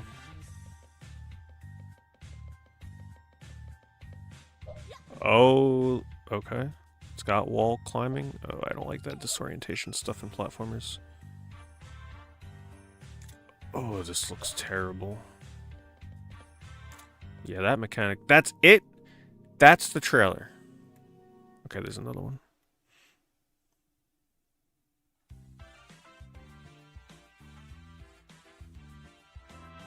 Yeah, alright, now we're talking. Look at this Mario. Oh my god, it literally is a copy of Mario 64. What, King Babam is on top? There he is.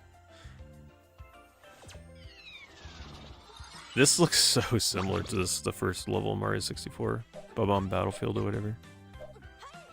Alright, you got that Mario Odyssey dive. Now we're talking. Oh, this looks amazing. Oh, it's got a wall. Like, you can kind of like slide down the wall. I love the little tease they do. They like cut it off right as it's getting good. Yeah, it's got that speed tech. Can someone check and see if there are speedruns of this game?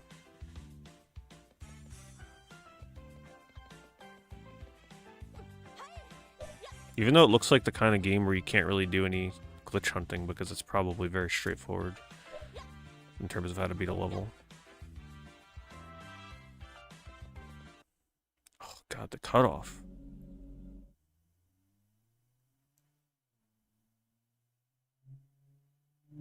Now, I would still play Hell Is Us if I can get a copy of that. But if I can't... Oh, no.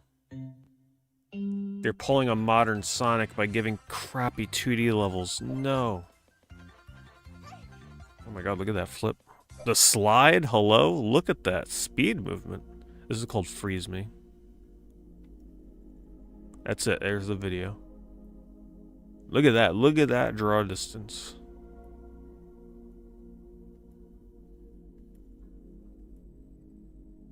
Damn, it looks good in a bad way. That's exactly what I'm looking for. 79 ratings.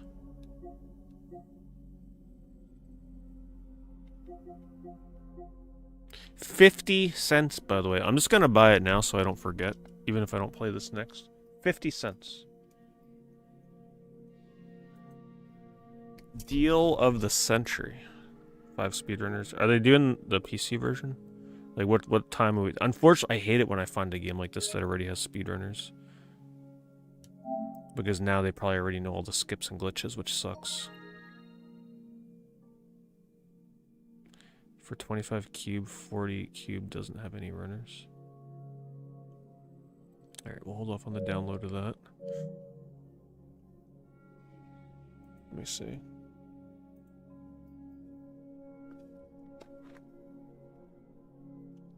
Oh, that just took me to speedrun.com. Let me see. Freeze me. Man, I haven't been on speedrun.com to approve runs in so long. There's probably so many pissed people on there. Like applying to get moderator for the board. All PC version speedruns from 8, 9, and 4 years ago. God damn. Wow, that's a long speedrun. Somebody took 2 days and 21 hours to speedrun the game. What a joke.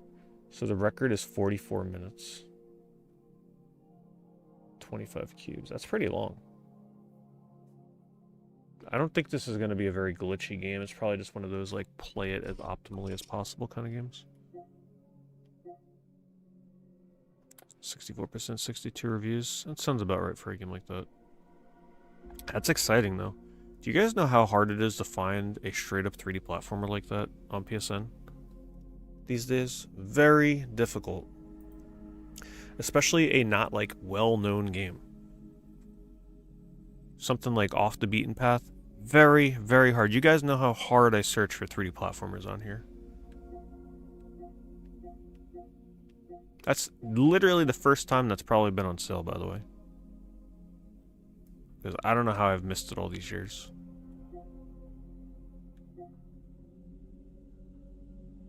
Oh, Full Void's on sale. This is a Evercade game. Like, if you want a physical copy of this, Evercade is the only way to get a physical copy of Full Void. But this game does look good. If you're a fan of Another World, Out of This World, or Flashback, or like Heart of Darkness, you probably want to play this. It came out in 2016, at least on PSN.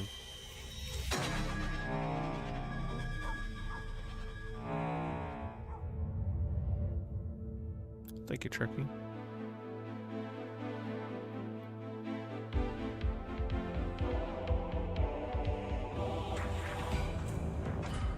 Whatever happened to Ball and Nick? He actually comes on my Twitch streams occasionally. He's still around. So if you're on my Twitch streams, you'll see him here and there. Oh, Ball and Nick. Sorry, not Ball and Nick. I was thinking of Buffalo 27. Ball and Nick, yeah, I have no idea. Haven't seen or heard from him in a while. Pretty sure he may have gotten out of the retro scene for the most part. This game looks great, like really good production values. But I would really love to own it on Evercade. Since it's technically an Evercade exclusive physical game. Great reviews too. Very few people played it on PlayStation. Freeze Me, yep, Freeze Me. I think they may abbreviate it all as one word, though.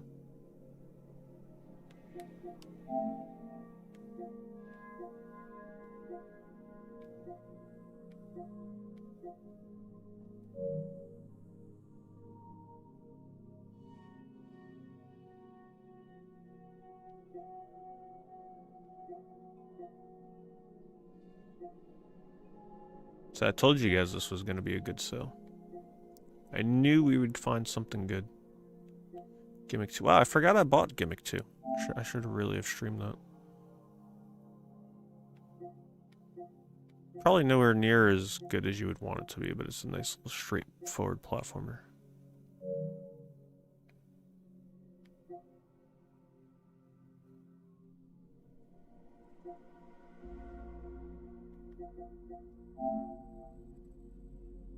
Glitch Dead Loop Horror, 5 stars. Yeah. Not looking good. Hello, main killer.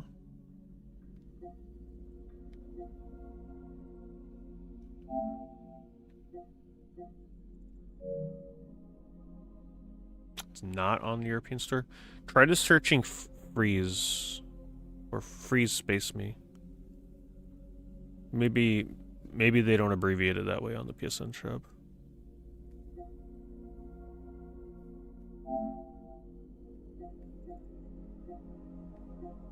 Oh, what is this? 33 ratings, mostly 5 stars. Oh, East Asia Soft. You gotta be careful with that publisher. They're one of those like Chemco style publishers.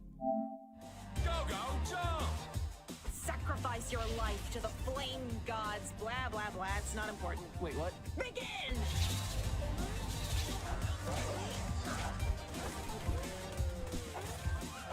So it's like a compilation of mini games, like a WarioWare kind of game, but you only jump. That's cute.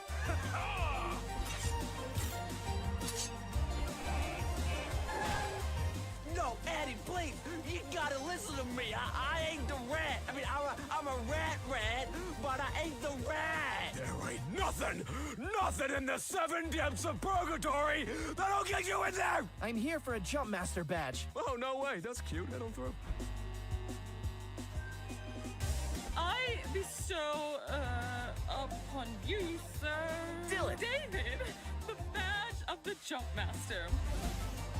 They went all out with their voice acting. So come on, Dylan, get out there and go jump! Wow, so it's only out on the US store? I really hope this ends up being as cool as I think it's going to be. What do you guys think of this game? Novel little concept. Well, go on. What are you waiting for? I don't have a walking animation.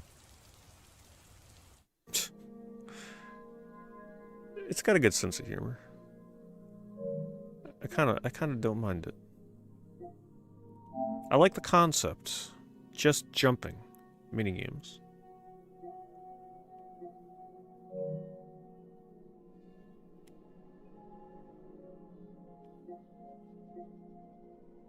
This is gonna be some pixel crappy. Yep. They're just like a dime a dozen on here now. Man, I can't imagine what influenced them for that background with that sunflower. Couldn't possibly be Green Hill Zone, right?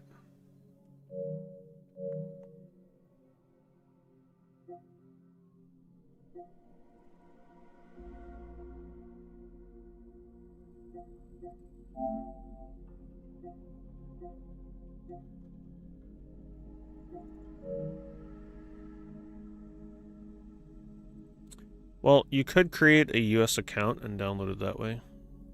Just like I used to do that for like the Japanese games, if you really want to try it.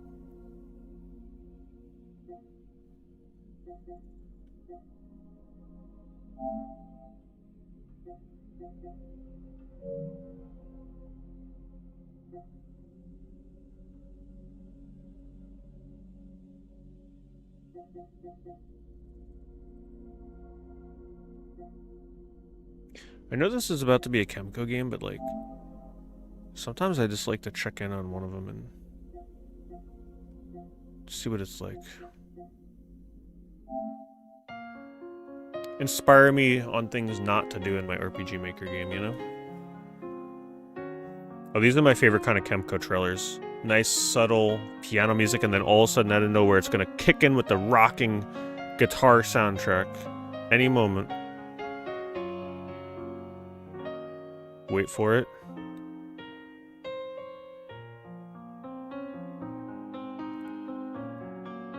Come on. Do I know Chemco trailers or what? I'm telling you.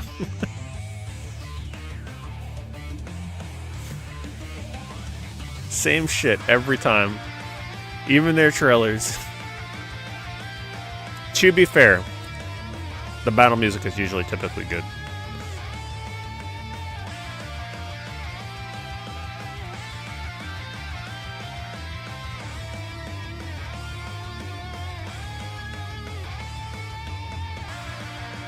It was delisted within a year on Wii. Wow, that was on Wii? So buying Freeze Me might be a pretty good idea if you're more of a preservationist, but it has been on PSN for 9 years.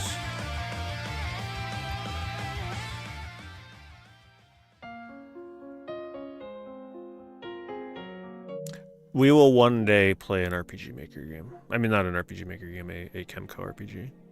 One day. And then we'll have to figure out if I spend money on double damage, triple experience, and no encounters. Such a stupid... What a dumb way to monetize your RPG, seriously. God.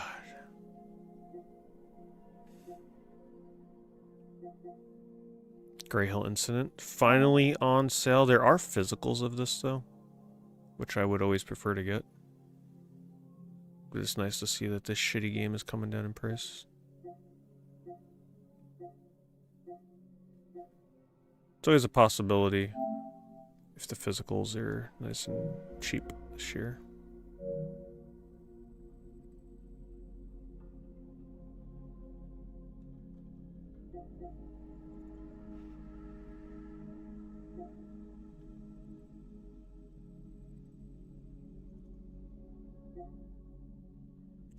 Gungrave Gore is on sale for $6. I actually need to try that again. Because it was fun, but my biggest complaint was actually eventually patched. Where enemies were like taking too long to die and you were just kind of like killing stuff for way too long before moving on. They did patch that and fix it, so I might actually like it now.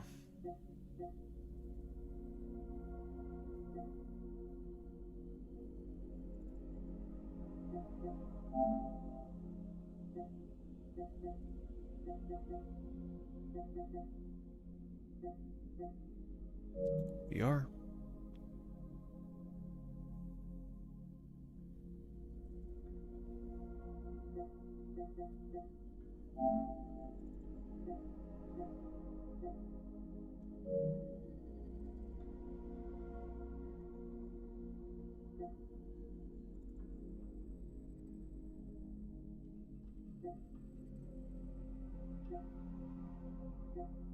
This is a big sale. We're not even halfway through it yet.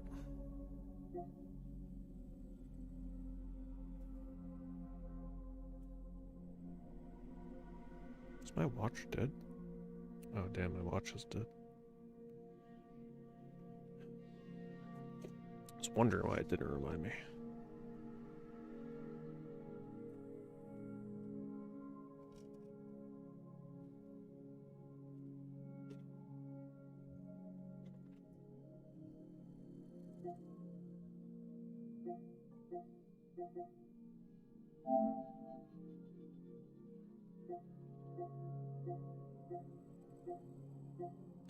Those are some of the smallest pixel arts I've seen in a game.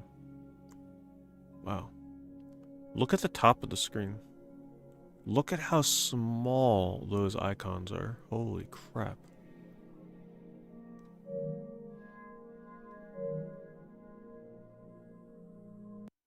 Oh, there's a crash. What letter was I on? We lasted quite a while, though.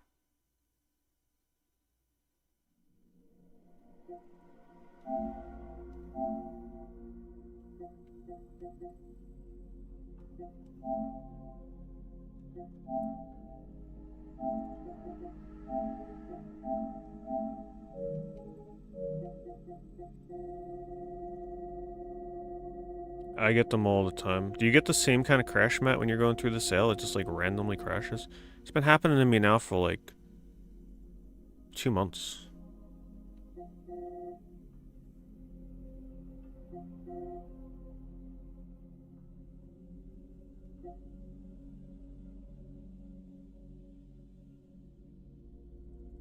Home Sweet Home. Oh, yeah, I played this one. I bought the physical for this. Wait, this was the game that I randomly had, like, my copy was signed by the voice actor? I thought it was really cool until I played the game and found out that the voice actor that signed it literally just made grunts and screamed the whole game and almost said nothing the entire time. What's today? Today was Thursday. Yeah, the game was not very good. It was a game that was meant to be played in VR, but you can play it without VR, and that's how I played it here. Some of you might remember it. I think it was the first game I played for October last year. Am I wrong?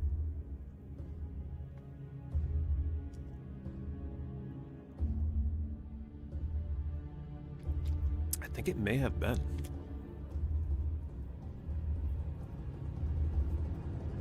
I thought it was going to be way better because it was supposed to be so scary and everything. That it wasn't that scary.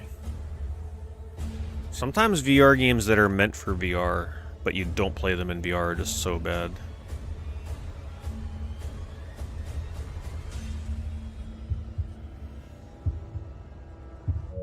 Yeah, I would not recommend it.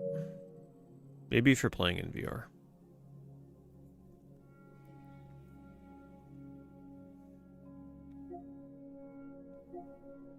Horror Gallery. This game is notorious for pretty much being one of the worst games I've ever streamed for October. This is the game that just uses a bunch of AI pictures And that door you're supposed to open with a key. I actually just like glitched through the wall and skipped it. That's like the only thing I had fun with in this game, was finding that one skip. Yeah, so it's called Horror Gallery because as you walk through the game, there's horror pictures, but they're AI generated. The thing is, this game actually came out really early in the AI image generation days, so a lot of people probably didn't even realize.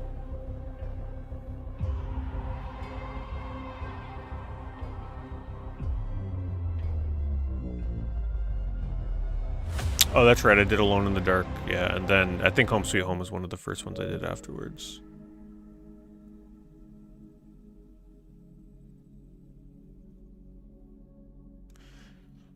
Good old Horse Racing 2016. It's always on sale.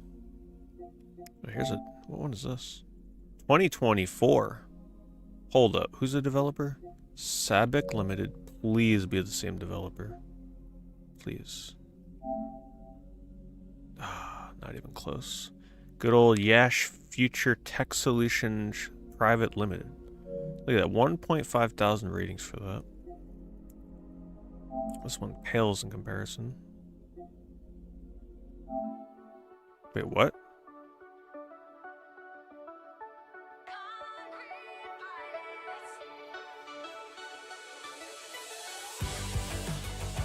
Wait, maybe we got a competitor to Horse Racing 2016 with this music.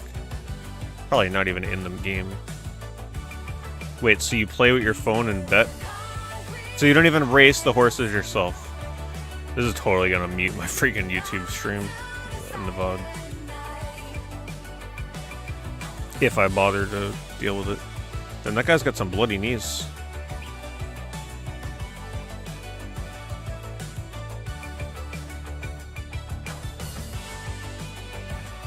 Yeah, no thank you. I highly doubt there's going to be a group of that many people gathered around to play some shitty PS4 horse racing game. Nice try. And it crashed.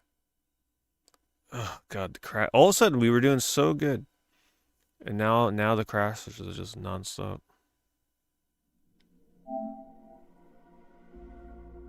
Something went wrong with the system software. It just... Look at this.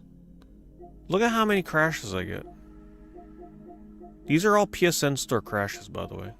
Look at that.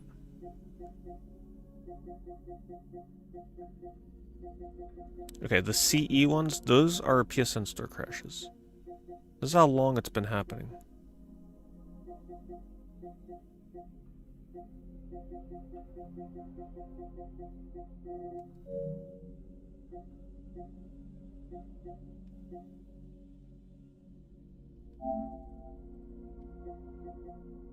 Does the same thing happen to you, Matt?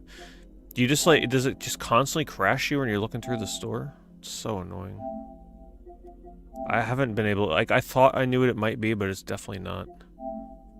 It just randomly crashes when I leave a game. No, I've tried closing the game in the past. It doesn't do anything.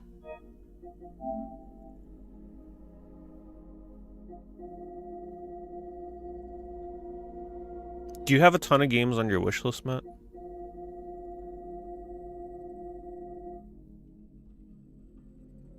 My PS5 is a launch model, yeah.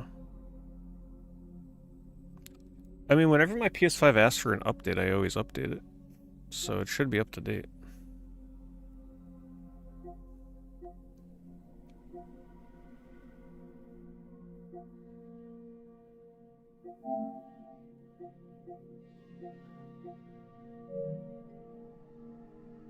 Alright, so you don't have nearly as many as I do. Because I cap out my wish list, so I thought maybe that had something to do with it. But apparently not.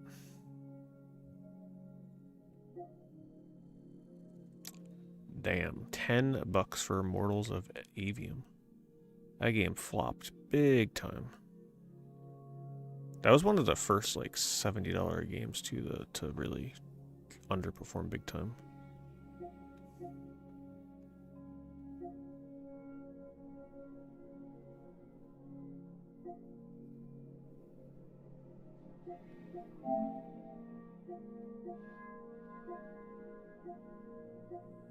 Intrepid Izzy. This looks very inspired by Kid Chameleon. You gotta be kidding me. Okay, I thought it crashed again.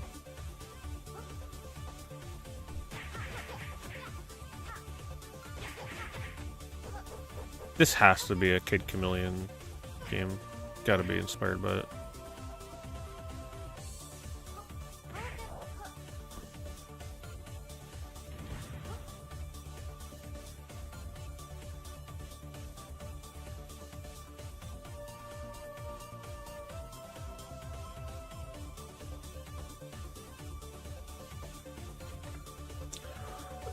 Seems alright.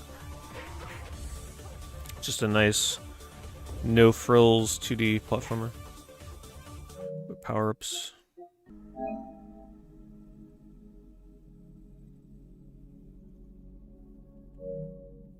Okay, no crash. Come on.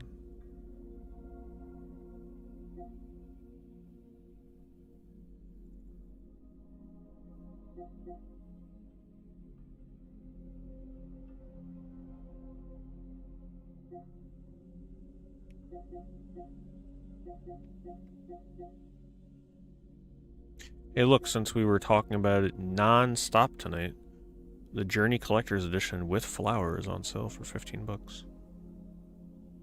And Flow, but Flow's alright. Some people really like it, I never got into it. Jupiter and Mars is also another sort of like artsy-fartsy, but it's kind of meant to be played in VR, which is why I never got it, but I remember the trailers.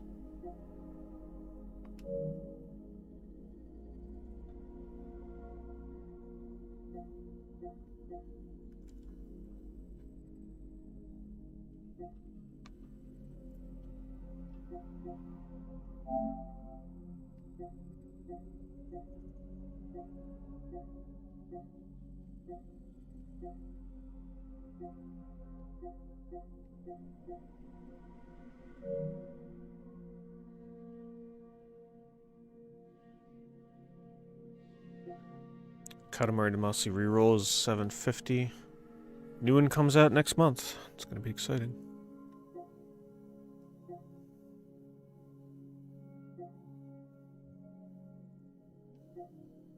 Klonoa Reverie Collection. Not sure how much they're asking, but fortunately in the US there's no physical unless you want to import something.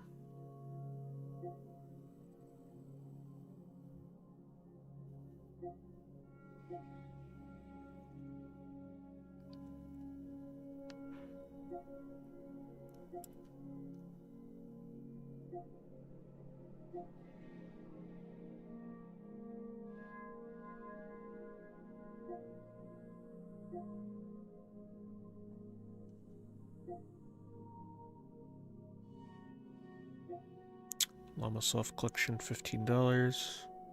There's gonna be a Llama Soft Collection coming to Evercade, which is kind of neat. Like for some of the older stuff, looking games.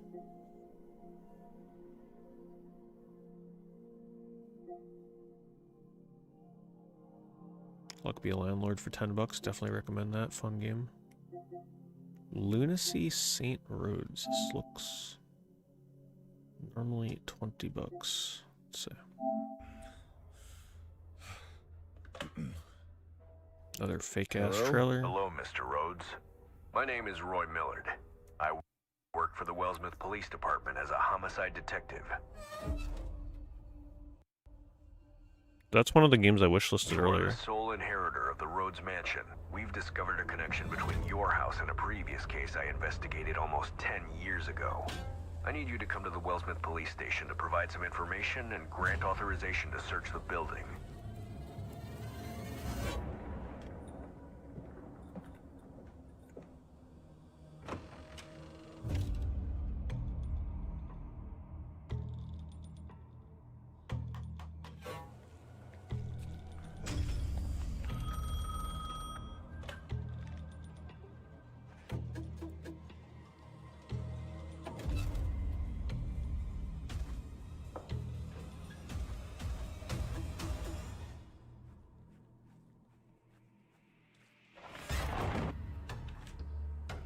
A weird jump scare.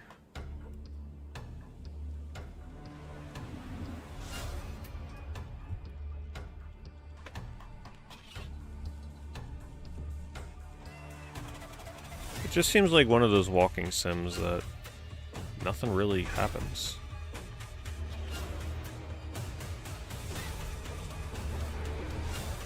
Seems like a step above most of these PSN games, though.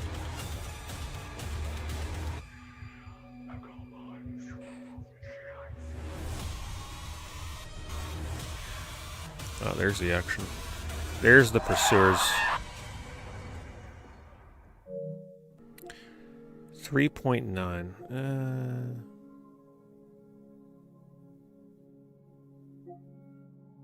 It's just there just feels like there's just so many better choices to play in October. There's just so many of these kind of games now. I'd much prefer to go for one of the like so bad it's good, not one of the like so mediocre it's actually mediocre kind of games.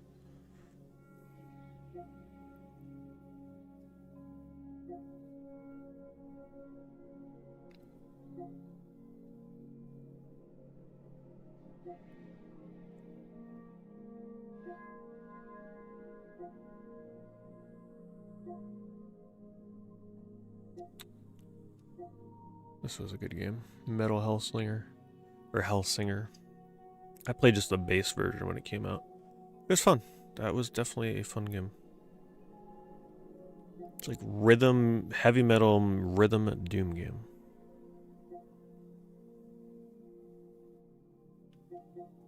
Metro X's. Now, which one is this? Is this the second one?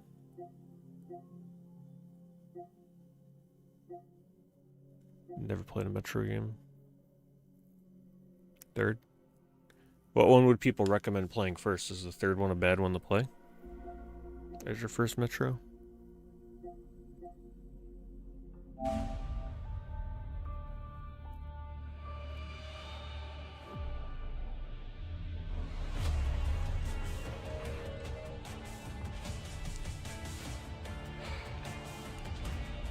Wait, they're using... This song sounds just like the music from 28 Days Later. You guys know what I'm talking about?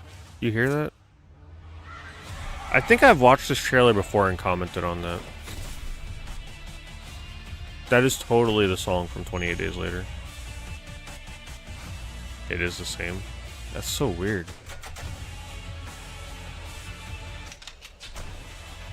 If you like Clock Tower, you need to play Five Nights at Freddy's Into the Pit 2D adventure horror with a constant villain chase. Oh, they have a 2D Five Nights at Freddy's? I do like Clock Tower.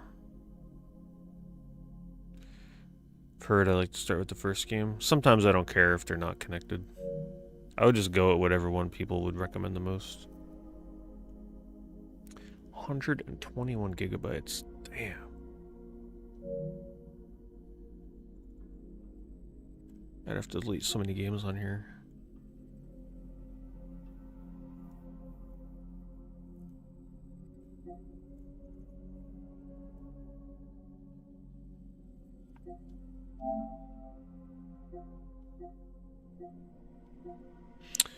Looked at the trailer for that before. It's just a 2D one, nothing too crazy.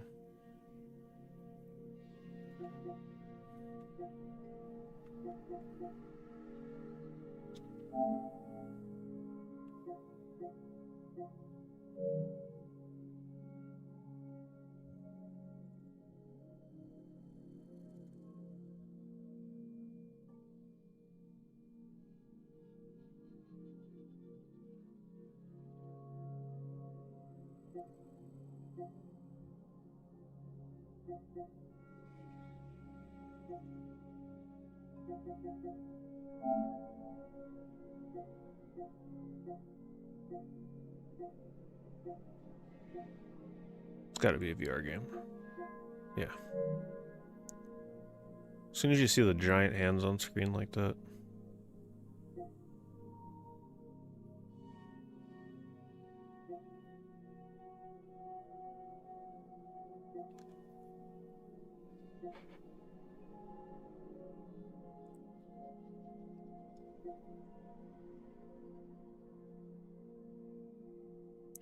It's not too often you see Mulaka on sale.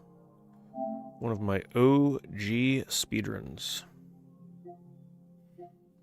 If you remember my streams of this, that means you've been watching, well, since at least 2018.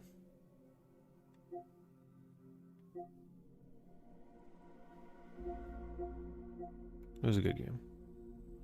I definitely liked it a lot as a speedrun. As a normal playthrough, it was also alright. That was me in my prime glitch hunting days, boy. I used to spend so many hours glitch hunting that damn game. 99 cents. That's a great price for Malacca. Definitely recommend that. If you like Zelda-like action adventures, it's good. Very straightforward. You beat it in like 8 hours, 6 to 8 hours.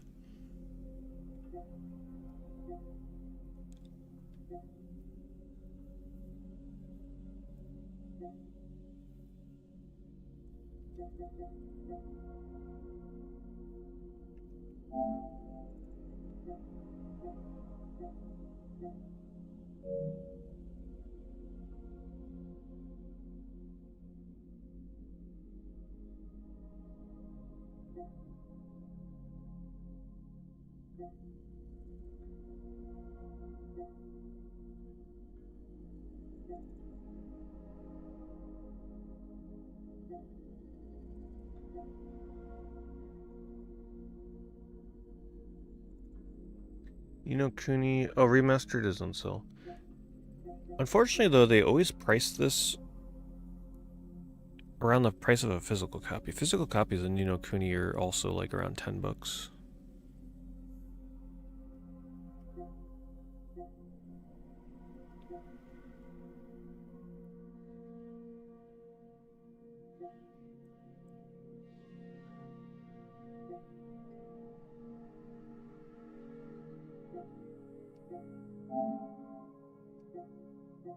Wait, this is from the same developer as that gallery game. They're using the same font. Can't fool me again.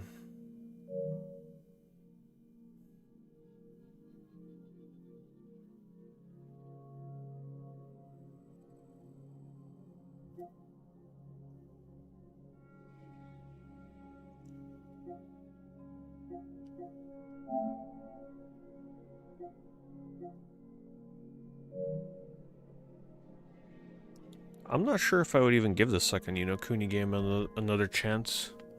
I think I'm really just done with that game. I was so disappointed by it. Especially all the gimmicky stuff they added with like the town management. I just... no interest in that at all.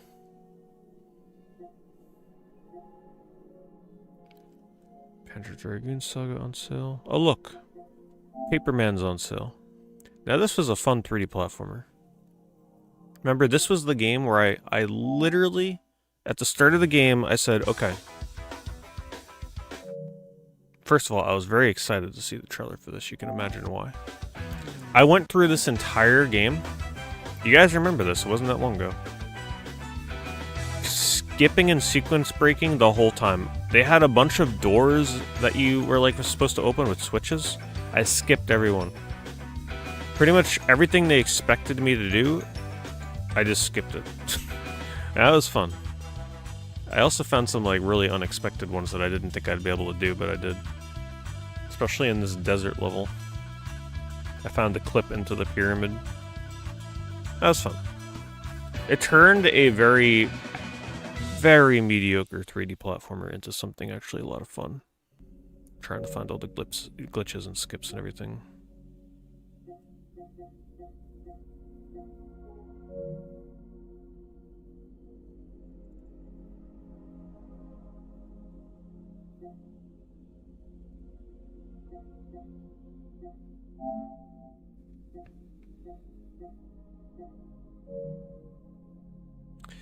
Shenmue 1 and 2 remasters on sale for a couple bucks. Never played them. That is a good price. Yeah, it's a good price. Especially for getting both at the same time. If you've never played them, I definitely recommend them. It took me a few, like, by my third attempt at playing Shenmue when I streamed it, I finally finished it and really enjoyed it. And the second one's also really good. Third one, couldn't even finish it.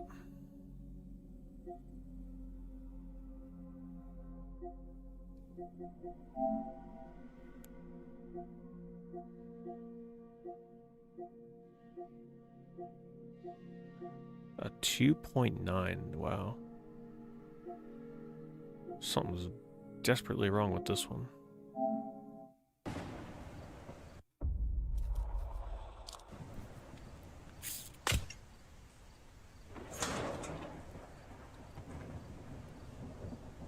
Maybe because it's one of those really crappy horror games that should be $9.99, but they're charging $35 normally. The hell? Is that blood? It's ketchup. What the hell you think it is?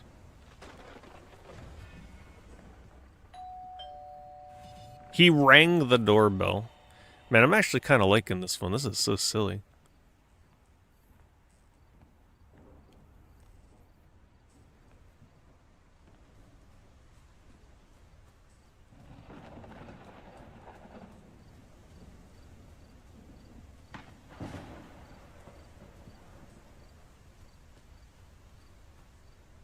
Don't ring the doorbell. Who the hell is like, he really thinks someone's about to be home inside of a house like that? This is a pre-recorded message. Please be advised, significant heavy rainfall expected across the southern states, with severe weather raging through the Midwest, expected to last until Friday. Rainfall rates between 3 Yeah, I to 6 know, the inches doorbell per still hour works will perfectly likely in a lead to house like that. considerable flash flooding and mudslides around the riverbanks.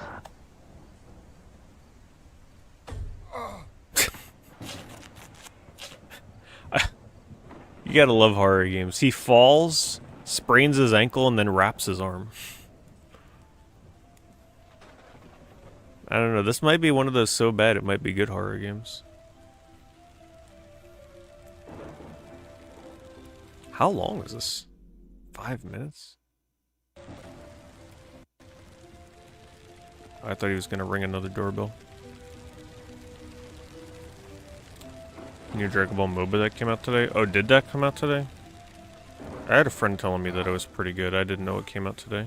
Have any of you played it? Ring it. He rings the doorbell and then walks into the home. I just love it.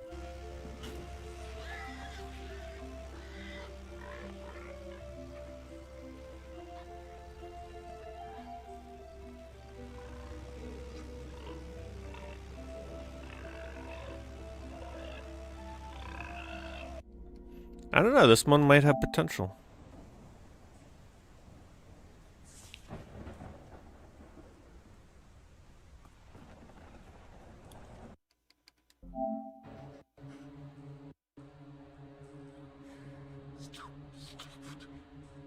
This too shall pass.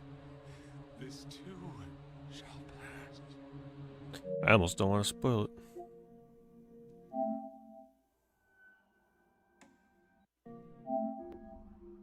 Oh, is it Outlast inspired? Oh, they're really gonna be chasing me around? Oh, jeez. I didn't want to do it, but he made me do it. Man, they're really hyping up that freaking, Now we know what's behind the door. Looks okay. But if it really is just like Outlast with monsters like constantly coming after you, that can get really tedious. I'll look into it. There might be a reason this game has a bunch of 1 stars.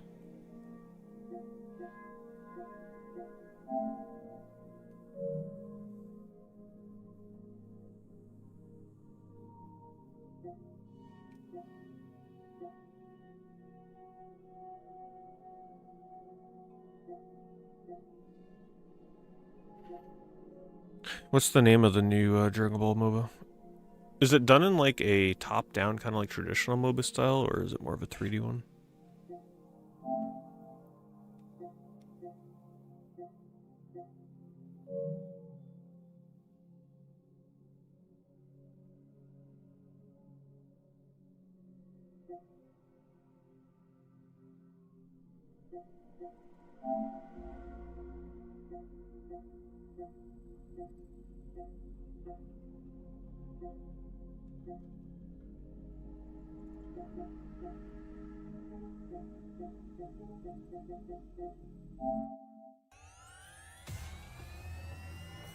Gaikeshin Squadra.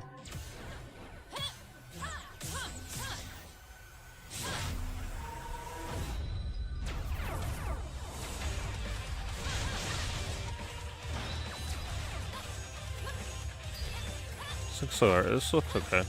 Why has nobody played this game though? It's got 13 ratings. It's been out for 2 years.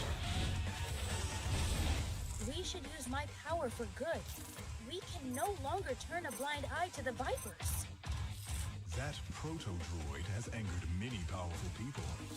I advise you see yourself out. Ah, you walked in here looking for a fight, huh? What's your angle, proto-droid? This is what the people want to see. Majora's Mask. Yeah, this looks okay. I believe in you, Delta. They're showing a PC trailer though.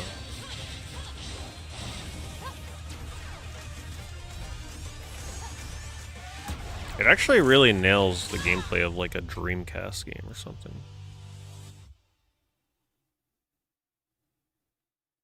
Looks alright. There's gotta be a reason though that almost no one's played it. I'll have to look into why that may be. Thank you, Frost. Thank you for the raid. Yes, top down. You forgot the name. It's like a release. Actually, I'll check it out after this.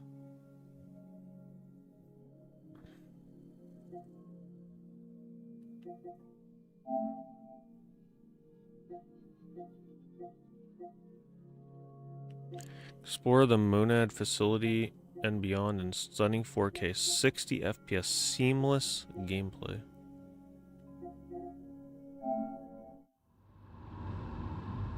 Wow, look at it. Stunning.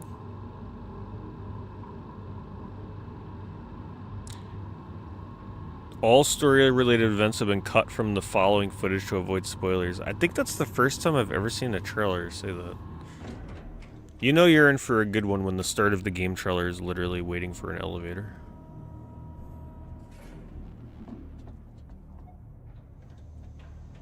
Is this a horror game? What the hell is this? Is it gonna be like Dead Space? What do we got here?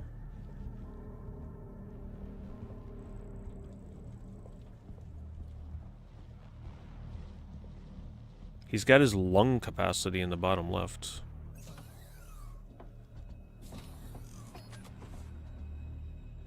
Are those zombies? Okay.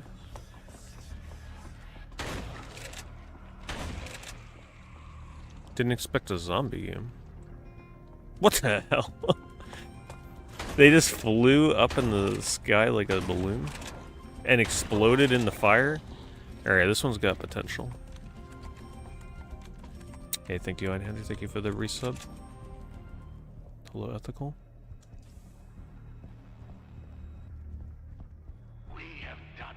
Have you played much of it, Filmish, or no? Wow, traditional survival horror? Very interesting.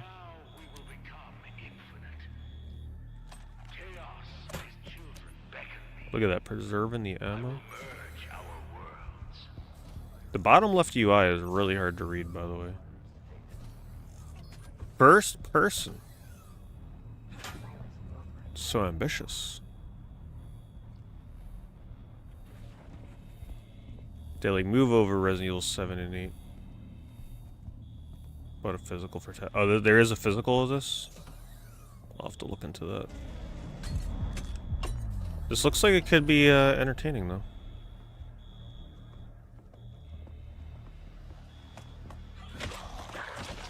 Oh. They break up into bits. I like it. Honestly, decent atmosphere. Respiratory. So there is a lung system. This looks okay.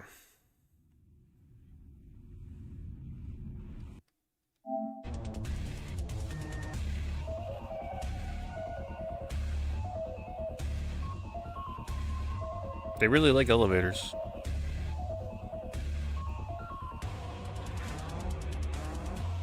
Haptic feedback. Feel the tools of a firefighter? Man, I'm loving this. This looks so different.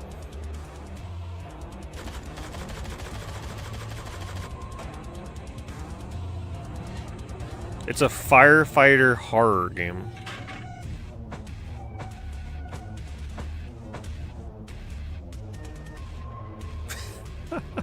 With the DualSense microphone? Okay, this has got to be a contender. Is this a VR game? This is a VR game, isn't it? Because why does that look like VR with the camera?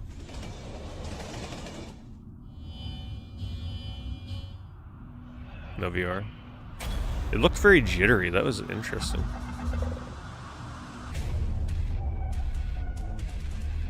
Have I tried Tormented Souls? Yes. Yeah, Tormented Souls is one of the best Resident Evil Silent Hill indies that attempted the genre in that I've played. There were some really frustrating puzzles, and navigation for me was a little bit of a pain in Tormented Souls, but I do highly recommend it. Just look, wow, those reviews are bad. What the hell? Hey, thanks so much, Main Killer. Thank you for the Area B1 bits again. Appreciate it. That's an Oddworld franchise. Ever beat one? I've never gotten into the Oddworld games. They just were never for me. They're a little too puzzly. I actually think Oddworld, believe it or not, may be the origins of why I just never could get into puzzle platformers. Because when I was younger, I always thought they were like a platformer, but they ended up being more of a sim, like micromanagement, like Lemmings kind of puzzle game or something. I don't even know how you describe it. The only one I ever got into is the latest one, that Soulbound game or whatever, because I was sponsored to play it, but I actually really got into it because they had multiplayer leaderboards for the like for the levels, and one of the levels I actually really got into and got the world record on it. I played it quite a bit. I think my time on there is still like top 3. Like, it's still up there. Stranger's Wrath, yeah, I tried Stranger's Wrath. I couldn't get into it. I really couldn't get into any of the Oddworld games I played. But maybe I would like something like Stranger's Wrath now rather than when I tried it back then. I just wasn't really for me.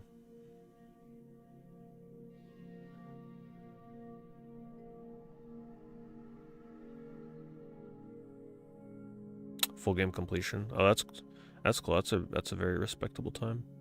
Yeah, I was doing the individual levels. I'm just so... I almost feel like I have to find out why this game has a 2. That is crazy. How is this so low rated?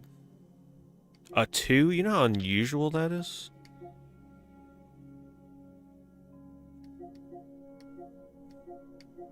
$4.79. 2025 lowest price. New low price of $29.99. Oh, you know what?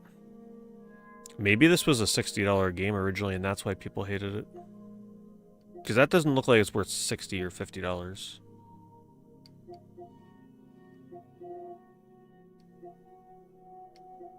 I think that could have something to do with it.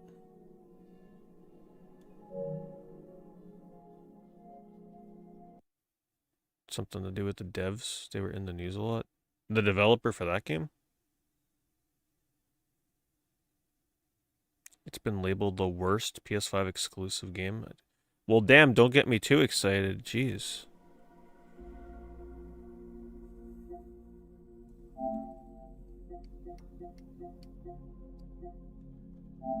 That'll be the opener for Horror Month if you get me that revved up.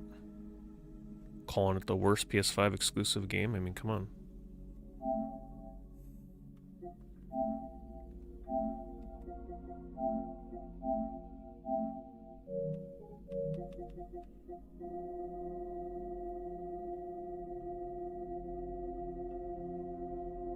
It was $60. That's understandable. If that game was $60, I could see why people would review bomb it.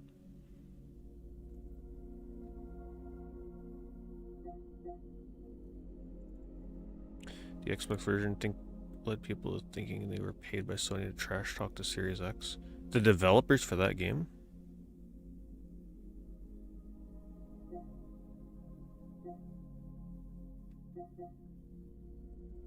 Interesting. Interesting lore and history.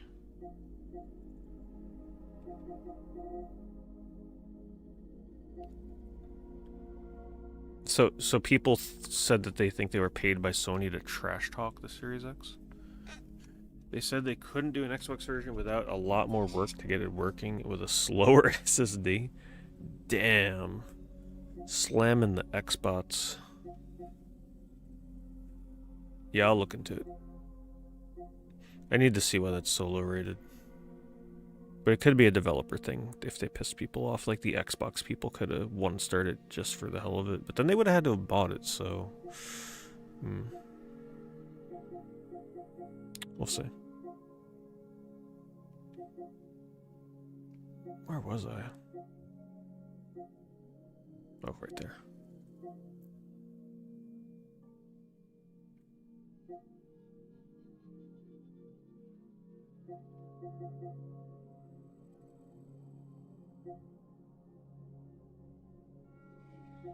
Remnant, great series. I really enjoyed Remnant 2. I got into that for a bit. I was playing that off stream too for a little bit when that came out. I really enjoyed the class I was playing, like some kind of alchemist support character that not a lot of people used. It was fun.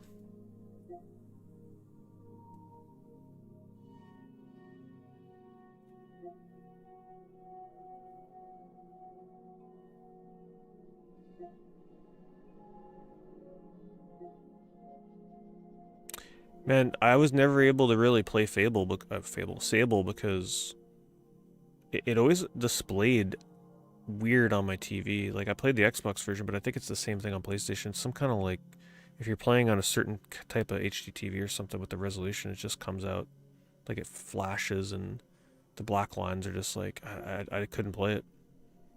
Everything was like blinking.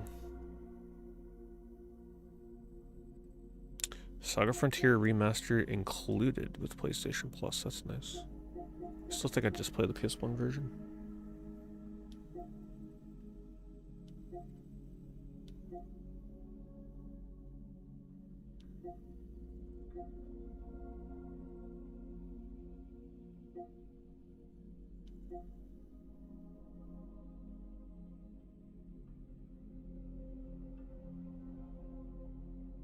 Roller Drome is awesome. Yeah, the demo for that was okay. Oh wow, look what's on sale. Damn, I bought it before it went on sale? No. How did this go on sale that quick? It literally just came out. Alright, can one of you look up what Sex Shop Simulator Supermarket is on sale for? I bought it because I'm like, there's no way it's going to go on sale that quick, and here we are.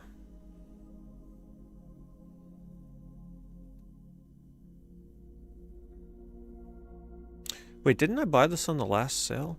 Wait, did I buy this on sale or did I pay full price?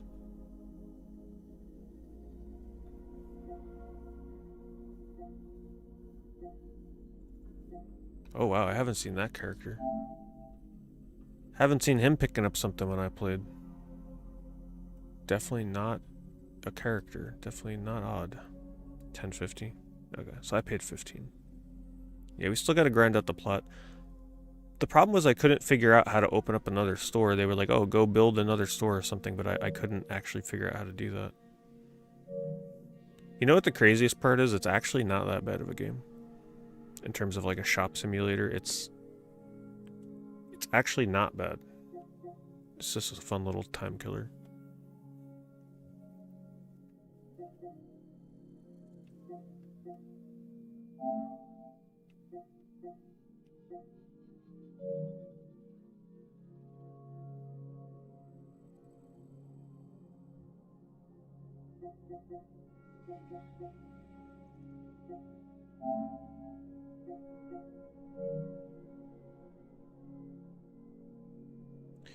Shenmue 2, 1 and 2 on sale for $4.50. Super worth it, by the way. Like, damn.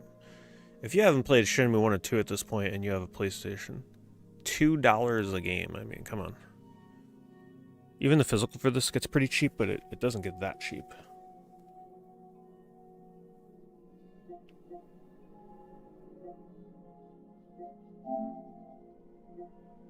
Interactive movie. She sees red. I mean, she's in a dark room, of course she does.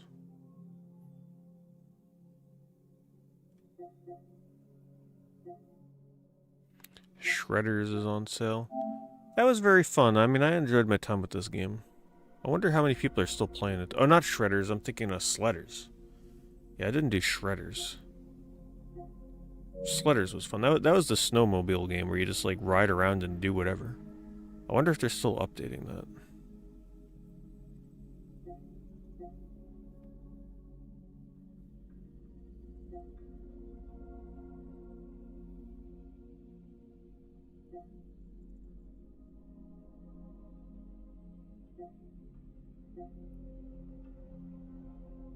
Snufkin. I almost bought this when it came out, but I didn't want to pay 20 bucks, and honestly, I still don't want to play 14 for it. This is like the only official Moomin game I think we ever got in the US.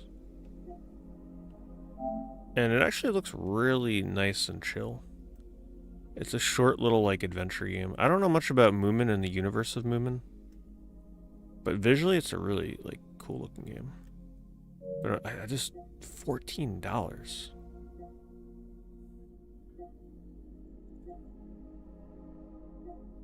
It's something that you beat in like 2 to 3 hours, so I don't know. It's just not cheap enough. I'll keep an eye out if that goes cheaper in the future. Did I play Phantasmagoria 2? I haven't played any Phantasmagoria 2, yeah, I thought you were talking about Phasmophobia. Phantasmagoria 2, yes, I streamed that. I'm not sure if the full archive for that was ever, like, preserved. I think I was missing, like, the beginning of it, or the middle, or something. It wasn't... One of the VODs got lost, I believe. Soma.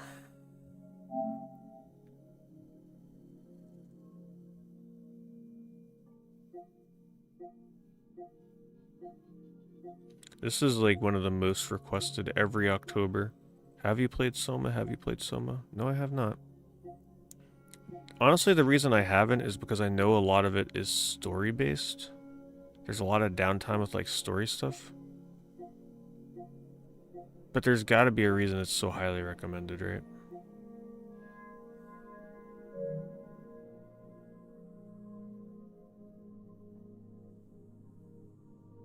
Someday You'll Return. I have this on my wish list. Also, it's not a short game. I think it's like, what, 12 hours? To me, that's a little long for a game like that, but who knows? This year, next year, the year after, I'm sure one of these Octobers I'll play it.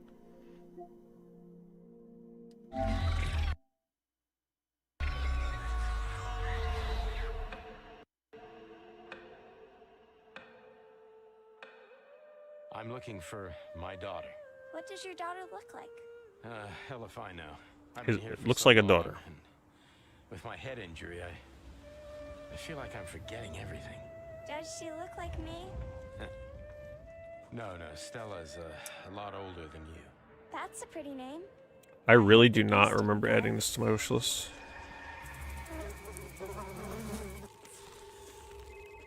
What's going on? The police just called. They canceled the search.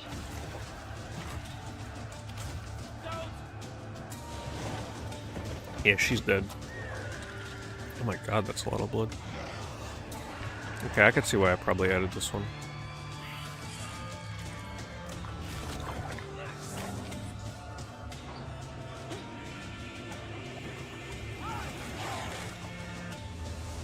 Tell me, Daniel, have you found Stella? Stella. Oh.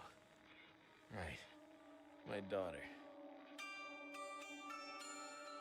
That does not look like it's worth 25 bucks, but $4 or $6, yeah.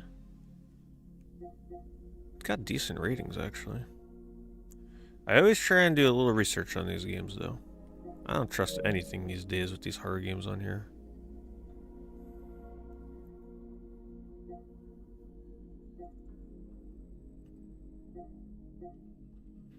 A lot of these I'll have to look into, though, and see, like, buy them before the sale ends, if there's any I'm getting for October.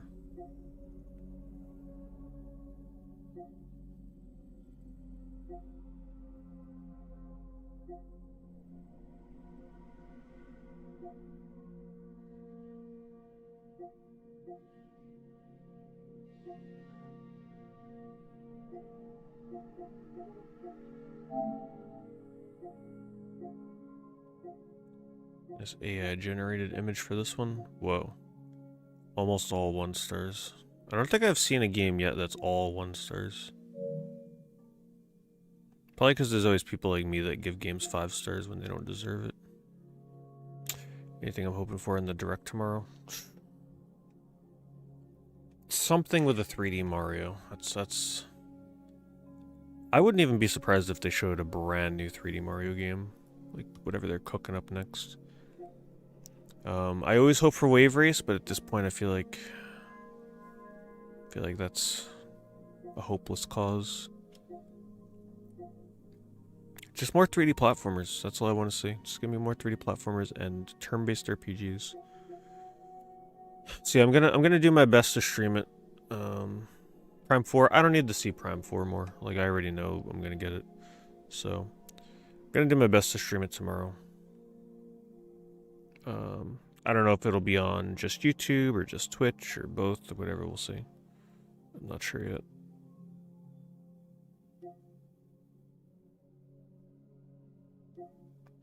But, you know, I could always oversleep or something. You never know, so we'll see.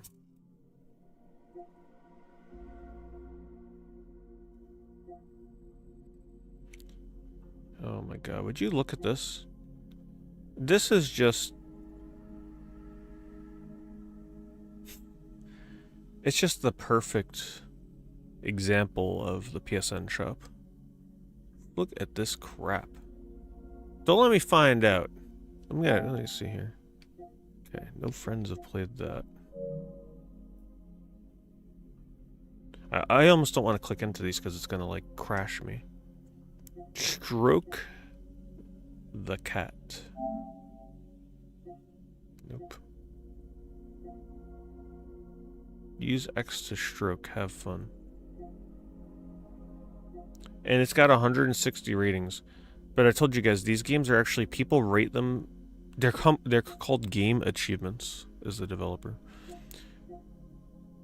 They're rated based on how easy the trophies are, or the platinum. So they give it 5 stars if it's easy, 1 star if it's not easy. Or if you just mistakenly buy the game and have no idea. Stroke the dick. It does not surprise me that's the highest rated one. I'm actually almost tempted to buy that just so I can have that on my profile. Add it to the collection of just batshit insane games. The dick is a small antelope. By nature, they are pretty shy and will often run away if you try to approach it. This one, though, it's friendly and will stand to attention, allowing you to stroke it. Stroke your own dick in your own living room, bedroom, bathroom, wherever you have your TV. It's just so crazy.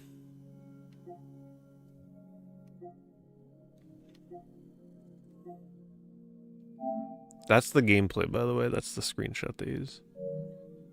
Good God.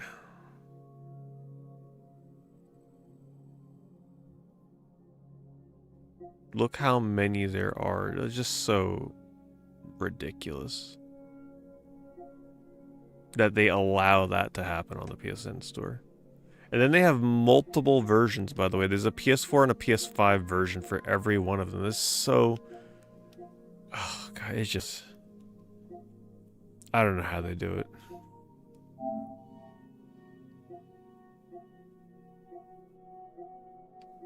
It's a VR game, gotta be. Yep.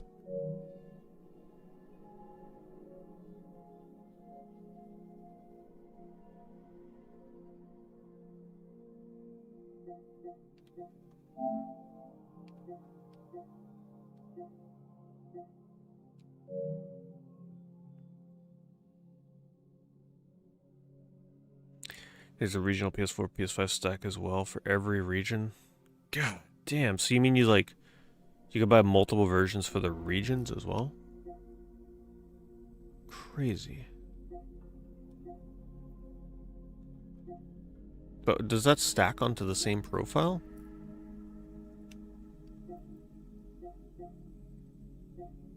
Wow.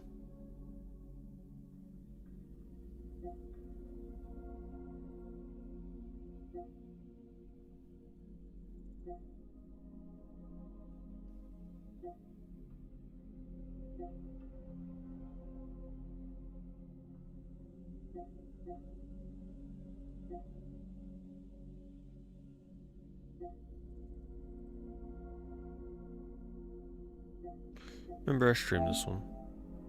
I bought it because I just wanted that as one of the like cover images for the games on my profile, so when people look through the games I played, they just see like that girl screaming. It was worth it alone. I think it was like 50 cents for this or something. Some decent attempt at a point-and-click game. I mean, it actually wasn't terrible. You could tell that they really tried to evoke like a 90s style point-and-click with the graphics they used. It was just pretty boring.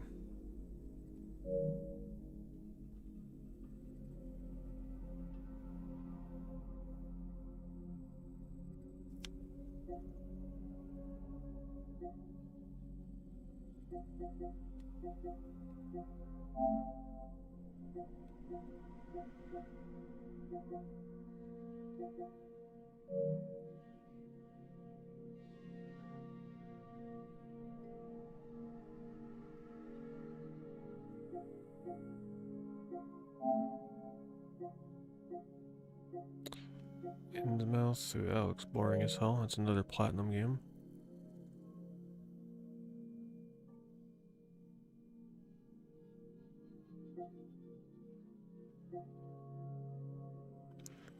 Lord of the Rings Gollum is on sale.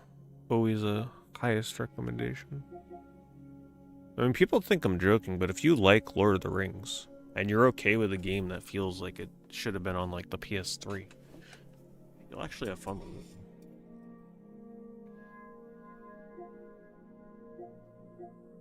You just gotta put up with some bullshit, like stealth segments where they catch you and it's really annoying. Midnight Walk, wait, was this on sale for 40% off last sale? I don't remember if it was. It's gonna be a good one. I feel like no one's talking about this either. Yeah, this came out this year. I feel like this is like a sleeper game of the year contender, and I feel that way and I haven't even played it yet. It just looks like that kind of game.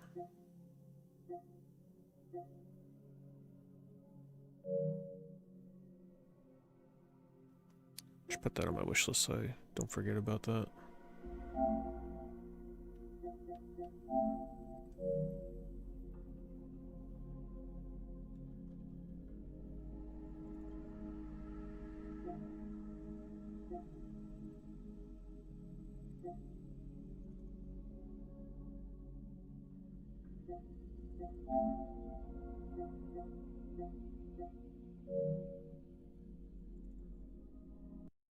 Yep.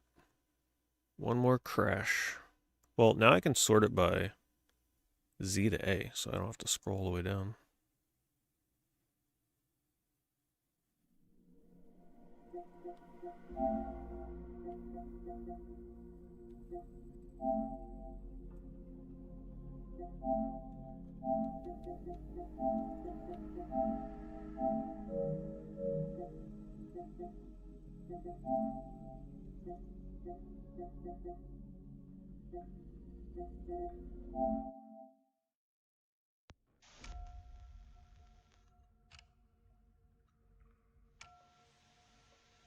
They want $12 for this normally, by the way.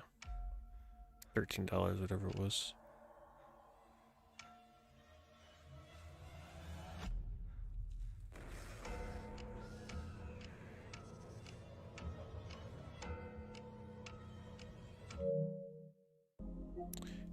I think there's a reason it's got 10 reviews, most of which are bad.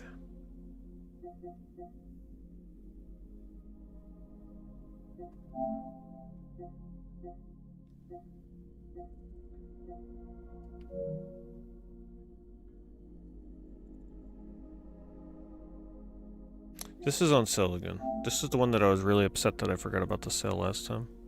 Zenki Zero. I forgot though, this has a physical, right? But it's probably nowhere near as cheap as this. It just looks like something I might enjoy. Some kind of weird roguelike food feeding kind of RPG concept.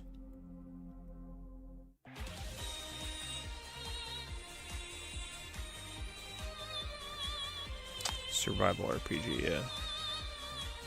It just looks so different.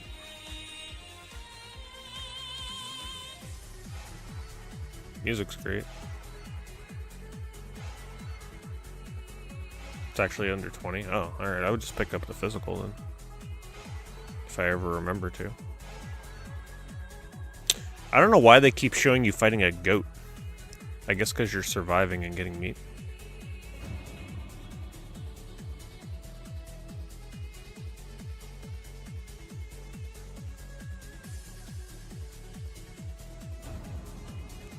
This just looks so weird.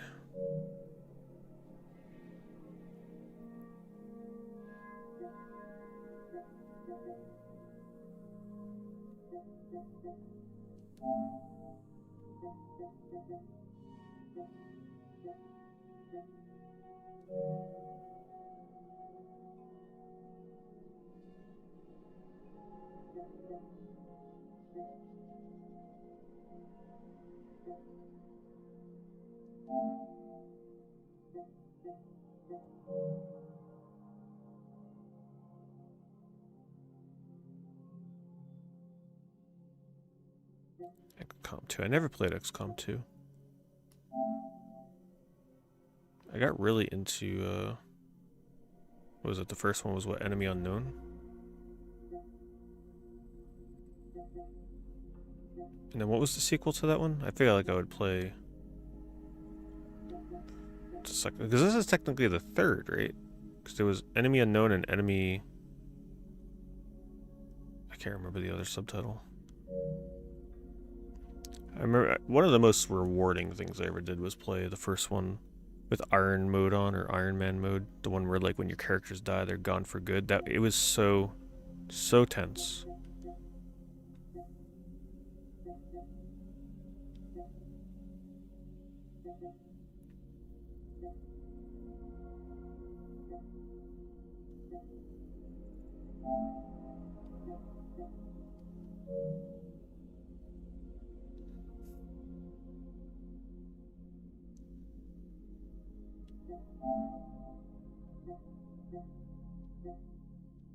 And they bring out a lot of, is that a Warhammer game? Oh, no, maybe not. Vulcan. Sure looked like it for a second. No helmet, though. That should have been tell sign. Withering Rooms. Definitely worth $12. For you Clock Tower fans out there.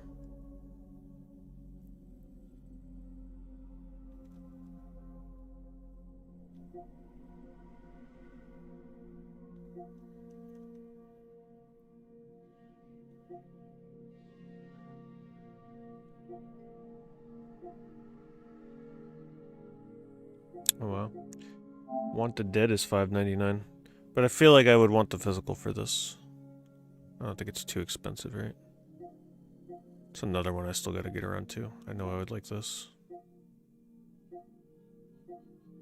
Another 360 era style action game.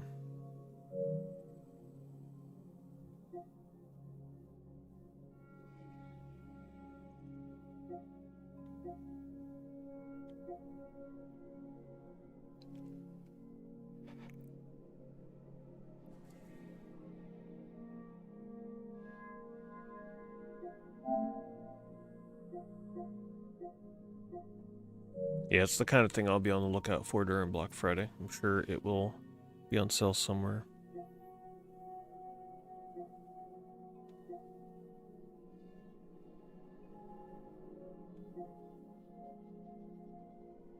See, this is what I mean with Square Enix. Like, come on, Square Enix. This has been out since 2022.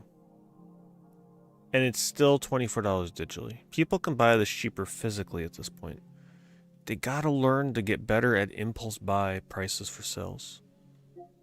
Right? Most of you are not gonna spend $24 on a digital version of this game. But if they made it $9.99, wouldn't you be halfway tempted? I feel like they'd sell way more copies. They'd probably sell 3 copies to every 1 or 5 that they would sell at that price.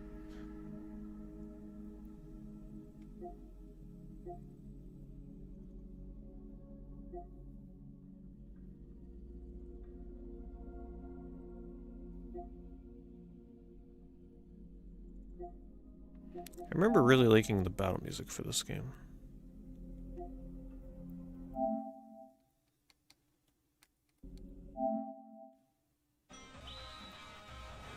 Yeah, there it is. We get the first move. Behold my power. I reign supreme. It's like a visual novel paired with a very basic dungeon crawler. That was pretty intense. Here's alright. It was alright.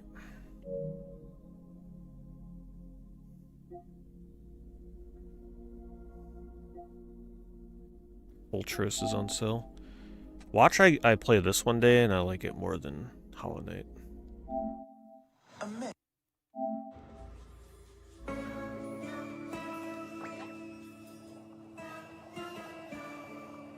It just looks like the kind of game that should have got way more recognition just for the graphics alone. Reincarnate as fit and proper, but never aware.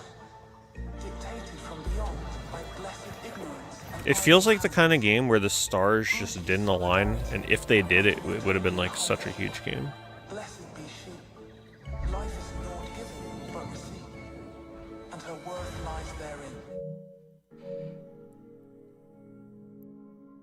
There is a physical for that though, so best to just pick up the physical. I think it's pretty cheap too.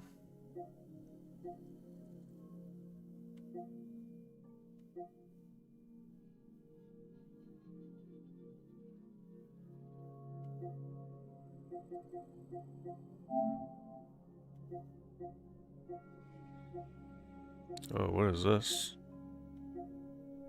It's got a lot of ship battles though. It almost looks like a 3D action platformer or something. What drives a pirate to set sail on an adventure? Surely the treasures of the sea. Sometimes it's fate.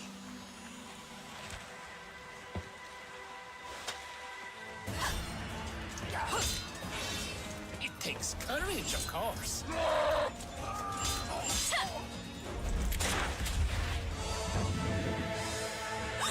Alright, I want a gameplay trailer, please.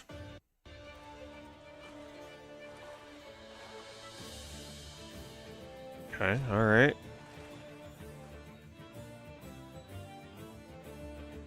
Definitely looks like a PS2 game, or PS3 game. It has platforming. Have we just stumbled across another shitty 3D platformer? Definitely evokes that PS3. Also evokes PS3 frame rates.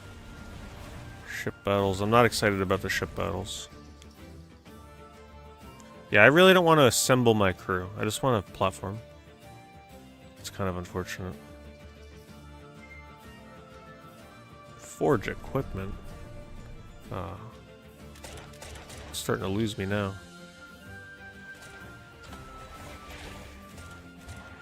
This stuff looks fun though.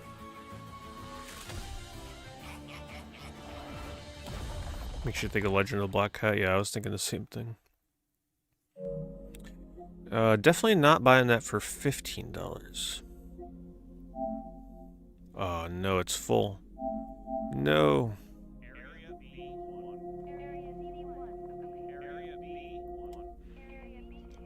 More B1 bits for Main Killer. Thanks so much, Main Killer. Thoughts on Serious Sam franchise? So the only exposure I have to Serious Sam. What is this? Alright, I won't delete that. That looks okay. The only Serious Sam I've played, believe it or not, is, what is it? Next Encounter? It was the one on PS2. And I actually was fortunate enough to have bought that game when it was new, while people were still playing it online. So I actually was able to play it online. There were very few people online. You were actually kind of lucky to get like 1 or 2 people in a lobby, but at least I have the memory of doing that. It was fun. But really, that's one of the only Serious Sams I've played, I think. I don't think I've dabbled. Maybe I dabbled in one of the newer ones on PC at some point long ago, but if I did, I don't really remember. So I don't even know what one I would do personally if I were to play another one. I don't know what one you'd recommend if you're big on them. Trash is fun. Yep, you can definitely say that on the PSN shop.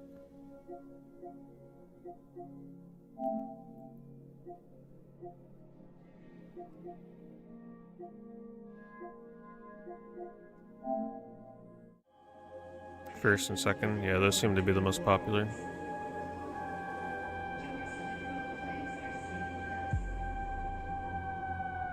Once more you enter this place of desolation and ruin. Long have I watched you, your every waking and every passing.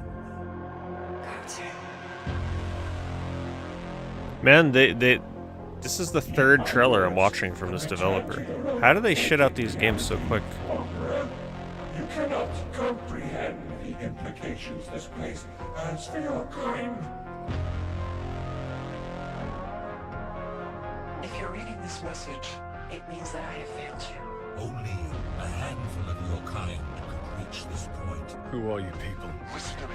All of us are. I will say they have a step above for production though, with the voice acting and stuff, and the trailers are quite decent. You must focus. The atmosphere on this one actually seems pretty good. Different. This all happened because of that rite of transmigration of yours. I want to prevent you and the others from sharing our fate. What did we do? Who was hunting us down? We'll meet very soon. A little unpredictable. Yeah. I gotta say, that looks interesting. 4.0.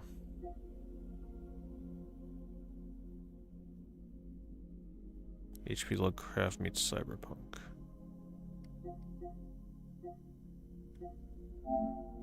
They seem like a step above, like they actually care to put out good walking sims. And they all seem quite varied in like their atmosphere. Steel Assault. Goodbye. You were the weakest link on my wish list.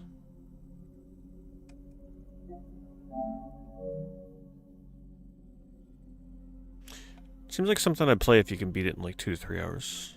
But if it takes more than one stream, I don't think I would. Half a stream would be ideal.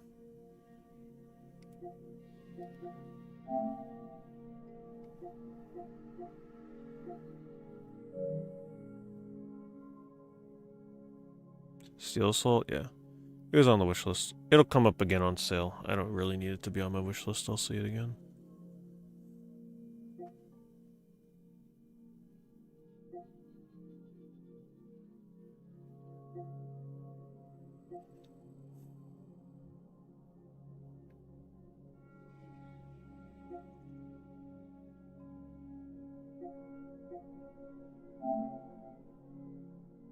Cigars of the Pharaoh.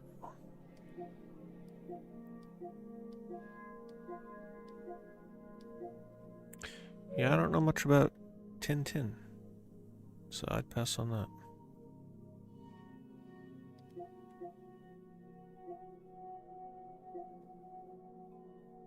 Oh, Walking Dead Destinies is on sale for only $10.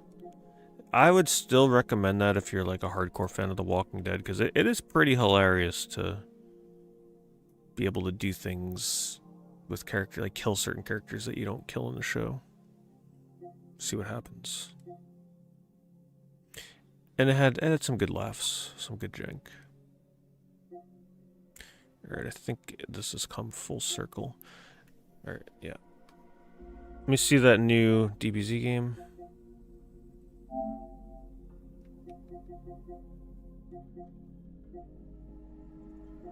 What is that? Full Metal Schoolgirl? October. And they want $50.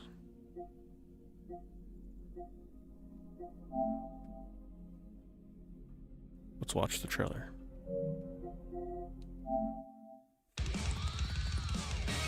Wake up the weebs, wake up the metal fans.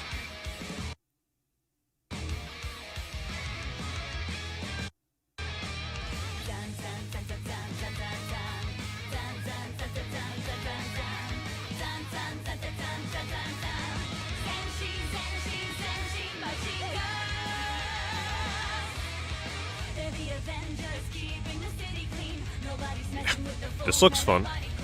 This looks so ridiculous. I like the music. It's in English.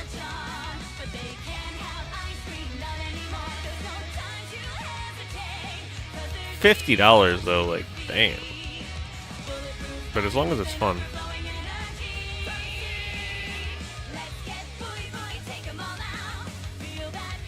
Yeah, the YouTube stream is definitely in trouble with this song.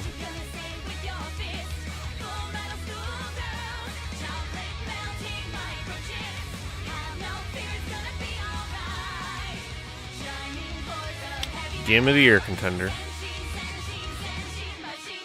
This just reminds me of something that would have come out on Xbox 360, and we would have loved it.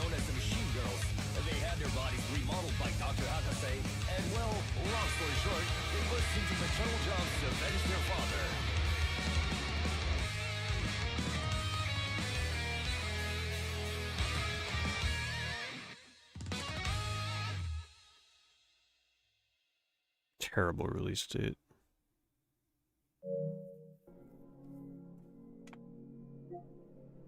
Second trailer now available. You can get the deluxe edition with a season pass. For a game like that, come on. Just release the full game up front. I'm so sick and tired of these season passes and games like this.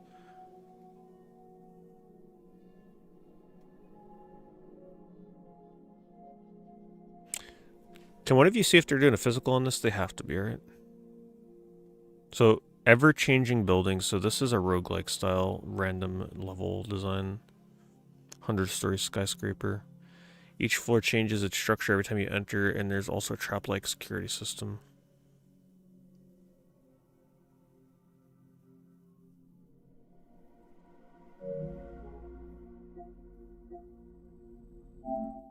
Is this a different trailer?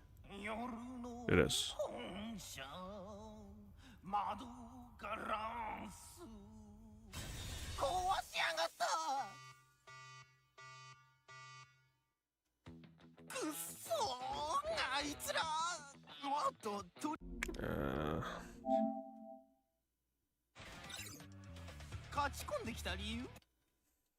Want to see gameplay? 当社の再生技術シャティックで永遠に働き続けられるからな。休む必要なし。最高だろ。ちなみにファジー機能付き新型 Multi-language Asia physical, no official US physical. Oof.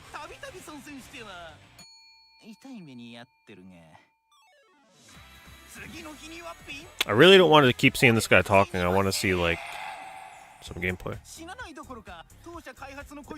Every time I fast forward, it's always him.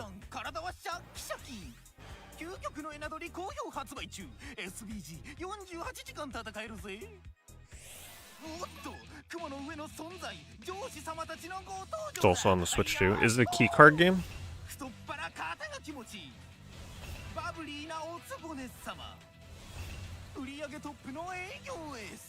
Damn.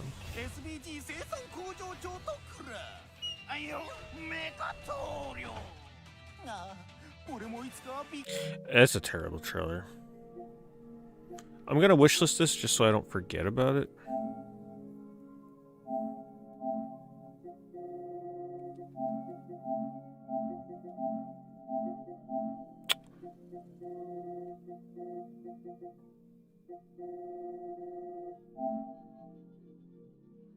Okay, Gravel always goes on sale. We'll remove that.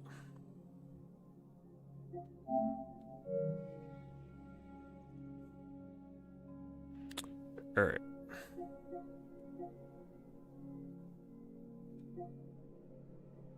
Oh, here it is.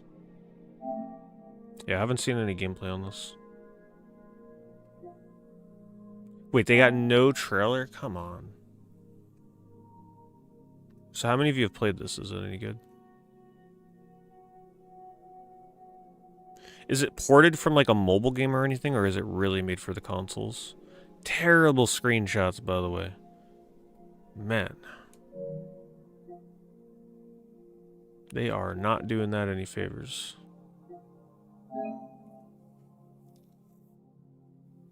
4v4? MOBAs were always usually 5v5, right?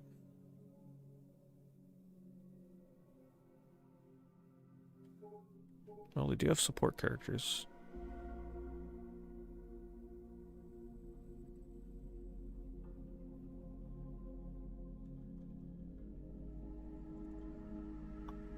Well, they could always change it around by making bigger storage available. Or smaller, rather. You played it and it's real unbalanced? Yeah. Is it really? It's a mobile console release same time? Oh, really? So I can play this on my iPad. I could just tell. I could tell by looking at it. As soon as I saw that, I knew it had to be like a mobile game.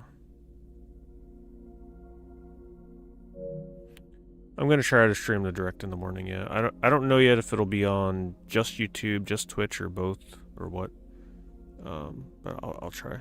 Which is why I'm gonna end the stream now, so I can start to prepare to head to bed. No guarantees though, but I will definitely be trying to stream it.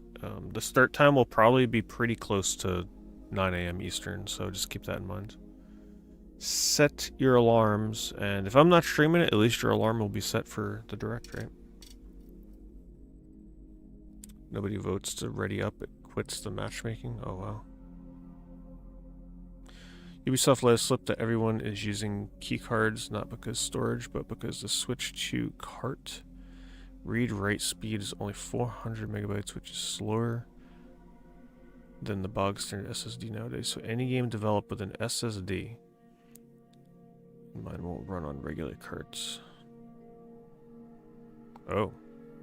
So it's more of a read-write thing, so like loading times and stuff, kind of?